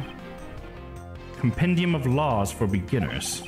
I don't have the time to read this and second guess myself now. I mean, what am I doing? Today's trial shall have ended in just 1 minute. Because the defendant was picked up by the security camera, correct? Exactly. The killer had the gall to say that he only killed because he was instructed to do so. Even more outrageous is his claim that the case prosecutor, Byrne Faraday, gave the order. Byrne Faraday. And then K Faraday. I know Faraday is like a Faraday cage. I wonder if that's supposed to be sort of like that idea. Because a Faraday cage is something that blocks all signals from going in or out of it. I wonder if it has something to do with the truth. Faraday. I don't know, I'm trying to figure that one out. Japanifornia, Australia, Ohio. Guess the place is that. Yeah, I don't know where the Ohio part comes in, but I like it. Ha! Faraday is such a fool. He's been cornered by his very own prey. Sir, are you an acquaintance of Mr. Byrne Faraday? Humph! He is a pathetic man who speaks nothing but nonsense. Nonsense? He once tried to explain to me a way of punishing those who cannot be brought to court. Those who cannot be brought to court. That is nonsense, for no man is above the law. Well, there are always a few exceptions. However, there is no reason to even deal with such individuals. A prosecutor is a guardian of the court, one with no obligation to outside matters. Thus, there is no reason to deal with such individuals. I see. Edgeworth, disregarding yourself as Faraday has will not be forgiven. Or, sorry, disgracing yourself is what he said. Have no fear. I will not let you down, sir. In place of the accused prosecutor Byrne Faraday, I'll prove the defendant's guilt. Very good. I've secured an hour of recess for you to prepare to do just that. Show them all the power of Von Karma. Okay, I can ask him about today's trial. So have you achieved a firm understanding of the case? Yes, sir. I have memorized everything that is written down in the case files. Well then, explain the case to me. I want to see if you really know what you're talking about. Understood. Here we go. Ow. A murder was committed on September 8th in front of the Kodopian Embassy. The victim, Mr. Mr. Deadman, I guess is his name, right? Mr. Deadman was a staff member at the embassy. That one's like super on the head, right? Mr. Deadman. I guess it's supposed to be Deedman, but still. The defendant in this case, Mr. Mackerel, like a mackerel, was held for questioning the night of the incident as he was deemed suspicious.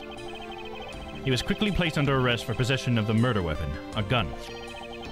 Furthermore, at the time of the murder, the great thief, Yatagarasu, had successfully infiltrated the Kodopian embassy as well. Kodopian, okay. At first, Rel claimed that he himself was the Yatagarasu, but that he did not kill Deadman. I wonder what he expected to gain from such a desperate lie. It's possible that he wants to go down with it in the spotlight, if he is found guilty. It's possible that he wants to go down while in the spotlight. Oh, it was the word while, I fucked up. There truly is no limit to people's inanity. But I digress. Continue, Edgeworth. Yes, sir. During the trial, the prosecution presented the security footage that captured the murder. The footage clearly showed Mr. Rel as the murderer. The act of Mr. Rel firing the gun could be clearly seen from the visitors' gallery. Upon seeing that, the defendant retracted his statement and admitted to the murder. I did it because I was told to, by the real Yatagarasu, Byrne Faraday. That sounds about right. However, you've forgotten one thing. While this may appear to simply be the murder of a Kodopian embassy staff member, people are actually referring to it as the second KG-8 incident. The second KG-8 incident? I'm very sorry, sir. I fear I failed to study hard enough. Well, even among the police, it's information that only a select few are privy to. Could you please enlighten me, sir? Second KG-8 incident. So, yeah, because he said that KG-8 happened 10 years ago, right? And so this, where we're at, is 7 years ago. So that means that this happened... This is 3 years after the original KG-8 incident, huh? Whew, there's a lot of logic. All right, let me switch to seated real quick.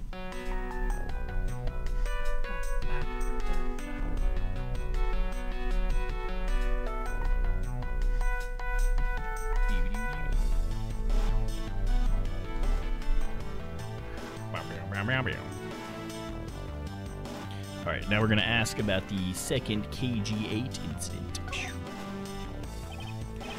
Sir, what do you mean by the second KG-8 incident? In order for me to tell you that, you must first learn about the original case. Take a look at these documents. This is a 3-year-old newspaper.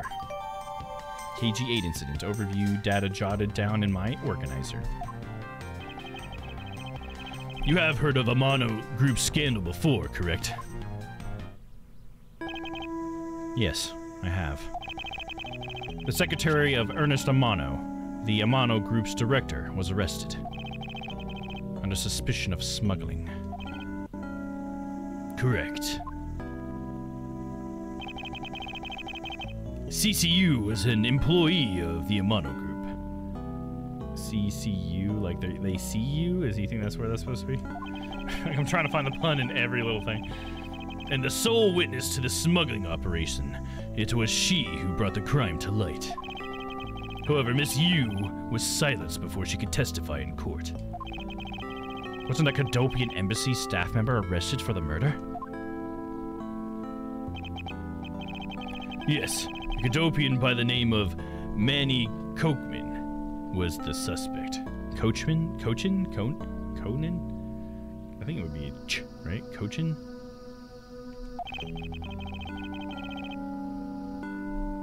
However, due to the lack of evidence, the case went unresolved. Lack of evidence? Did you not forge enough of it? If there wasn't enough evidence, you make your own. That's the Von Karma way.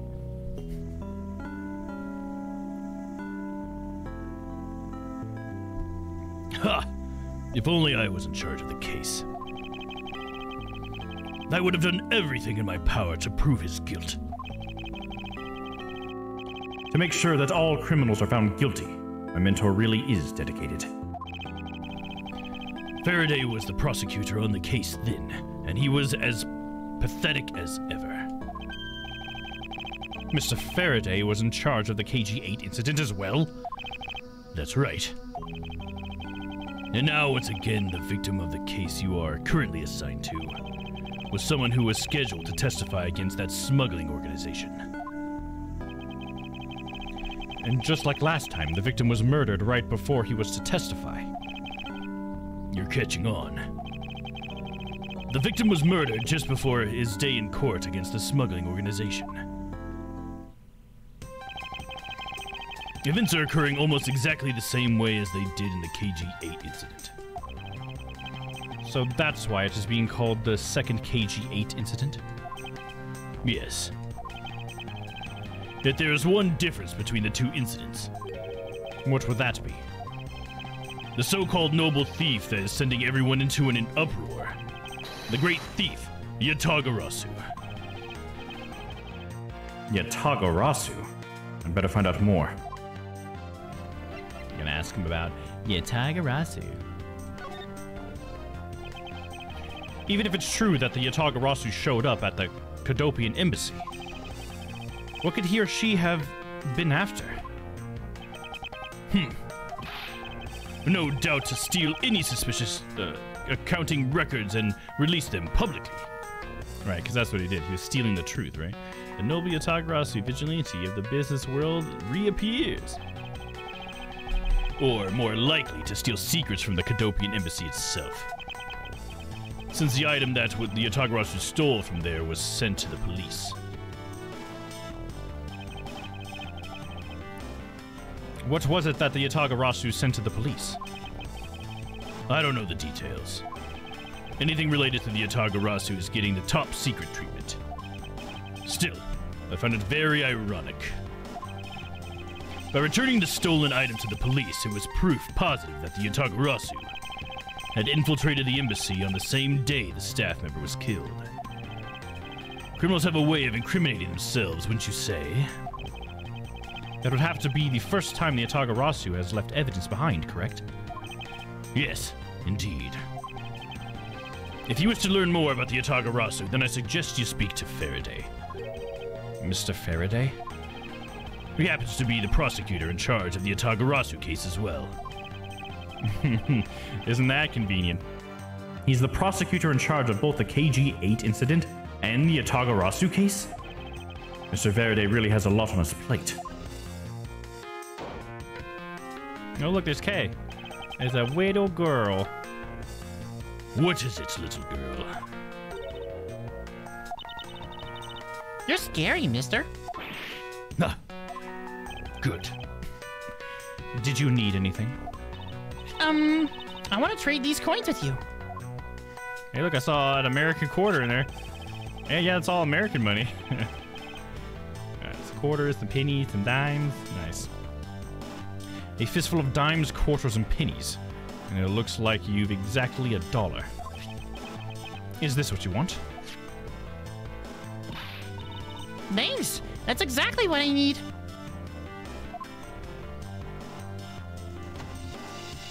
want to use the vending machine or something? Well, she should be able to use coins in a vending machine. Could that child be here to watch the trial? How disrespectful for a child like that to be running around inside the courthouse.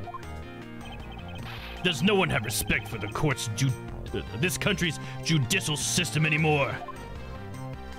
Edgeworth can count. Yep, he can. The paperwork for the prosecutor's substitution is complete. Why, you? Do you even know how much time there is left before the trial resumes? I'm so sorry, sir. I could have you mopping up this courthouse instead of protecting it in an instant. Nope. It's no bother, sir. Not being completely prepared could prove to be a perfect handicap for me. I'm proud of what you are. He also did the finger thing, too. You had better collect the evidence from Faraday and prepare yourself. It's time for your debut, Edgeworth.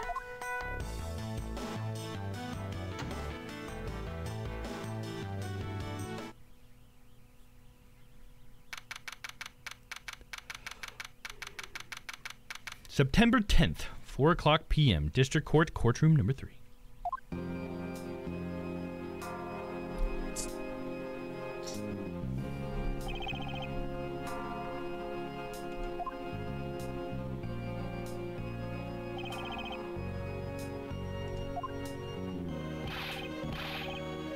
Just what is going on? Why isn't Faraday here yet? How is it possible that the defense is not prepared yet, either? Bailiff, where's Mr. Faraday? I'm not sure. I wasn't really paying attention. I've never seen the judge actually walk over to his chair before. There he is. Oh, man. I'm yawning. Oh, sorry, guys. Ah, you must be the one Mr. Von Karma recommended. He looks like fatter or just bigger than he normally does. I heard this will be your first trial. I look forward to seeing how you perform. Oh, by the way, was there someone celebrating a birthday during the recess? I could have sworn that I heard a popper going off. Come to think of it, the other day with my grandson. So it looks like the trial is about to resume, however. Yes. It will be all but impossible to prove the witness a liar without the evidence from Mr. Faraday. What is that blasted buffoon up to? It's an emergency, sirs! Oh, it's a Gumshoe. That's who said that. My bad. Silence! There shall be no yelling in this sacred hall of law. Bailiff, remove that man from this courtroom at once. Look at his jacket, it's so clean. Please, wait! You have to listen to me. There's an emergency. Defendant lobby number 2, Mr. Faraday and the defendant. The two of them, they're both dead, Your Honor. What the fuck? What? Holy shit. September 10th, District Court hallway. Holy fuck, dude. Some heavy shit, man. It all happened while Kay was off trading coins with Edgeworth, or what? That explains those pop sounds that the judge was talking about, right? Probably a gun going off. Boom! There you go, Shyla. Boom. I don't know if you meant to use that emote, but it definitely worked. Stay back.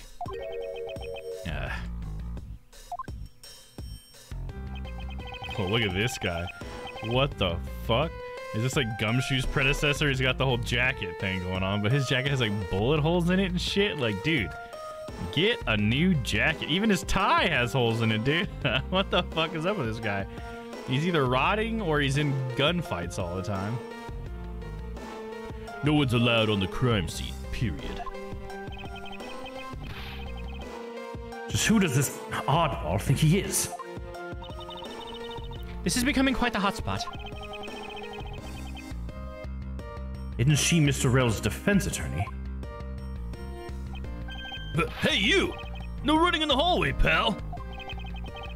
And who are you to tell me what to do? I'll never find out what's going on like this. It's time for some civil discourse. It's time to talk to people.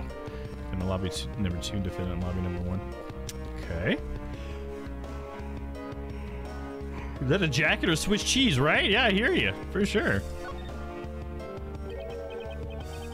And you are? Who, me? Hey, pal. It's common courtesy to tell someone your name first before asking theirs. Nah. Point taken. My name is Miles Edgeworth. I'm a district prosecutor. A prosecutor? I've never seen a prosecutor as young as you, pal. I've told you my name. Now would you mind telling me yours? Detective Dick Gumshoe. And just recently, I achieved my dream of becoming a detective. More than a dream. It was what I was born to do.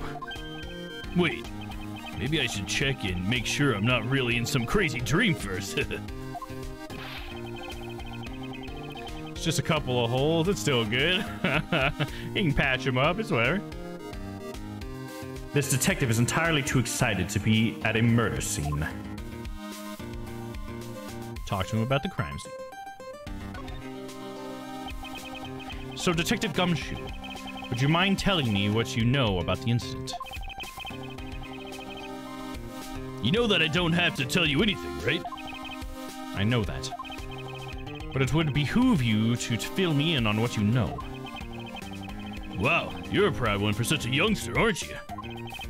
Well, anyway, Detective Bad is the one in charge. His name is Bad.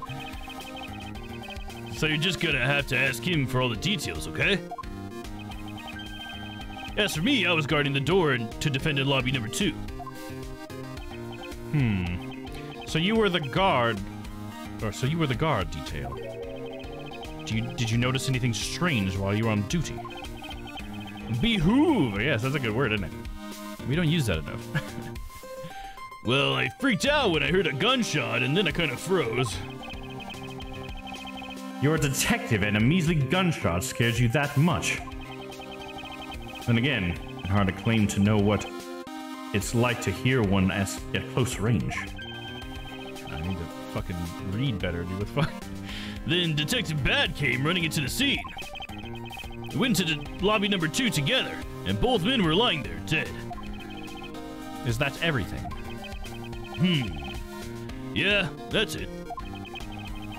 I was in the hallway the whole time, but I didn't hear the single peep of the struggle. Interesting. Other than the gunshot, he didn't hear a single sound of commotion. Interesting.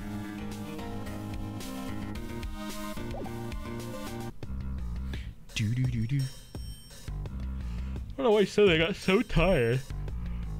Sorry, guys. I fucking hate yawning on stream. I think it's probably because I'm so hungry, I guess. Whew.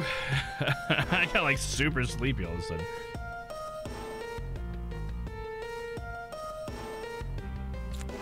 Okay.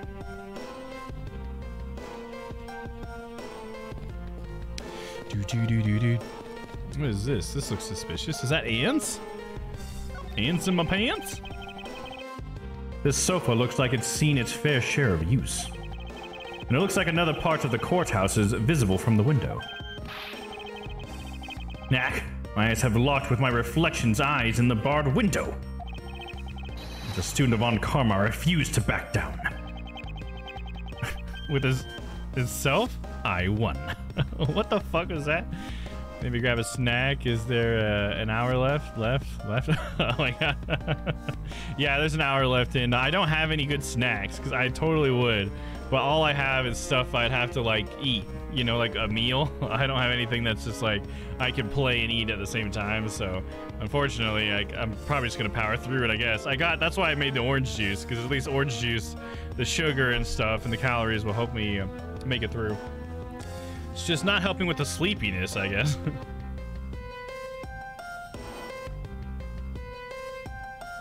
Alright, let's see if that helps. Sure. Yeah, I need to get more snacks. It's honestly been way too long since I've gone to the grocery store. Like, it's been like 3 weeks. Almost a month since I went grocery shopping.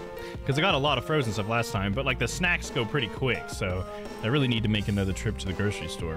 Get some snacks. I should probably figure out, like, what's a good on-stream snack. Maybe, like, a granola bar or something. Maybe I should buy granola bars. That could be a good one. Can whoof it down really quick and be alright.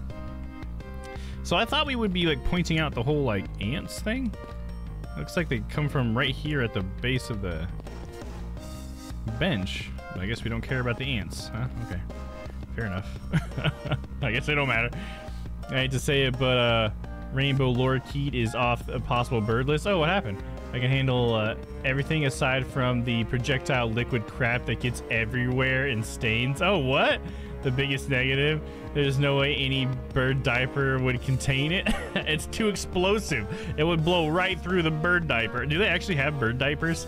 Because that sounds pretty fucking crazy. If you ask me, I can't imagine a bird actually in a diaper. That's crazy. Projectile liquid shit?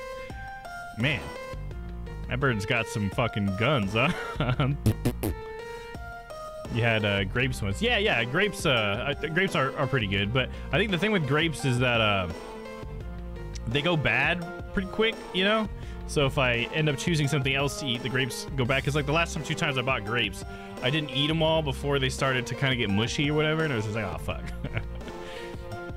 So I feel like maybe something more like a granola bar might be better off for me. Definitely still get some grapes too, don't get me wrong, but just for those like couple weeks go by and I'm running out of shit, I should have a couple granola bars left, you know. That's probably what I'll try. I wanted to share my disappointment.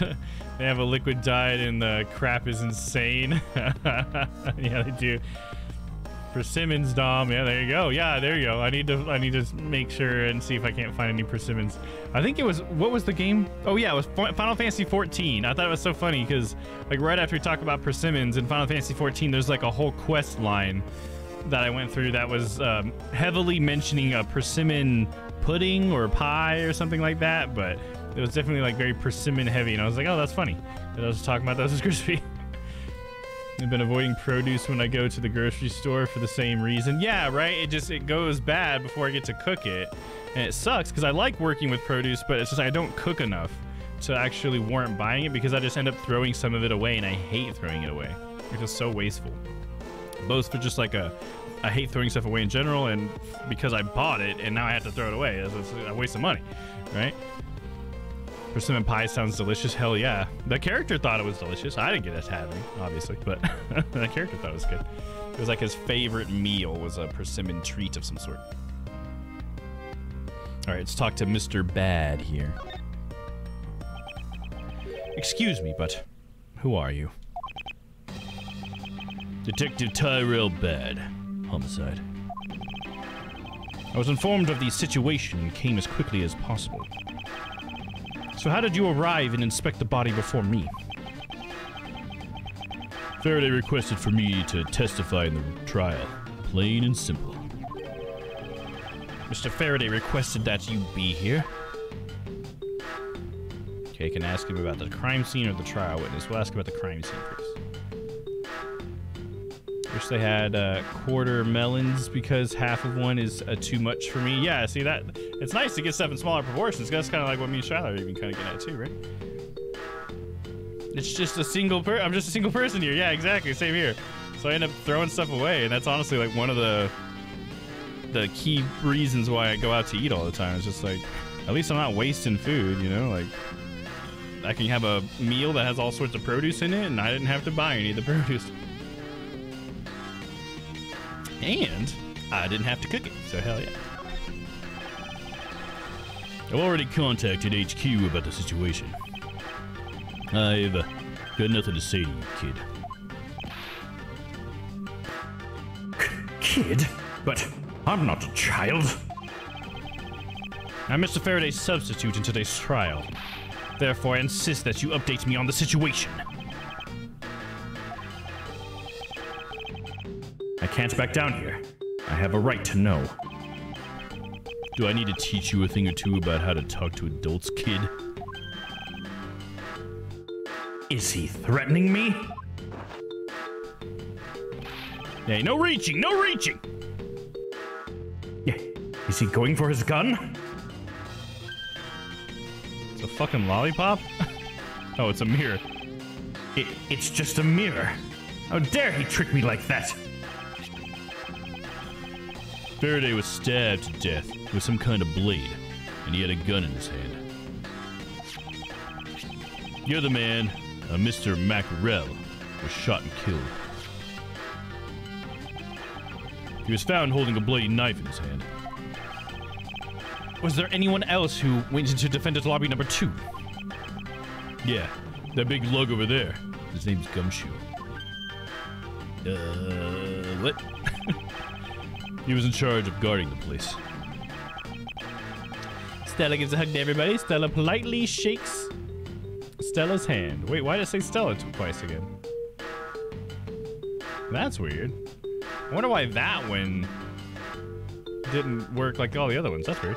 Well, I shook Stella's hand as well. That's so weird. I must have missed one with the whole, like, updating the parameters thing. My bad. He's claiming that no one else entered the room.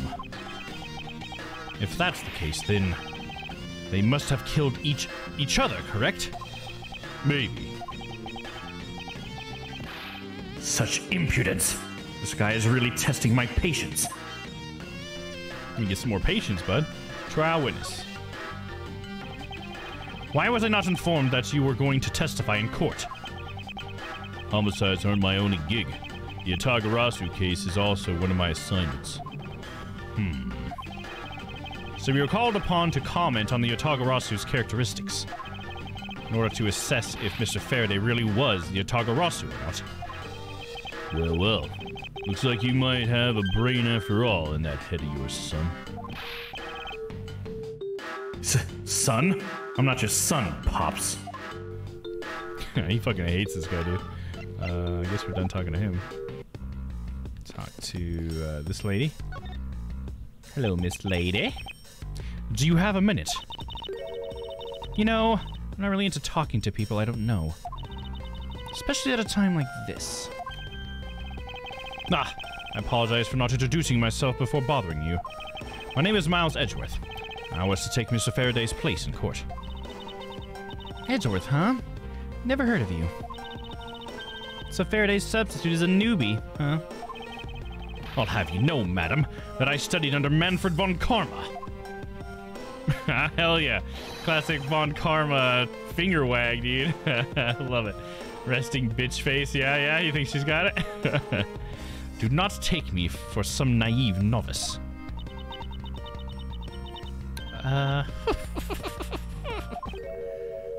Just fucking laughing at him. Do not take me for some naive novice.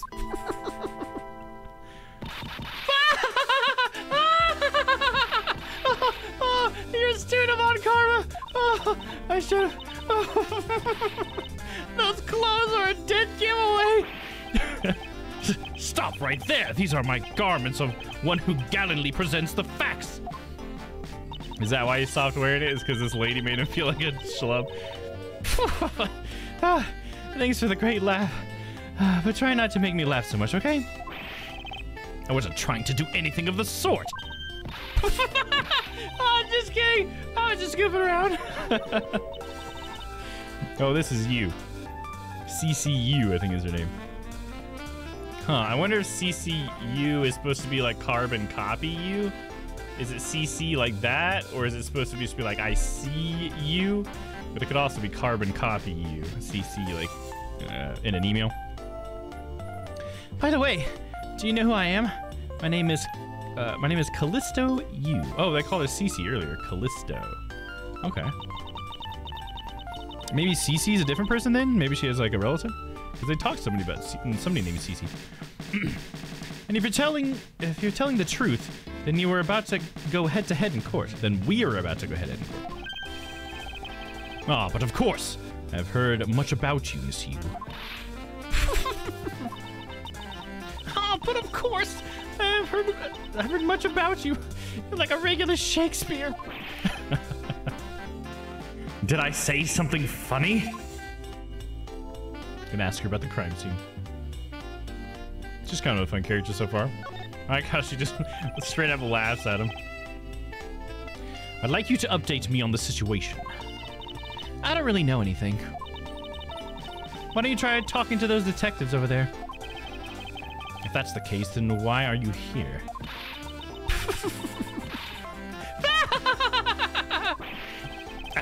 What's so funny? It's just that the way you speak is so tactless. The person I was going against in courts until only a little while ago was just murdered. It's not like I could go back to the courtroom pretending as though nothing happened. That's a good point. I apologize for asking such an insensitive question. It's fine. Don't worry about it.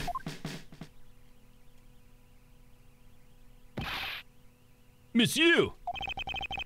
There is someone here who wishes to see you. Who is it? A Godopian emissary staff member by the name of Manny Cochin. Ooh, even Bad's ready. He's reaching for his mirror. What's going on? Detective Bad and Miss Yu's moods just changed all of a sudden. Wait a second. Wasn't Manny Cochin? I'll be right there. It's nice to see you again, Miss Yu.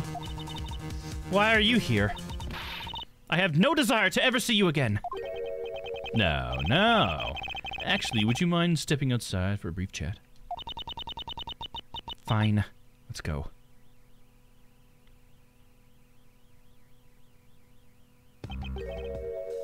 Bad. Von Karma. It's been a long time. I knew you would show up. You usually do when the Atagarasu is involved, and I see this case is no exception. Do you know Detective Bad, sir? Yes. He's like an old bloodhound that never leaves the scene of the crime. If only he would get a promotion and move on. It's the crime scene where a detective is most useful and effective. It's not like I don't know that. Moving on, though, Bad. The man that I just passed by. Was he not the suspect from the KG-8 incident? So I was right. Just what is it that man is doing wandering around here? That Faraday. Can't believe he let such an easy catch get away. Imbecile. I would have proved his guilt in 3 minutes. Von Karma, I think you've said enough for now. It's in poor taste to speak like that about the departed. Very well. Back on topic. I'm placing Edgeworth in charge of the investigation here. Oh, was that Francesca, dude? Oh my god, look at her! She's a wee little lass! Oh my god, how adorable. Oh, she's got a tiny little whip too. Oh my gosh. Oh my gosh, she's so cute. She's so angry. Look at her, that's so funny. Papa! How can you place him in charge? Francesca, what are you doing here? I'm here for summer vacation, what else? Francesca von Karma. So she is here on vacation from Germany. She's the daughter of Manfred von Karma and a student of his, who's also junior to me. You're the one who is junior to me! And don't you forget it! You're not conveniently avoiding the bar examination, are you? Huh. If you were able to pass, then I have absolutely no trouble at all. I'll never allow myself to lose to you! Never! Why does she always have to be this competitive? Anyway, Papa, are you really assigning Miles Edgeworth to cover the case? Well, she has all the same, like, expressions and two, but she's just a tiny little girl now. Yes, I am. Why do you ask? Well, you know, I'm close to becoming a prosecutor myself. And I'm 100% confident that I can do a better job than him. That's just like Francesca. She has no problem bad-mouthing someone right in front of them. Bad. Yeah. These two will be conducting the investigation. What? You want me to let both of these kids loose on the crime scene?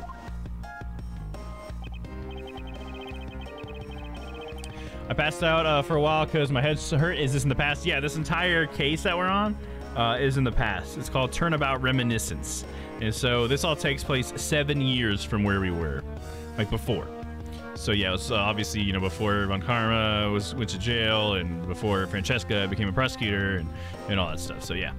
And that's why also Edgeworth is wearing his fancy outfit that usually hangs on the wall in his office as well. So there you go.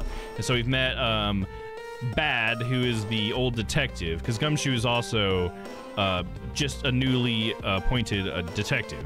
And Bad was the old detective, I guess, which is the guy there with the jacket full of holes and stuff. So yeah, meeting some interesting people. We also met Kay as a little girl. Kay asked Edgeworth to exchange some coins for $1 for her. And we met Kay's father, who's actually one of the victims in this case here. Because he was actually a prosecutor. And he was, yeah, just killed. So, but that was pretty interesting to see Mr. Faraday. Huh, this is a perfect opportunity for them to work on their prosecutorial skills. It's a difficult word. The crime scene is not a place for children to be messing around in. I'm the one with the authority over the crime scene. Or, no, sorry, that's Manfred. I'm the one with the authority over this crime scene, Bad. And I will not tolerate complaining. Ugh. Edgeworth, Francesca, I leave this case to the two of you. Understood, sir. Hell yeah, she did a little curtsy. Yes, Papa. I'll go take care of the paperwork now. Remember, I'll accept nothing but a perfect report from the both of you. And do not disappoint me. Hold up, Von Karma, I still haven't agreed to this.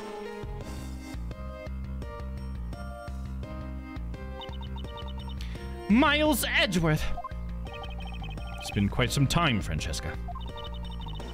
This will be the perfect chance for us to see which of us is truly worthy of the Von Karma name. Would it kill you to at least say hello? Long time no see. Very good. Just because you became a prosecutor first doesn't mean you can act all proud. She hasn't changed a bit. Miles Edgeworth! As I was saying, we shall see which one of us is truly worthy of the Von Karma name. Thank you for clarifying. Yeah, no problem. My clothes horse fell over outside because of the wind, so I had to go and put it a brick over the bottom. Uh-oh. That doesn't sound very fun. For crying out loud, I've been reduced to a babysitter.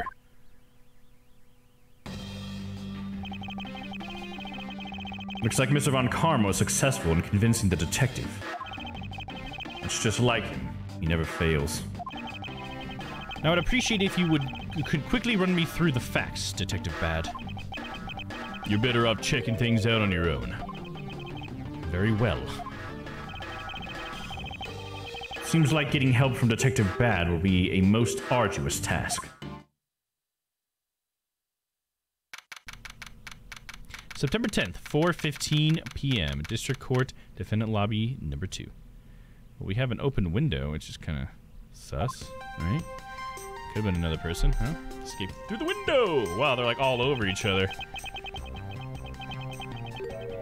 So that's weird. Okay, so here's what we do know about the situation. The guy that's on top is Brian Faraday. Or Byrne Faraday, whatever his name is. Mr. Faraday. And who was the Yatagarasu, I'd assume. And it said that he was stabbed to death. And so you see how the other guy has a knife and he has a gun, right? So he was stabbed to death, and the other guy was shot. So I just feel like the guy who was stabbed would have been on the bottom? I just feel like it's weird that the person who was stabbed was the last one to fall. But I don't know, maybe the stab wounds weren't as severe as the gunshot wound was? I don't know. It's just a little weird, I thought.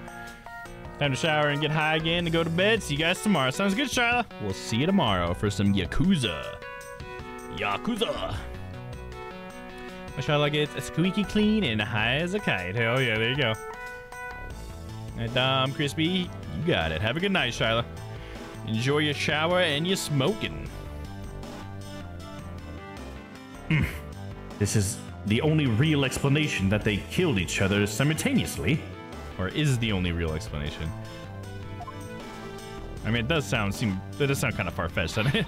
Them killing each other at the exact same moment, one with a knife and one with a gun. That seems pretty unlikely, right? Miles Edgeworth! You should listen to someone until they are finished talking. What are you talking about? I'll only say it one more time. This is a competition to see who is truly worthy of the Von Karma name.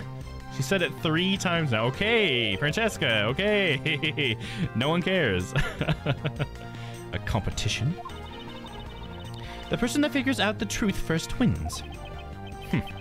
So the person who doesn't discover the truth is a dishonor to the name? Exactly. I don't care that you become a prosecutor before me. I simply refuse to hear any more foolish things coming from your foolishly foolish mouth. Classic Von Karma. Fine, whatever makes you happy. Can I take that as an accepting my challenge? Once again, whatever makes you happy. Ha! Well then, let's begin the investigation, shall we? I'm going to find the perfect evidence and prettily present it like the professional I am. Competing to discover the truth behind a crime. How delightfully childish. Delightfully childish. Nice shot. I wish I could get high. Oh, shit. I'm sorry, Crispy. I wish you could too. Kid. Ha! Serves you right, Miles. He just called you a kid. I said kids, kid. How dare you call me a kid as well? I'll do what I please, and I won't allow you to cause a ruckus on my crime scene. Hey, big guy, you're going to watch over these two. Yes, sir! Detective Bad, sir! Now, do what I say from now on, kids, okay? You'd better not get in our way, Scruffy. You'll feel the bite of my whip if you do. Eek! Then you, prosecutor boy. Let's get your investigation started already, alright? Great. Now even that detective is treating me like a child. Alright, it's time to get investigating. You get a move on, prosecutor boy. My name is Miles Edgeworth. And if you were to call me prosecutor boy one more time, it will be my duty as a prosecutor to look into your monthly salary. Oh my god. They're just pulling out all the stops. Oh shit, what happened? All of a sudden, I can't hear myself. Whoa, what happened? Hello? Why can't I suddenly not... What did I do? That is so bizarre. What happened? What happened? Something I did made my microphone really quiet. You guys can still hear me fine, right? Whoa, that's so bizarre. I'm so confused.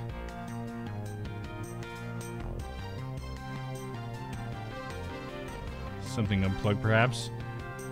I mean, it's still, like, coming up as... And I can still hear myself. It's just super faint. Okay, you guys can hear me still. Yeah, because the levels look fine, so hopefully it hasn't been affected. But for me, like, nothing came unplugged. I mean, there's nothing...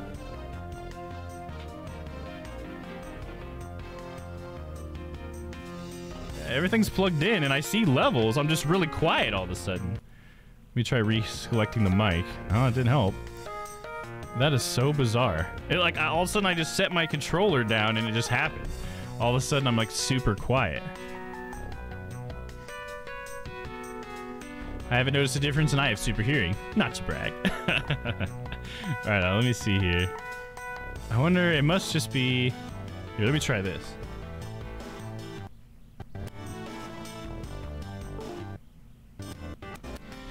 Unplugged it, plugged it back in. Now I just gotta select it here, and bing, bing, boom. Nope. Still no goo. Don't understand.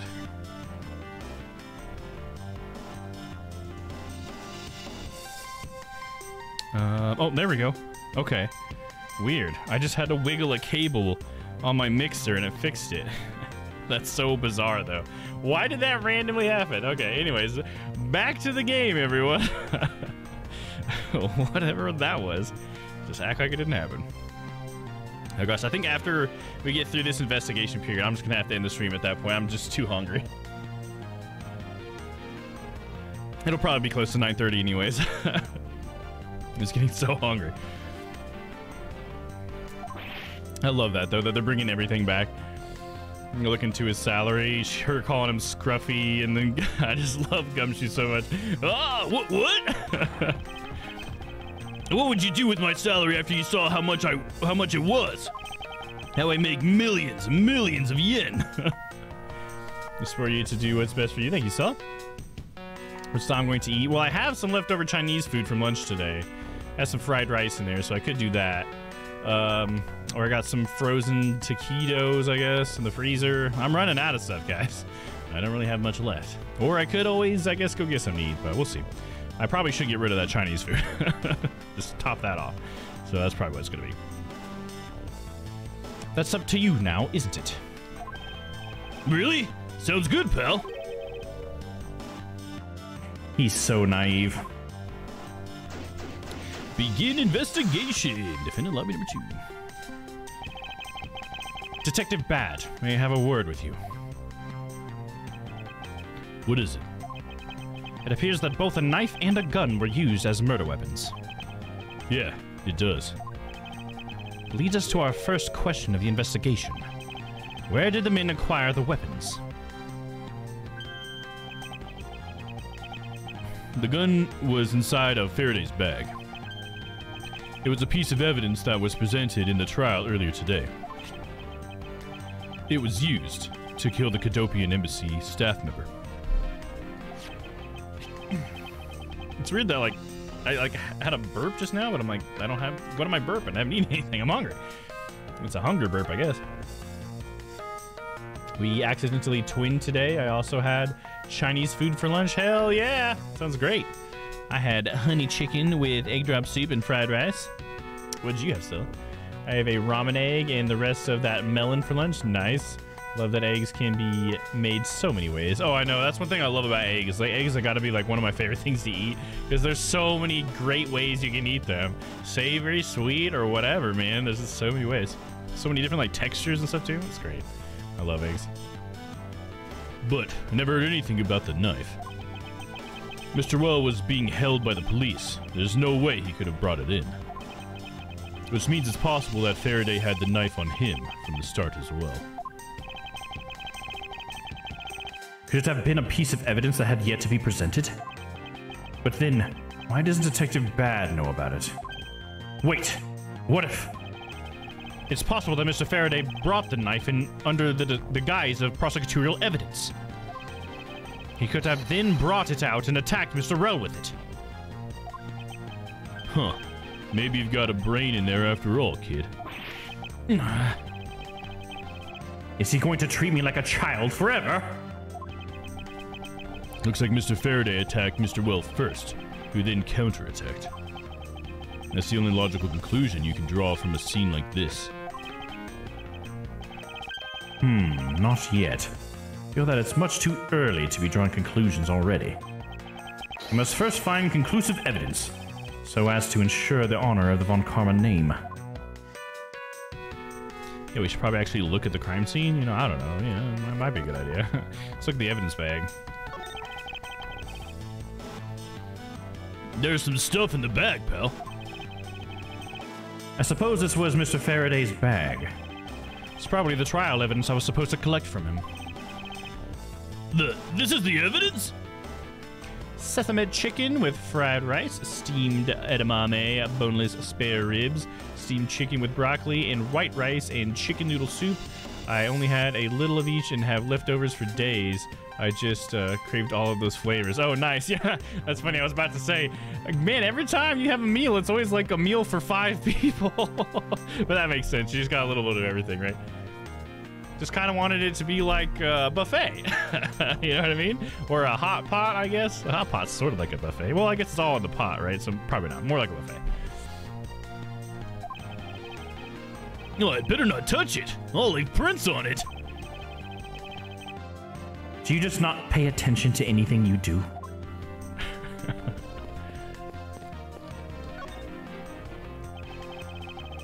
There are some plastic bags stacked up on the table. There's a tea set, too, but there doesn't seem to be any sign of disturbance. Yeah, the table's all neat and tidy. Neat and tidy table. The tea set and plastic bags on top of the table are completely undisturbed.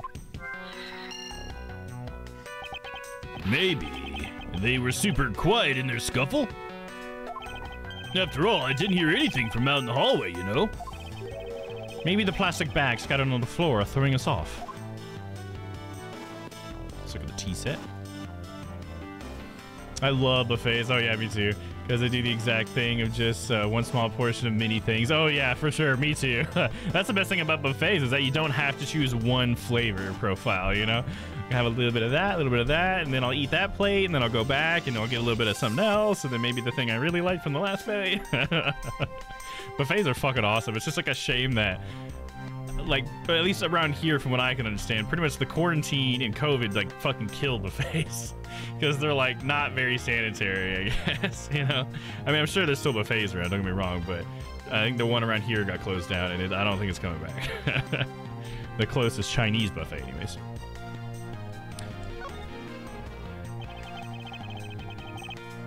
There are some plastic bags stacked up on the table. There's a tea set, too, but it doesn't seem to have any sign of disturbance. That's exactly what we just read. Fast forward! There we go. Okay, let's look at the bags on the floor. Why are there plastic bags scattered all around? Those bags are for keeping evidence safe, pal. I know that much, Detective. You sure are good at this stuff, aren't you, pal? Normally, I'd be happy when someone compliments me, but when it's this guy... Anyway, could these plastic bags be evidence of a fight between the two men? Plastic bags used to store evidence are strewn all over the floor. Even before COVID, buffets are not popular in my area of New York. Oh, really? When I was a kid, we visited family I had in South Carolina, and they were popular there. Oh, interesting. Huh, I wonder if there's, like, even local laws and stuff that would affect that. I don't know.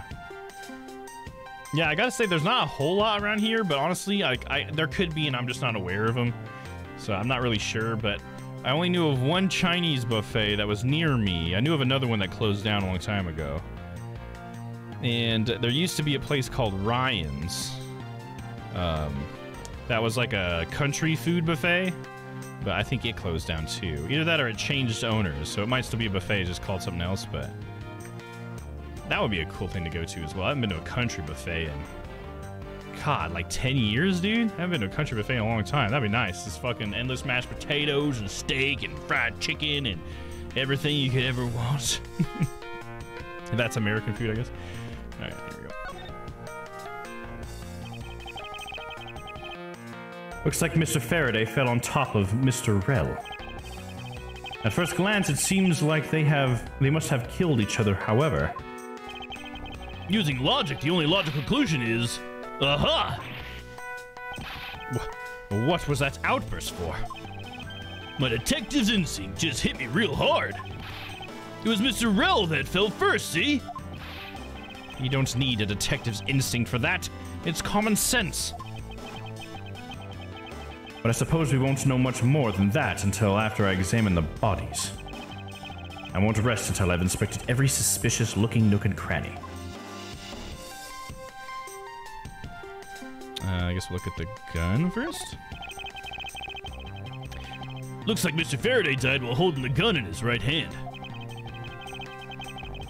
So he shot Mr. Rell and then fell on top of him while still gripping onto the gun. I guess that does seem kind of strange, huh? I mean, why would Mr. Faraday know how to fire a gun? Yeah, that's what's strange. Yeah, sure. It's not exactly rocket science. Even I know how to pull a trigger. Although I doubt he'll ever need to use one. But he has one. Edgeworth owns a gun. Well, he does in the future, I guess. I hope I never have to fire a gun either, pal. But it sure does look cool to hold a gun in your hands. It appears that the police's screening procedures need a thorough review. This guy is crazy. Anyway, I should jot down some notes about the handgun in Mr. Faraday's hand. Handgun discovered in defendant lobby number 2.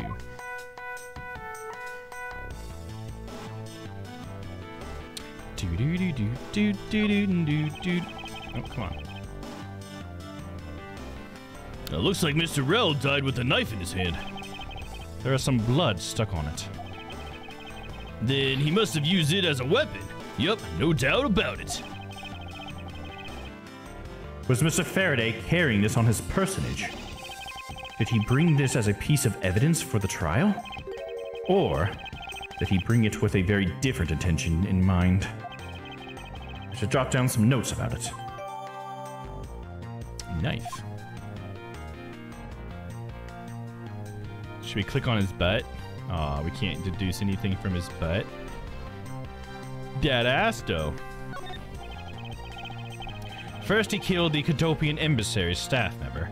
Then he was murdered himself. This guy wasn't exactly an angel, you know. Oh? What makes you say that? Well, he's been hauled into a precinct several times for theft and assault, pal.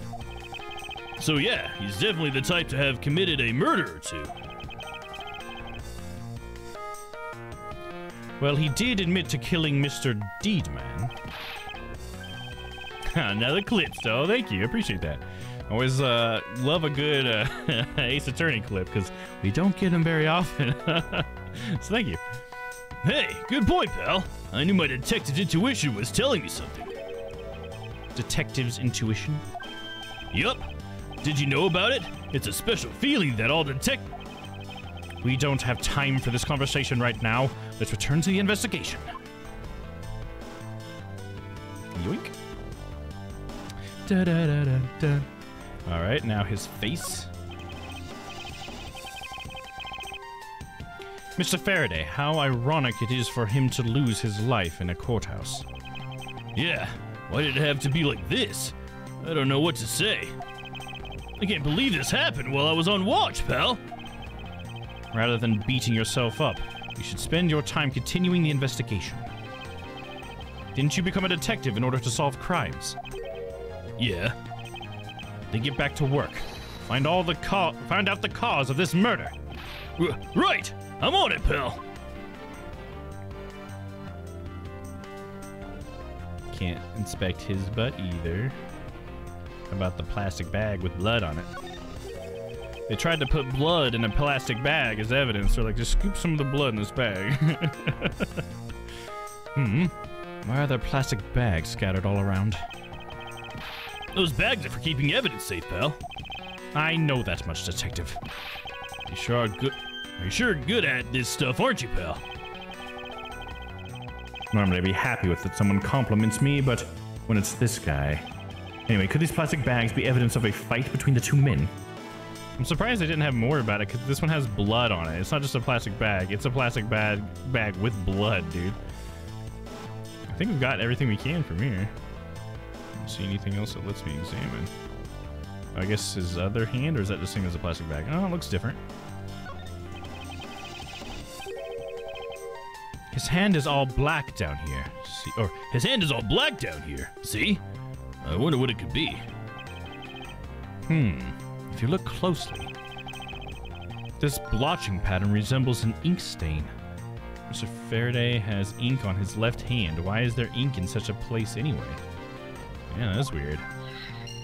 Very strange. An ink stain? Yes. I usually get ink on my own hand when I use my feather pin. My fancy feather pin. A feather pin? I've never seen one before. Sure you aren't just making it up, pal? No, I have many feather pins from many different birds. Mr. Rail's cause of death was from being shot, correct? That's what we think, but it's hard to tell with him lying face down. Death is bad enough, but it's truly lamentable that someone would try to hide the truth. Are you sure they were trying to hide something? I can't confirm Mr. Rail's cause of death with his body positioned like that. Detective Bad, I'd like to examine the bodies in further detail if possible. What's this?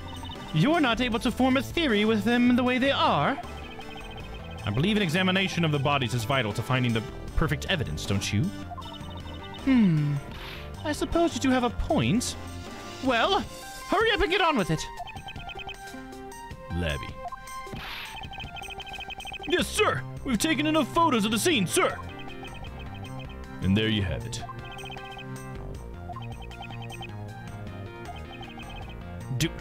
Do you not approve? Of course not. What? Investigation of a crime scene is the work of a detective, so don't touch a thing. Hey, big fella, turn over the bodies for me, will you? Okay. Please forgive me, Mr. Faraday, sir! Gumshoe, do not get emotionally involved. Remember, you're a detective. Yes, sir! Understood, sir! Oh, I had to touch a dead body. Oh, gross. So there's a single stab and a single gunshot. You think a single stab would kill him? I mean, it's like, is that, I guess it would maybe puncture his lung there, but... Huh. It just seems interesting, I guess. I won't rest until I've inspected every suspicious-looking nook and cranny.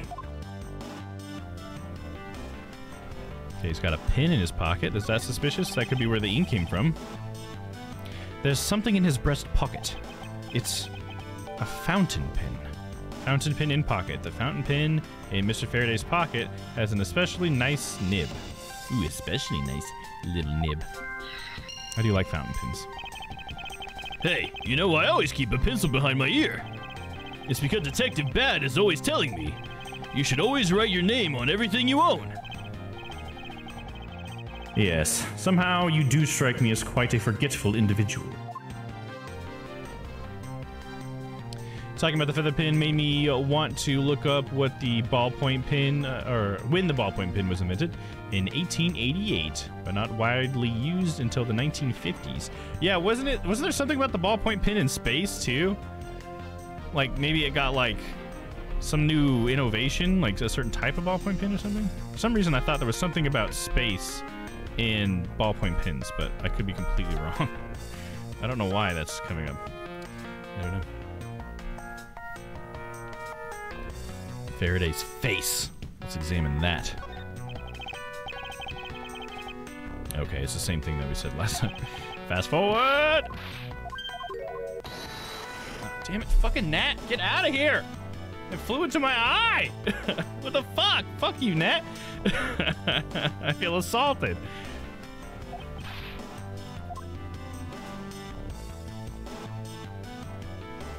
Okay, let's look at stab wound. Shot in the chest. Takes some guts to fire a gun in a courthouse. I mean, I've been a detective for a whole week and I still haven't fired a single round yet. There aren't any burn marks on his clothes. That must mean... Wait, burn marks? It means it wasn't point blank. Must have been pretty far across the room then, right? I didn't read that just now, but I only briefly Googled. Could be totally true. Yeah, it might be. I might have to look it up later just to see. See if I need to erase that from my mind or not. A round grows very hot as it is discharged from a firearm. Therefore, burn marks are usually left when a shot is fired from point-blank range, which I believe is 20 feet. Ergo, Mr. Rell must have been shot from at least a yard or two away. Oh, see, they said 20 feet before, though. Now they're saying a yard or two? Okay, see, I feel like they're redefining things because in a previous case in Phoenix Wright, it was 20 feet. I get that. It doesn't make sense for 20 feet. That's a long ways away, but that's just what they said in the previous case. But now it's more realistic and it's a few yards. That sounds more like point blank than 20 feet. But okay, whatever. Either that or I'm misremembering, but I'm pretty sure they said before it was 20 feet. You sure you know a bunch of neat, or you sure do know a bunch of neat stuff for your age, pal? Apparently, this detective has Apparently, this detective has as much common knowledge as your everyday marsupial. That was a weird way of saying that. Okay, then we got the stab wound, obviously. There's a knife wound in his chest here, see? I wonder if the wound matches the knife Mr. Rell is holding. Labby. Yes, sir. Verifying now, sir. Make it quick. From the look of things, one could deduce that the knife Mr. Rell is holding is what killed Mr. Faraday. Let us now try to understand how the two men died. First, Mr. Faraday took the gun and the knife out from today's trial evidence. Then he aimed the gun at Mr. Rell and fired. However, Mr. Rell managed to grab the knife and counter Mr. Faraday while being shot. Then the two men fell together where they stood. That is my theory, in any case. What a crazy way to go. Still, something about that explanation doesn't seem right. Yeah, it still sounds really weird. I believe I now have a firmer grasp on what happened here. Okay, the window definitely needs to be investigated. The window is open, and there's a fresh flowery scent in the air. Was that something about the Yatagarasu before? Was there ever something said that there would be a flowery scent where the Yatagarasu is or something? I don't remember. Maybe not. Ugh, the flowers in the garden down there are so gross and ghastly. Do you think maybe you could try offending something useful for a change? Or sorry, do you think you could try offering something useful for a change? I was about to say offending didn't make sense. What the fuck did I just read? Well, at least there's no way someone escaped through this window, pal. They wouldn't wake up and smell the flowers after a fall from the 3rd floor. Are you willfully ignorant? Or, sorry. Are you willfully ignoring the fact that there are also iron bars on the windows? No human can climb through these barred windows. The scent of flowers is in the air. See, that scent of flowers thing is going to come up. Yeah, I guess there's that too. Either way, no one could get through these windows, right? They thought of everything when they were designing the courthouse. Very nice.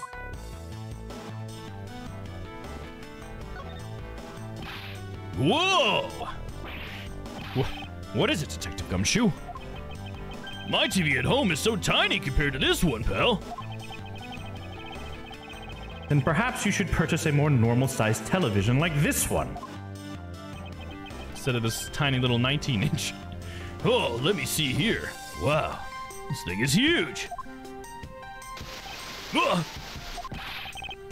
And way too noisy. You're the noisy one, Scruffy. Don't touch it. You'll get your fingerprints all over it. But I didn't touch it. Preservation of the crime scene is the foundation of detective work. The foundation, huh? Sounds like something the rookie here needs to shore up on. Are we ready to logic this shit, dude? Let's fucking throw down some logic, man. Alright, machine.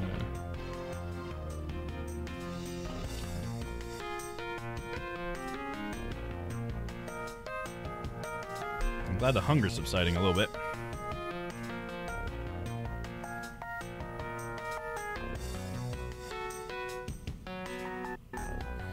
There we go. Alright, time to logic.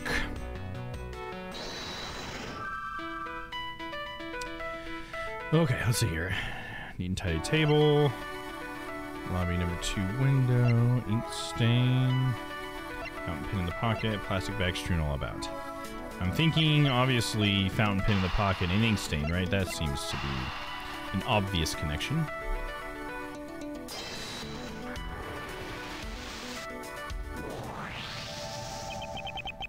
That splot on Mr. Faraday's hand. I wonder if it might be the ink from his fountain pen. Oh, let's ask the lab guy. Detective Gumshoe! I confirm that the substance on Mr. Faraday's hand is the ink from his fountain pen. I see. Good work.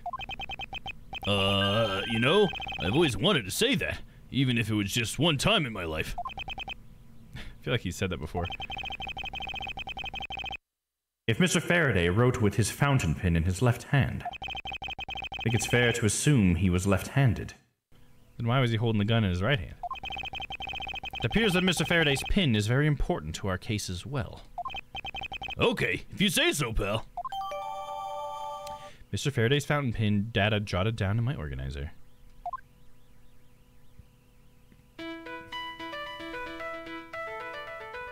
Alright, neat and tidy table, plastic bag strewn about, defendant lobby, number 2 window. Alright, let's save here.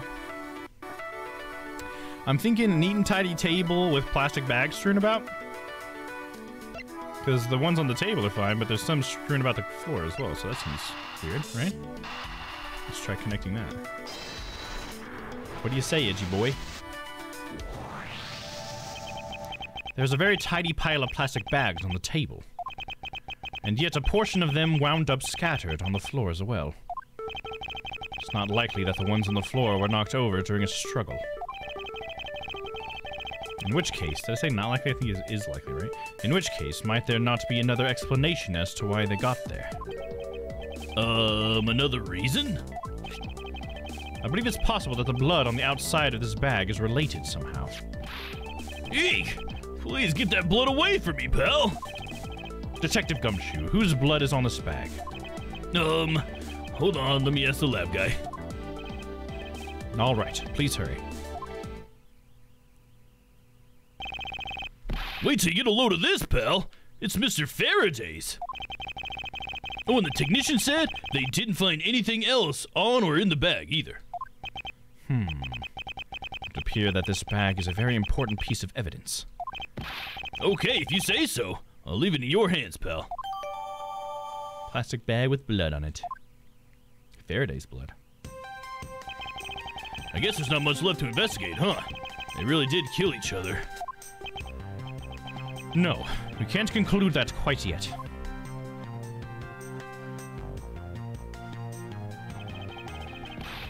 There's still something I find very peculiar here. The theory that they simply killed one another is too simplistic in this case. In fact, there's actually a contradiction that shows there is another possibility. No way, pal! Really? Suppose I will just have to show you the conflict in this crime scene. I won't rest until I've inspected every suspicious-looking nook and cranny. I think I actually know what it is. It's the fact that the pin... Or sorry, it's the fact that the gun is in his right hand, right? Because he was saying he wrote with his left hand, so he's left-handed. So, let's go and save. Deduce. Is this spot somehow connected to any of the evidence I hold? And it should be this one, right? Pen used by the left-handed Faraday. It looks like it has a quality nib. I wonder if the quality nib will come into play. And we gotta do one of our voice activated things. I haven't done many of these tonight, have we? Eureka! Eureka! Eureka! Eureka! Eureka! Eureka! Oh, come on, dude. Are you kidding me? Eureka! Eureka! Eureka! Eureka! Try one more time. Eureka! Eureka! Eureka! Eureka! I wonder if my device got changed. Alright, we'll just present it. Fuck it. I'm too hungry for this shit. Now we come to face with the contradiction I spoke of, and it is this. Mr. Faraday used his left hand to write with the fountain pen. Ergo, he is left-handed. And yet the handgun is in his right hand. Don't you find it odd that the left-handed Mr. Faraday would hold the gun in his right hand? That, lady and gentlemen, is the great contradiction. Oh, that, lady and gentlemen, is the great contradiction haunting this crime scene. Hey, you're right, pal. That does seem kind of strange. But how could something like that happen? The facts add up to one conclusion and one alone. Someone else put the gun in Mr. Faraday's hand after he died. Someone else? Plastic bag scattered on the floor and a gun in the wrong hand. I sense the presence of a shadowy figure behind this case. A person of vile intent who is serious about keeping the truth from us. Investigation complete! Alright, gotta find a stopping point now. Oh, I guess it's right here. Right where this label is. And we'll save right there. Thank you, game, for giving me a pretty good spot to stop. I appreciate you. Okay. So, that's where we're going to wrap it up tonight, guys. Probably would go a little bit further normally, but I am hungry as fuck. So, I hope you guys understand. Alright, let's switch it on over. Thank you, everyone, for hanging out. Right on time. Yeah, pretty close, yeah. Hell yeah. Let's go get some fucking food, dude. I'm hungry as fuck. But just so you guys know, we will be raiding out probably to Papa, so stick around if you want to go hang out with Papa with us. But I got a few announcements, obviously. So for the rest of the week, we just got one day left, and that's Friday. So we're going to be playing some Yakuza 0 tomorrow night. Hopefully you guys want to come hang out for that. I think we're at chapter 7 or 8, I think. So, you know, we're chugging along in there. We're chugging along. Then over the weekend, we got Papa streaming on Saturday, so make sure you check out Papa. Speaking of which, let me just pop up that sketch. Yep, so Saturday night, you got Papa. Make sure you hang out with him. Nothing else going on stream-wise on the schedule, but we do have on Sunday, we'll be watching some more Phoenix Wright Ace Attorney anime, or I guess I should just say Ace Attorney anime. We're starting on season 2, episode 2, because we already did episode 1 last week. Fucking Nat, get out of here, dude! Get out of here! God, he's in my face! Fucking shit! I'm getting the usual Red Rooster tonight. Hell yeah, sounds good, Crispy. Enjoy that Red Rooster. I wish I could have some. But yeah, oh, that's perfect timing actually with that. Where is it? Where is it? Where is it? I need to highlight it. Okay, there we go. So also is that this weekend actually? No, next weekend, right? Yeah, next weekend we do have the Strange Planet Super High Intelligence Tournament Special, aka Strange Planet Ultimate Night of Knowledge. So get excited for that, guys. It's gonna be a lot of cool games, hosted by your boy Noah. So he's got a bunch of little mini games for us. So we're gonna go through those. Some of them are trivia based. Some of them are, I think he's got some music based ones and stuff. I don't know exactly all he has, but I know he's got some good stuff. So I hope you guys will come out with us on the 18th and hang out while we play some game show games, dude. That'll be in the Discord. If anybody would like to get notifications about that and stuff in the Discord, you'll have to head over to the Join a Server channel, which is the first channel you should see when you join Discord, and just click on the little SP logo, the Strange Planet logo with the teeth that spin, and then you should be entered in to get all those notifications about Community Night.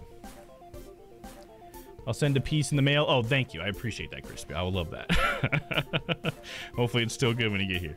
But yeah, so I hope you guys will hang out for that. And also, we do have the 24-hour stream coming up. I think I forgot to start the timer, so I'm sure the timer was off tonight. But I think it's something like 30 days until that. So I hope you guys are excited. We're about a month out. Yeah, I guess it would be 30 days after tomorrow because it's on the 10th of next month. So there you go. Pretty exciting. All right, so I think that's all the announcements I got. Oh yeah, I do want to mention again, there is some new merch if you guys want to check it out. Just a couple of drinkware options. I think I made a new pint glass and a new mug, and I think 2 new mugs and a pint glass, I think is what's up there. So check out the merch. Exclamation point merch, or you can always use the link tree. Other than that, let's get ready to raid, right? I'm fucking hungry. Let's go. So Papa should be on, I think, playing some Resident Evil tonight. We got Mama Papa, I believe. Papa Demiscu, or I don't know how you say her name. Yep, there he is. Sweet. Let's go jump on over to Papa. Just had to make sure he was up. What's happening on July 6th? Anything? Why would something happen on July 6th?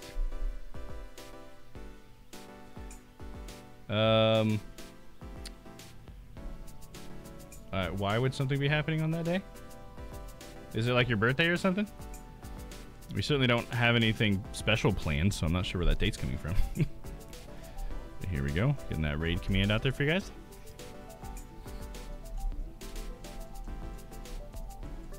And starting the raid. Oh, no reason. Okay, cool. Sounds good. Alright, guys. Thanks for hanging out with me tonight. I really appreciate you all being here. Nothing happening on that day at all. Okay, gotcha. Sounds good. Sounds good. So, yeah, let's go hang out with Papa, huh? So I'll see you guys next time. Stay happy. Stay healthy. I love you all. And we'll see you tomorrow for some Yakuza. We'll be doing some karaoke in Yakuza tomorrow. Woot woot. Nobody's birthday. Okay, I gotcha. It's nobody's birthday, so we'll have to say happy birthday to nobody then. So we'll make sure that we do that on that day, Crispy. Don't you worry. All right, guys, have a good night. We'll see you later. Let's go hang out with Papa, and I'm gonna go get something to freaking eat, man.